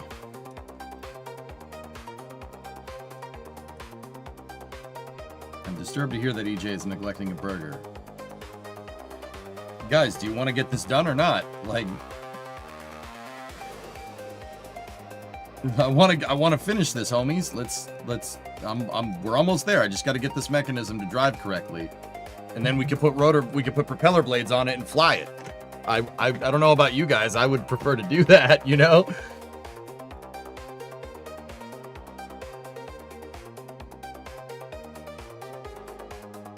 I care more about your well-being than this sweet machine. Yeah, whatever. Whatevs, dog.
All right, so now that attaches to the wing like I did before. Attaches there. Keep those like that. And now...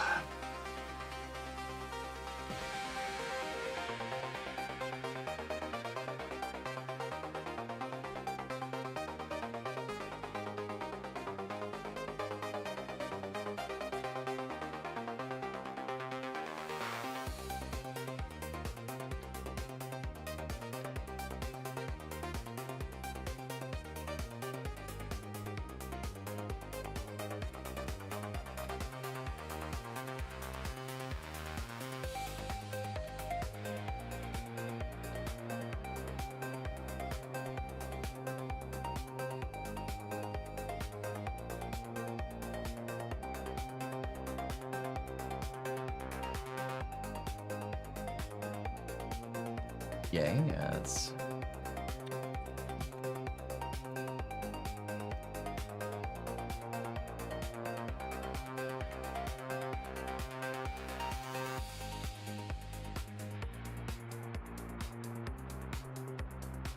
So the north-south struts, the ones that are at 12 and 6 on this, are attached to the secondary rotor. And the ones that are attached at 3 and 9 are attached to the first rotor. This, 2 of the struts are attached to one wing, 2 of the struts are attached to the other wing. That's how I made this carrier mechanism so strong. The drive shaft and pivot point carrier mechanism. That's how I made it really, really, really, really strong. I did some trickery. And now we're back to doing trickery again. But it's cool trickery. It's mechanical trickery.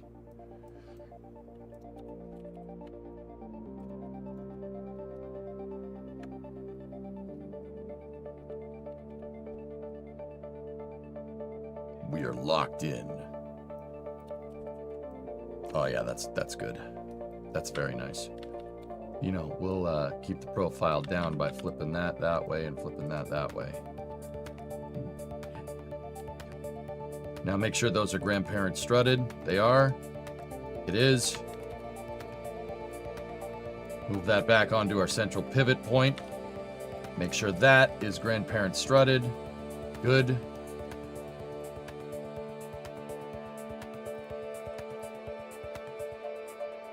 Okay. Let's see what we got.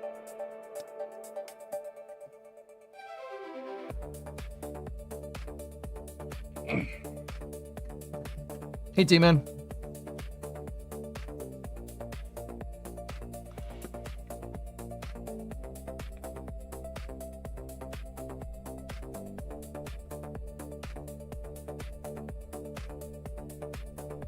All right. Mechanism is held in position. Let's just test the pivoting mechanism first here. I'll be able to tell you if it's working based off of what I see there.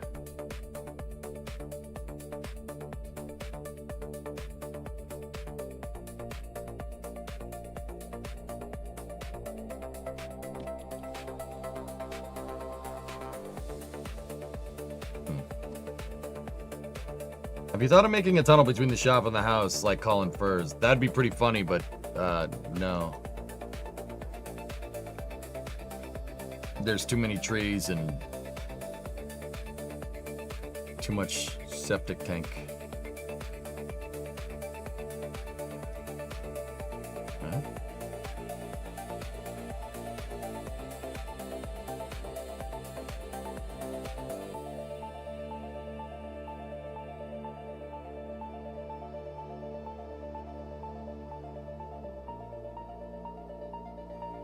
Load-bearing septic tank? Well, yes.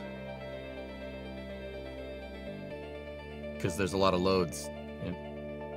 Cool.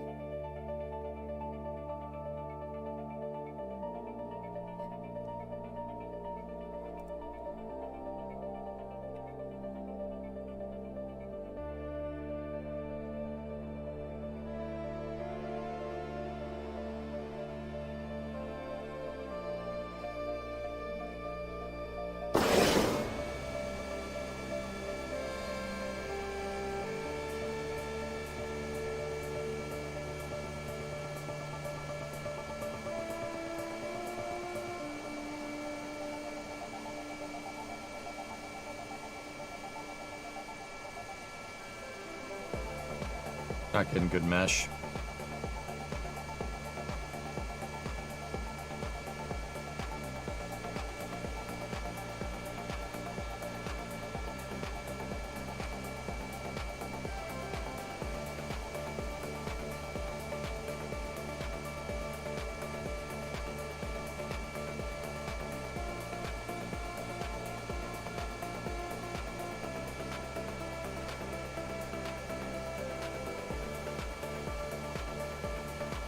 That might have something to do with it.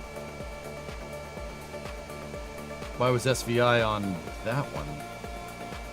On the carrier piece.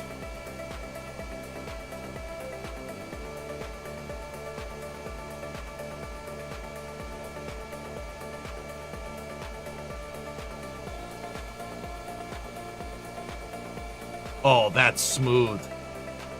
Yes.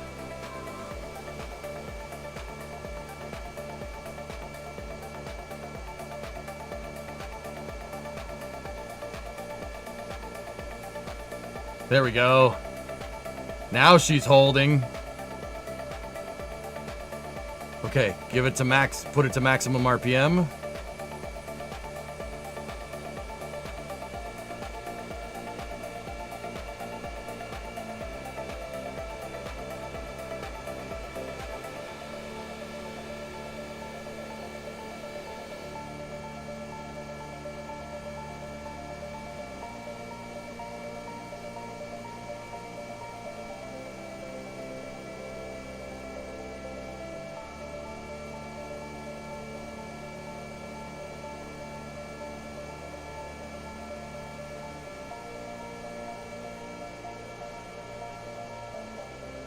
That's the pivoting mechanism.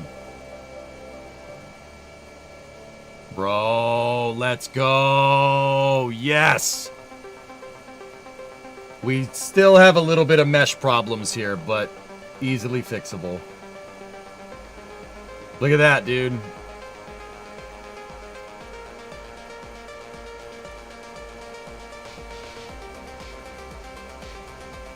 Well, that's pretty neat.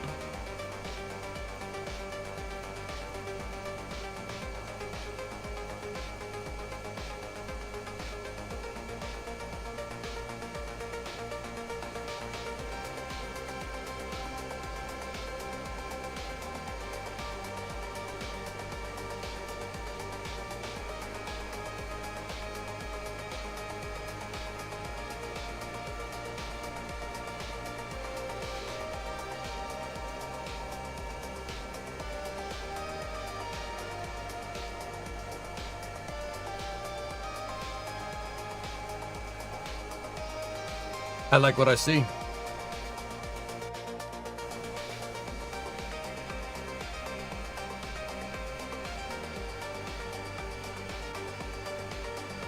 I don't like what I see.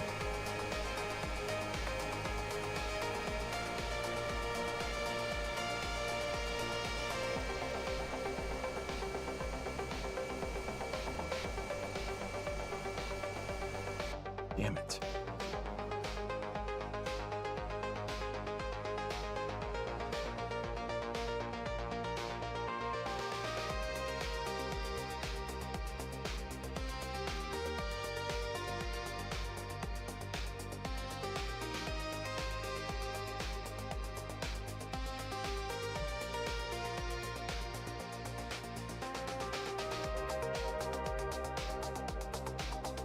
What is that? And why are those there? Oh, I'm an idiot. I know why those are there. Don't worry about that. Never mind. Never mind. You don't need to worry about that.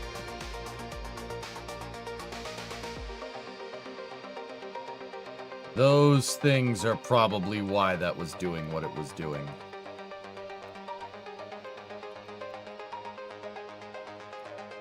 The other thing is that I want the rotor, the motor mechanism.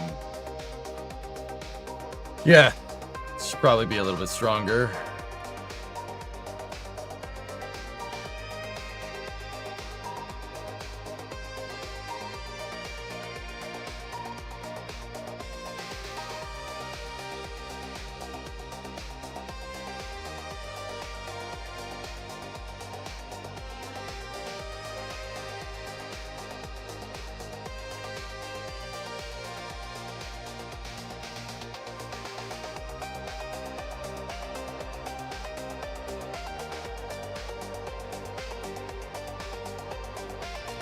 There's your slop. No continual mesh right there. Not good. These pieces need to come inwards a little bit.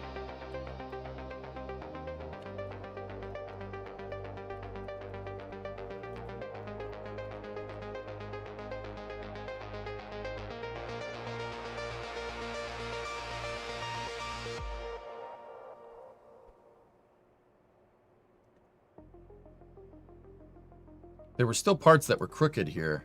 That piece wasn't aligned correctly. You can tell because if you switch between absolute and local orientation, the arrows will change direction. Yeah, now that's all good. Interesting. Let's, Are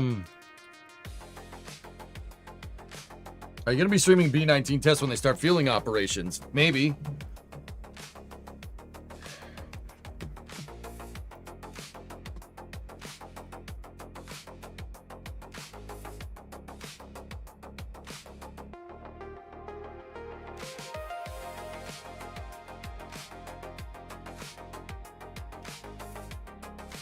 Did Firefly... Hang on.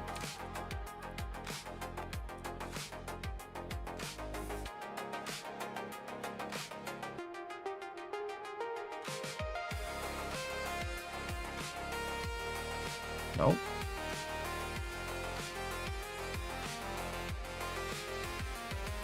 No posts. Now it looks like a proper radial engine. It really does, doesn't it? See pinned comment on that stream.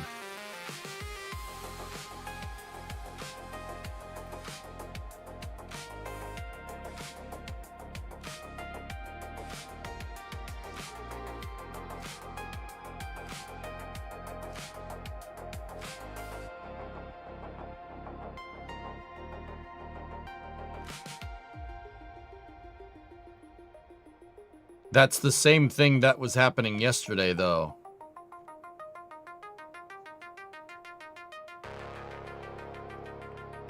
That's the same comment that they have pinned yesterday. Is it possible that they still have it pinned on the same stream?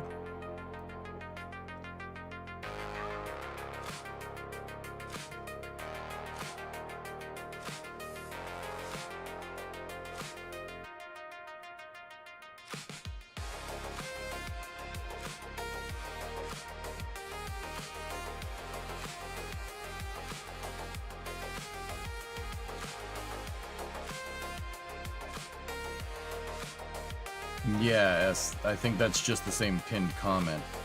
Now that I got the same vehicle interaction problems figured out with the gear teeth here, I'm going to simplify and add lightness here before we go any further. So this has a center ball piece here. I don't need that. What we could do, what we're going to do, I should say, is take this piece. I'm going to put the gear teeth in 6x symmetry on the rotor part and then move them into position. And then we get rid of the center gear, right? And that eliminates a part. And now the gear teeth are attached directly to the rotor mechanism. Now we take this bad boy, put this sucker back in symmetry, right? Make sure we absolute snap.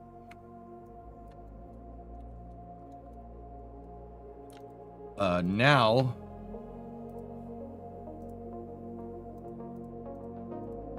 make sure we still have same vehicle interaction. Sometimes SVI doesn't take over symmetry.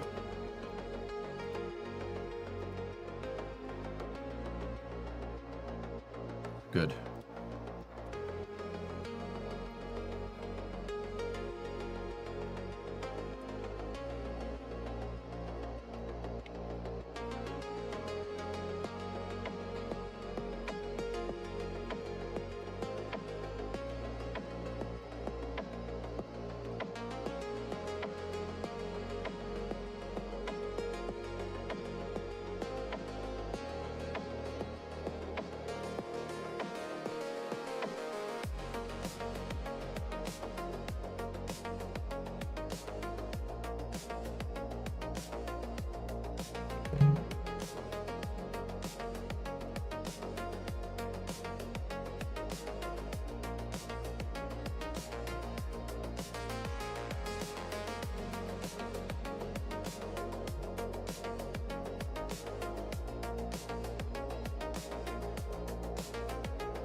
Stream should start at 7:30.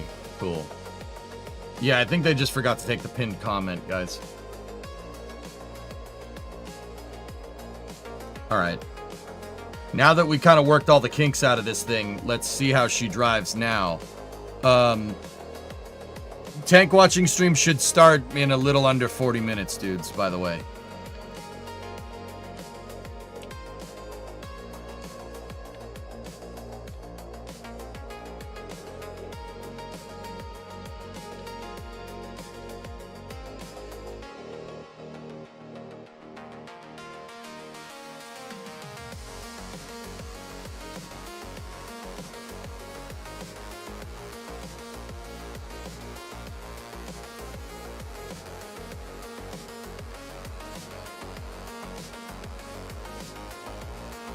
You know what? We'll just put propellers on there, but they'll be placeholders for now.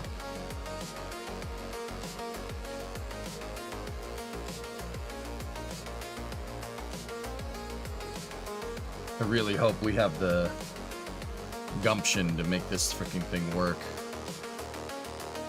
One motor driving two rotor assemblies through a gear is going to woof.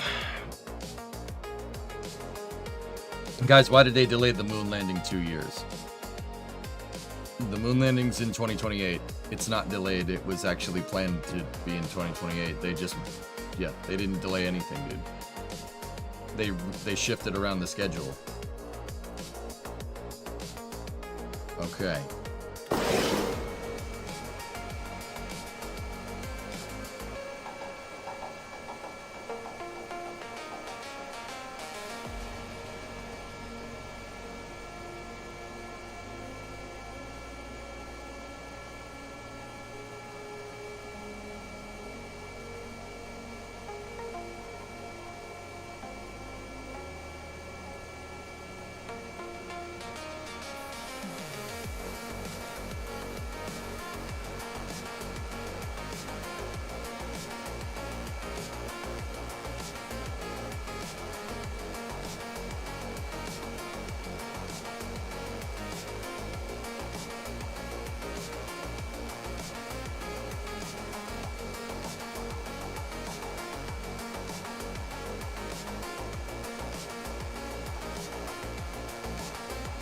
Very smooth.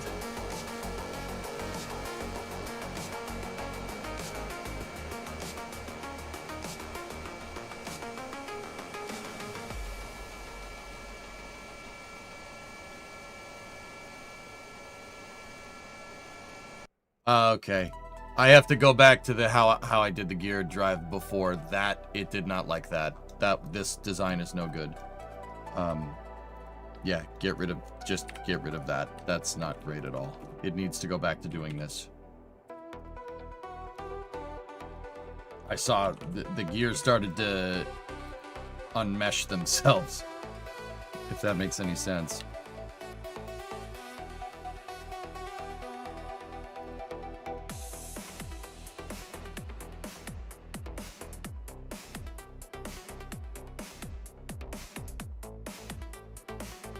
That was really smooth until it got past 200 RPM.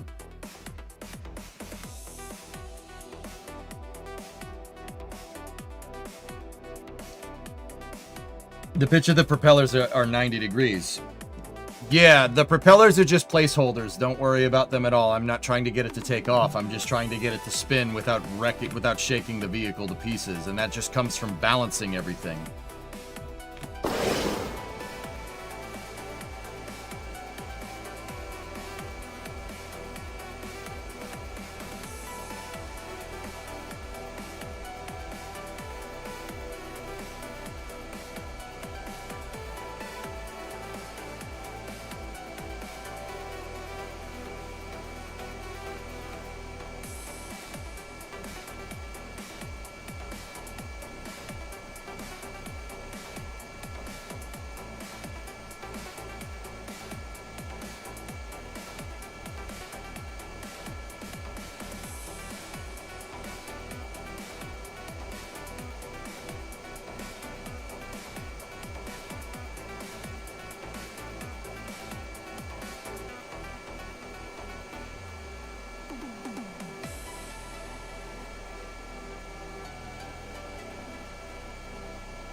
punched out.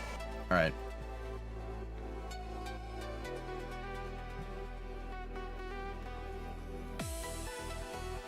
Is this 90-degree concept for giggles and engineering content, or is there no way in stock to do this 90-degree drive for the rotors? Oh, no, you can't do this. There's no other way to do this. To make a synchro like this, no. I mean, you could probably do it with software if you wanted to sync RPMs with KRPC, but I like mechanical stuff, so. But not in the stock game, no. All right, I noticed the rotor mechanism is driving up and down like crazy. So what I'm going to do, give me another holder, another bearing holder here.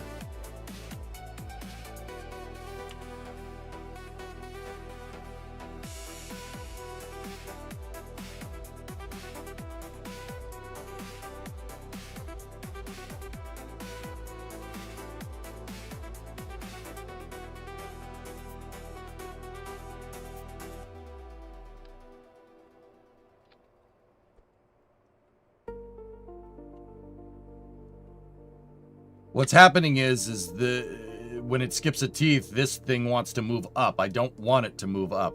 We want it to stay in position. So we already have an RCS ball right there. So I'm going to take this mechanism, right? Like, the other thing to take into account, fellas, is that it doesn't necessarily need to, like, you don't need to have rotor sync in KSP. You don't need to have it. It's not like quintessential, but it does. I like it. Yeah, you don't need to do this. I could just put two engines out here. They could completely desync and it's not a big deal. The reason why you don't want your rotors to desync in real life is because you're going to get differential precession, right? And that differential precession can, between your left and right or your forward and back rotor, is going to put all kinds of vibration and acoustic forces through the vehicle, through whatever you're flying. And because most things are made out of aluminum only has so many fatigue cycles that it can go through before aluminum doesn't like bend, it just cracks. Think like concrete, it just cracks. And you have to think about all that when you're building an airplane, right? Where's the load getting put on? What parts are bending? If they're made out of aluminum, there's only so many times it can bend before it'll just snap off.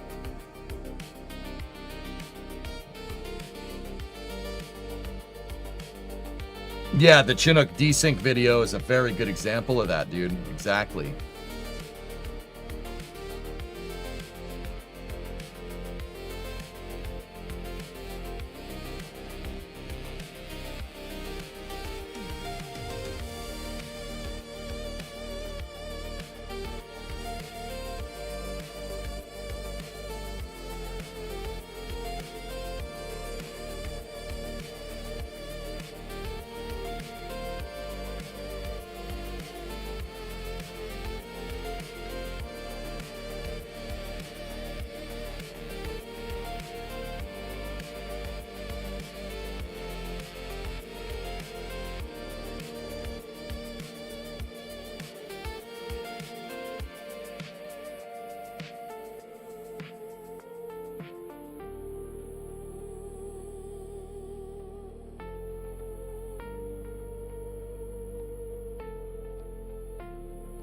That's right, Chuck.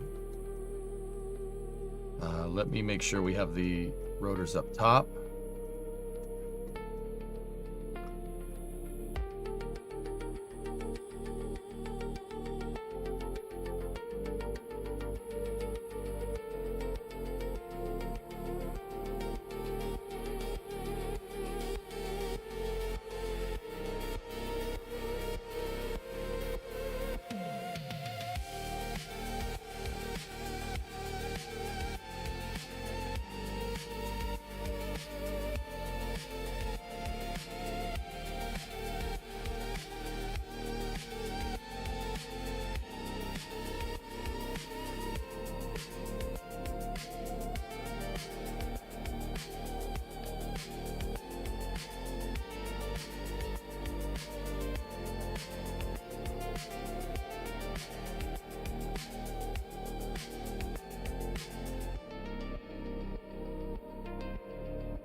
This isn't gonna fly.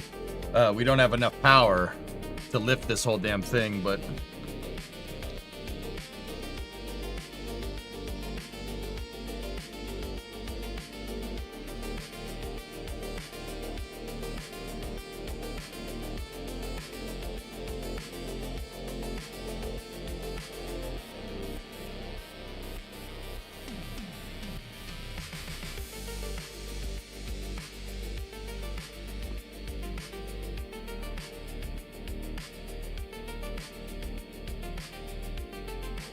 spin them faster, and it's a drive mechanism, dude.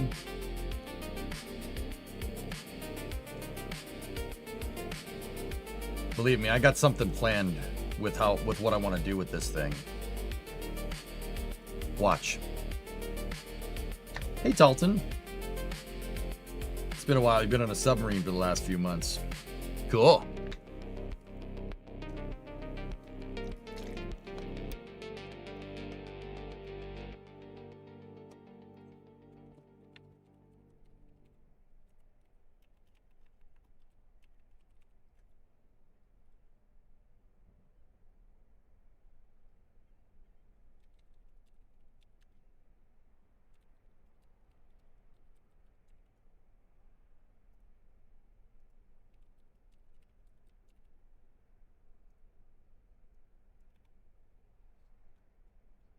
Sorry, I'm coordinating with NSF about how we're going to do the tank watching today. Okay. Engines are on. Starting up the turbo shaft.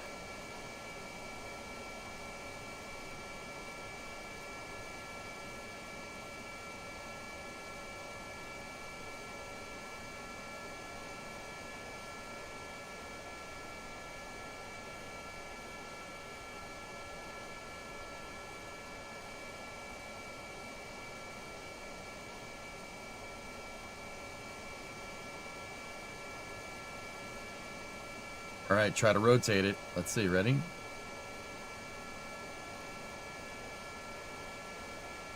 Gear popped out.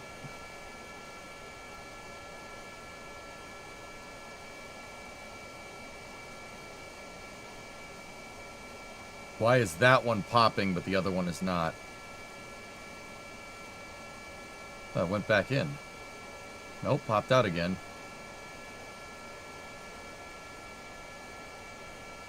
Now I'm wondering if there's a strut that I did out of symmetry.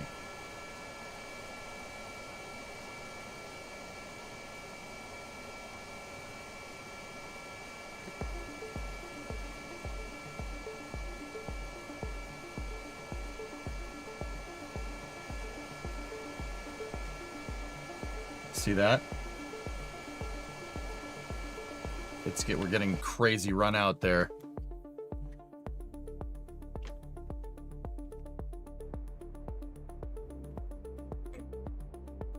Yeah, it pops back in, but it was happening on one side but not the other. That tells me that, so I did run a carrier strut that goes through there to that bearing. Is it over there on the other side?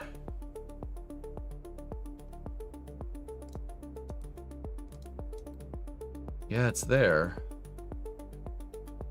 It's there. Now, why would that do that then?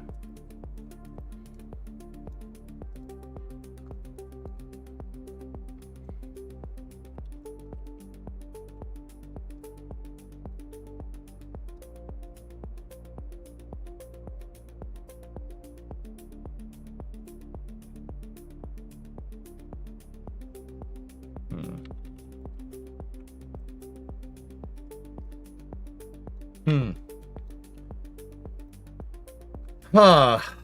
Okay, that's a little weird. The strut is there. It's connected. See it? It's right there. That strut, the reason why I'm wondering is because that strut is designed to prevent that from happening.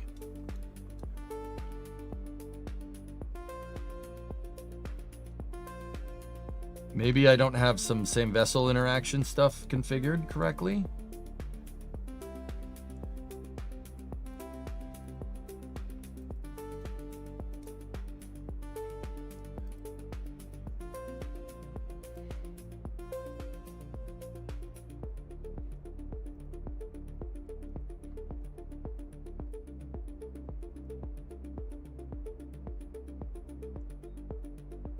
I don't. Yep. You need the bearing. Dude, this side was working without any intermediate bearing. Holy crap, dude. Sometimes the same vessel interaction toggle does not take over symmetry. Dude, that means this thing was superbly smooth without a lot of interaction, vehicle interaction. That's pretty good, man. Pretty happy about that. That is the reason you use the clutch plate method. Yeah, Luiso. Yeah. I mean, the clutch would work. Sure. Yeah, use the landing gear as a clutch pressure plate. It's a good idea. But I think that's too big. That's too big for what I'm trying to do here. This is supposed to be tiny. That's why this is such a pain in the butt to make. All right. Okay, control mechanism is active. Engines are on. Torque limiter 25.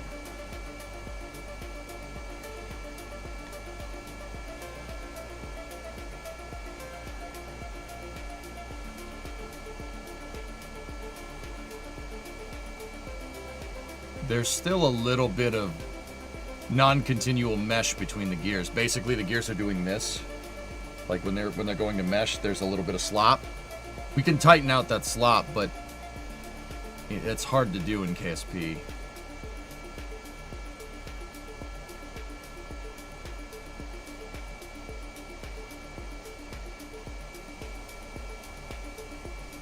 See that? Now what happened over here?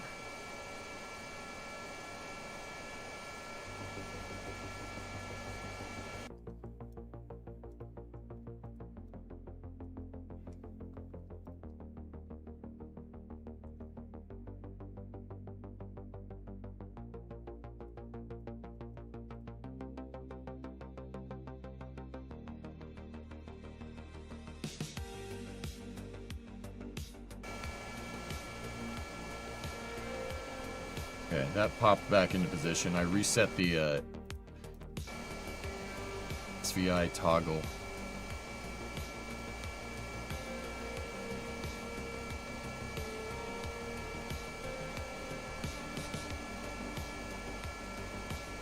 Just go. See what it does.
Dragon Capsule Osprey mix. Yeah.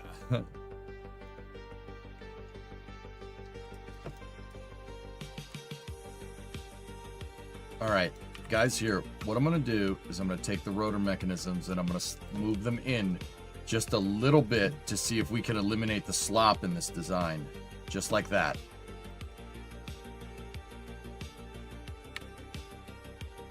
Now, I have no idea why this bearing decided to act up on me a second ago, but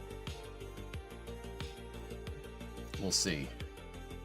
I think I learned why those X-76 nacelles are long even though there aren't any engines in them. Well, that turbofan thingamajigger's in there, dude. There's a ducted fan in it. At least that's what I got from the patents. Do you think there's something different?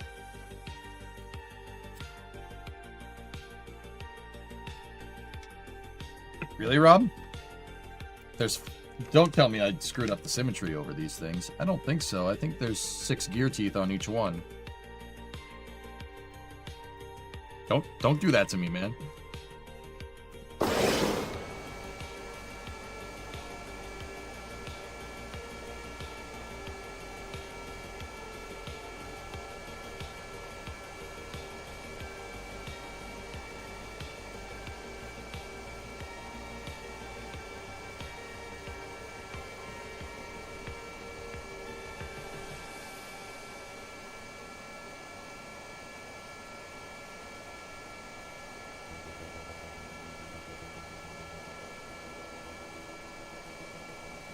We're good at 154 RPMs, which is not the best, dude. But that's still holding. It's not very bumpy. Yeah, once again, we tweaked the location of the vertical shafts to try and eliminate slop between the gears, try to get them to continually mesh. That's hard to do in KSP. Let's go to 220.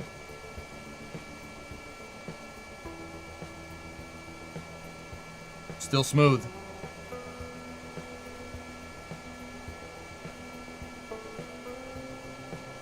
$300.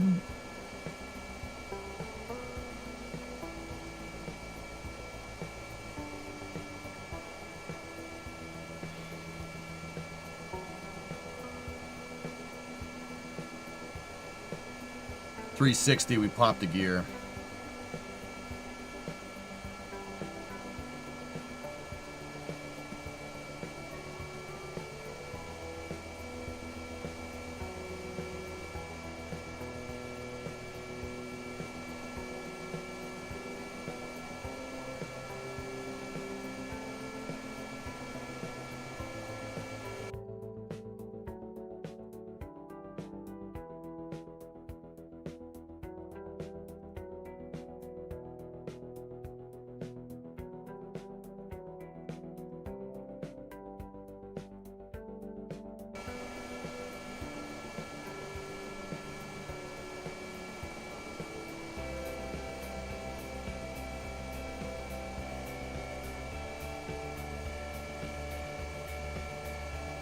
Okay, I'm gonna make a slight change.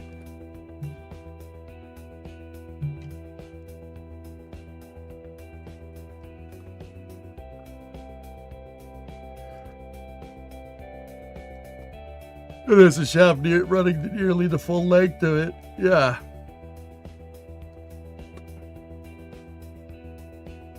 I know this is gonna sound crazy, but I'm actually gonna get rid of that on both sides.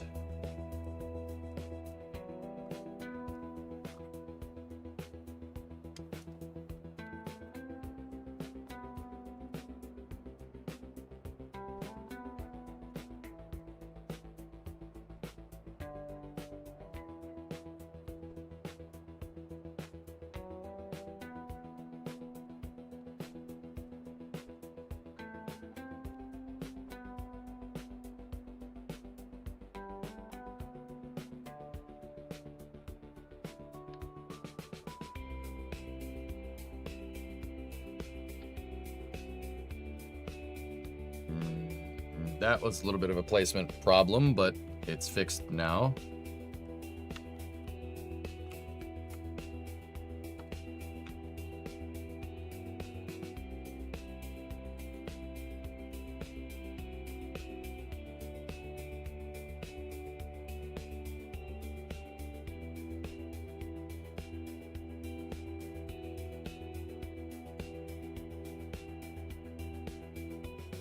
Lots of venting from the pad.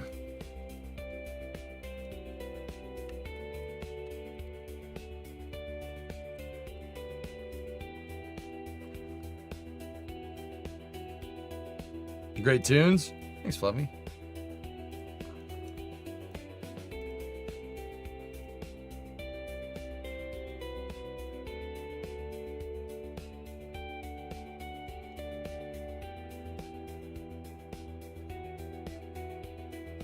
Are you able to construct a housing for the gears? These thermometers are my housing, yeah. I could figure out a way to kind of covered up. This one proverbially just has the guts hanging out.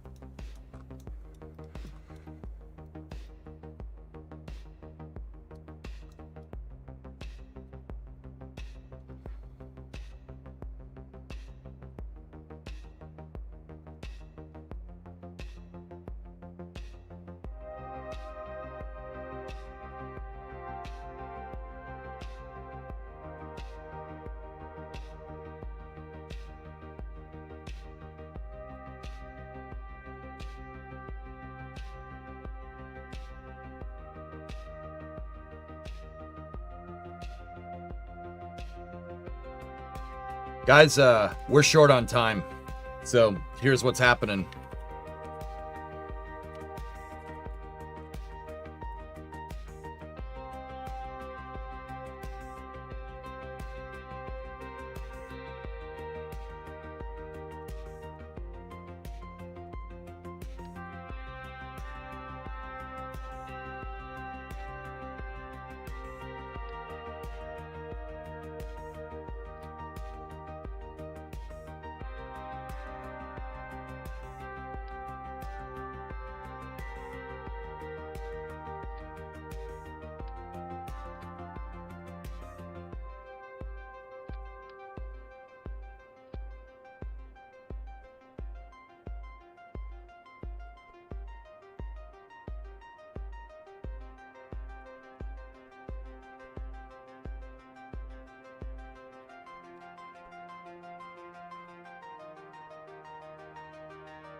I see it.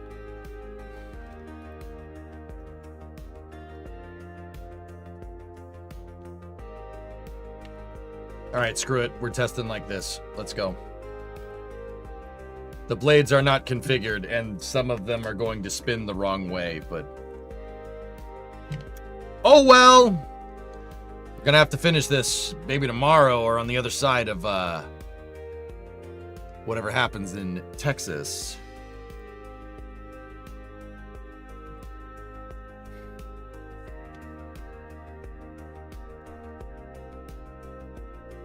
Firefly just bought 2 kits from us today. You just finished editing the work order. All right, there you go.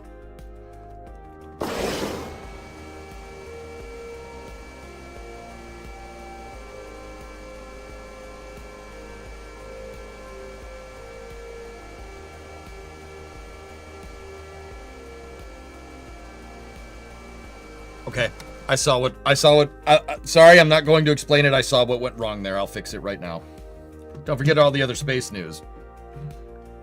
Yeah, thanks. Dude.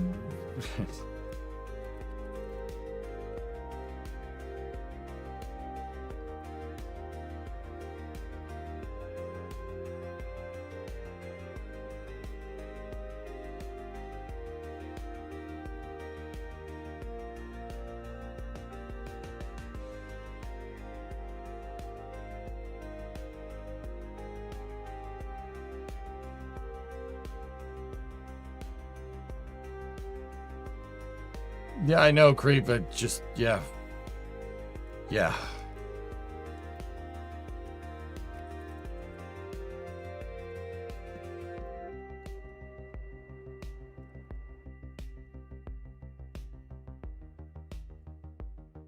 You deny... Hey, Bookcase, what's up? You denied us the privilege of seeing everything go wrong all at once. How could you? Nader, 24-month resub. Look, how you doing?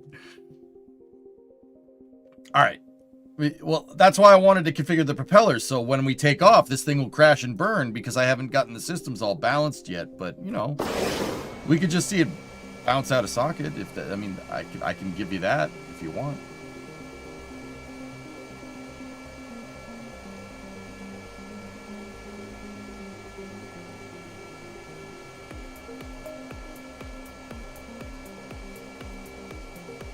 See?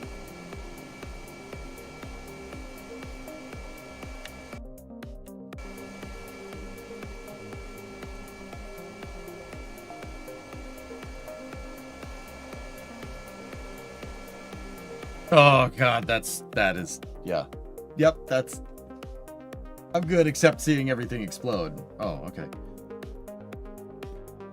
See, now I want to do that. Now I want to just run it back a little bit because the gears are not totally continual mesh, but they're close.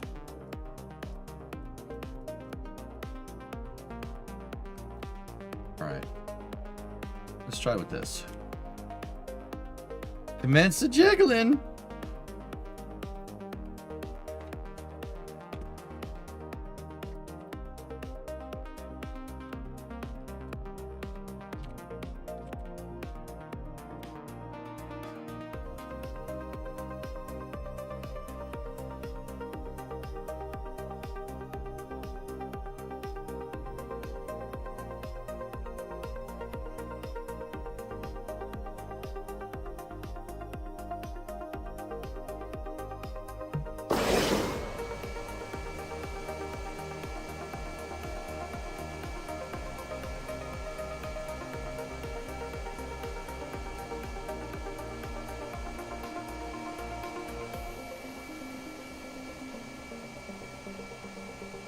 I hate that they run out like that.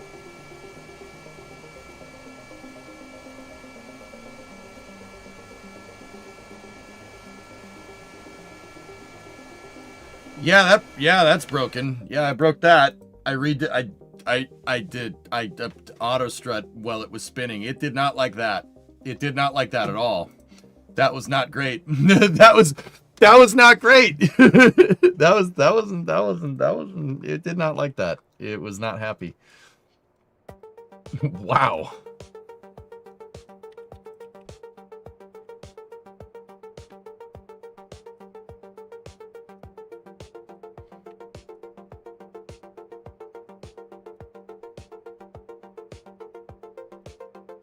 All right, this is gonna have to be the last test, dudes. Yeah.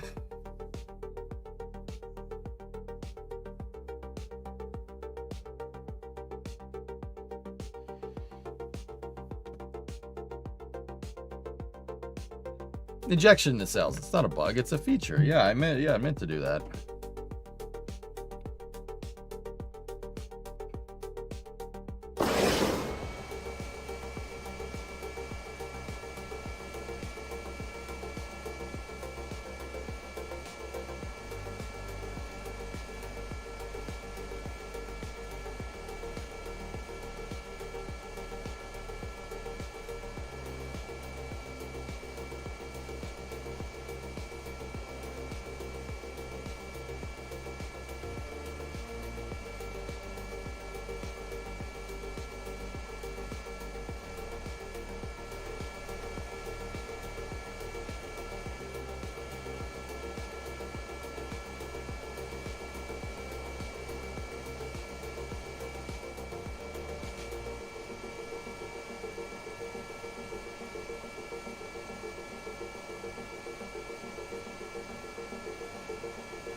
Why are we getting so much freaking run out? Like,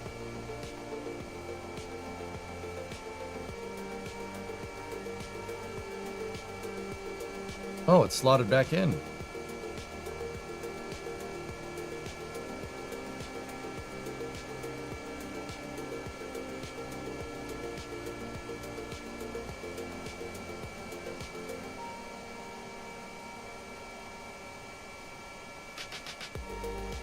Okay, let's try the pivoter.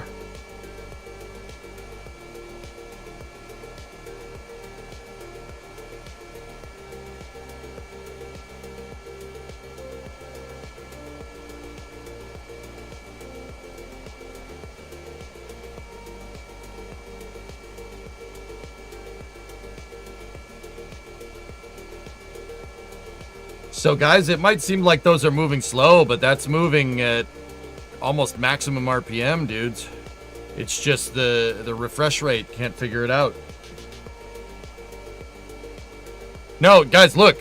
Look, turboshaft RPM is at 450. We're good. That's working. Watch. If I despool it, watch. Oh. Oh. Ho, ho, ho, ho. Well, hello.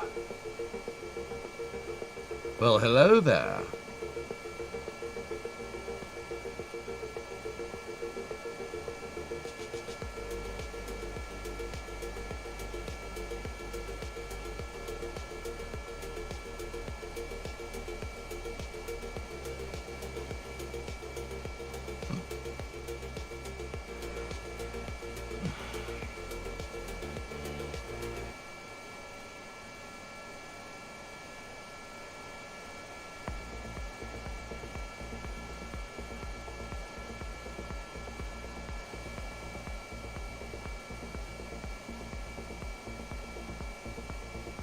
Maximum. Go. No, not like that. Come on, come back. No, I broke it. Ah, whatever. Just send it to the moon. That's fine. Not literally, though. It sounds like if we just if we ramp the torque slowly, this thing works. That was working just fine. We just have to implement some control systems. To do. Implement some control systems for slow ramp up of main turbo shaft. Boop. Yeah, we need a reciprocating dingle arm to reduce sinusoidal repleneration. That's right. That would help.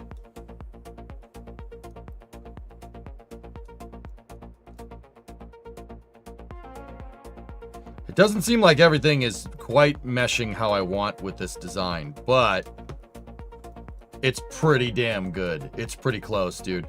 I don't know, when you're building with mechanics like this, like getting a propeller mechanism to do this is ridiculously hard. You need a crazy amount of torque to get it done.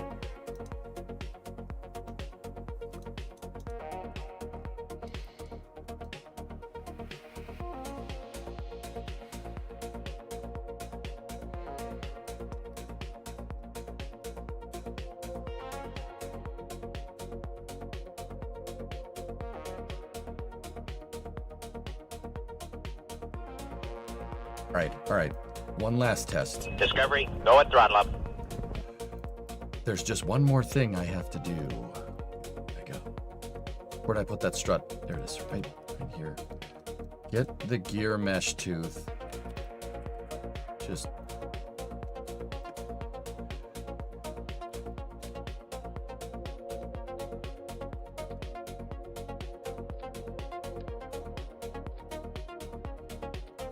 there.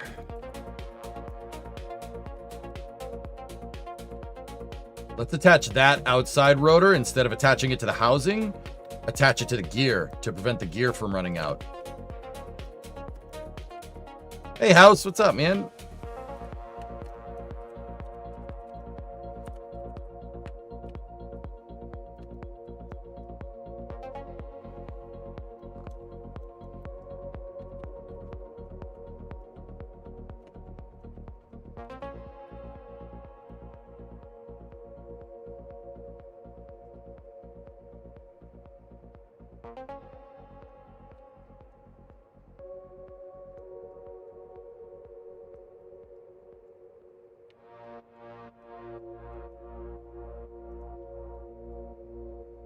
All right. Just one more. I got to see if this works. I'm on a roll right now.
We weren't in symmetry, so the left one is not doing it. The right one is holding in position, though.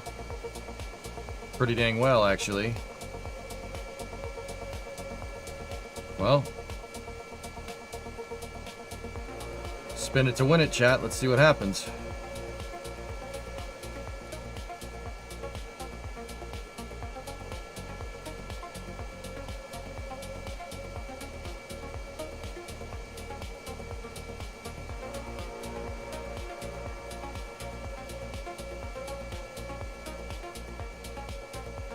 Are they synced?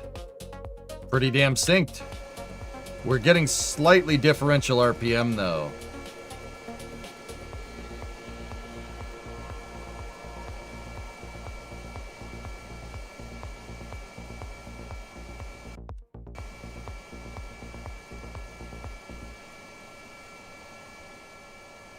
Man, I really wish I could feather these props right now. I don't have it bound up. And there's what the oh, that's why they're desynced. That one's spinning backwards.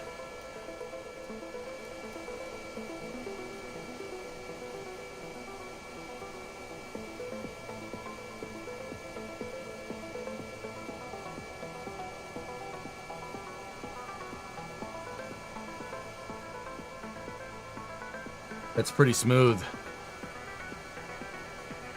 We're getting a little bit of run out. Watch that strut. See how it kind of freaks out for a second and then it goes back.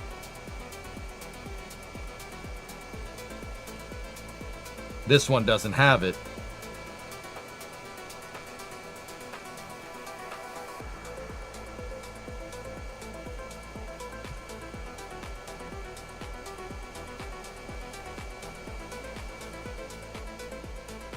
All right.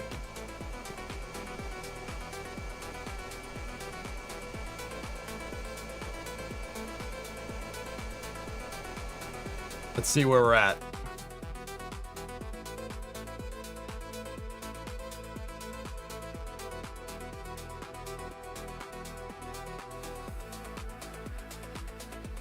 Are we doing some tank watching? Hello?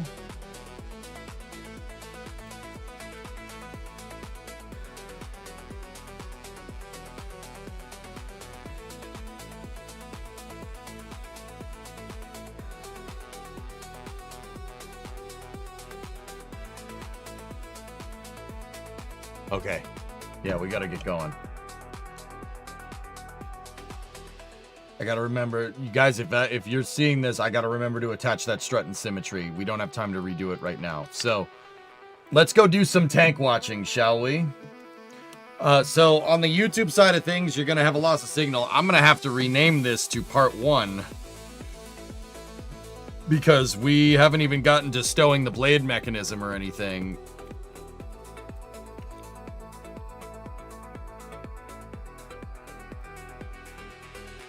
But, let's pause that for a second. But that's going to do it for part 1 of this X-76 inspired build. We're going to have to do a part 2. It's just going to have to be tomorrow. We're just going to have to, dudes. Repost, is there a KSP mod with a nuclear ramjet? I am 100% sure somebody has that somewhere, dude.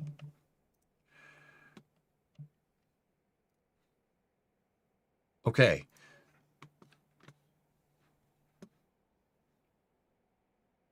Shucks. So yeah, we're going to have to work on this tomorrow, pending what's going on with tank watching. But now we'll switch over to Texas tank watching. I'm going to go see if I could join my buddies over there at NSF here to see what's going on with Booster 19.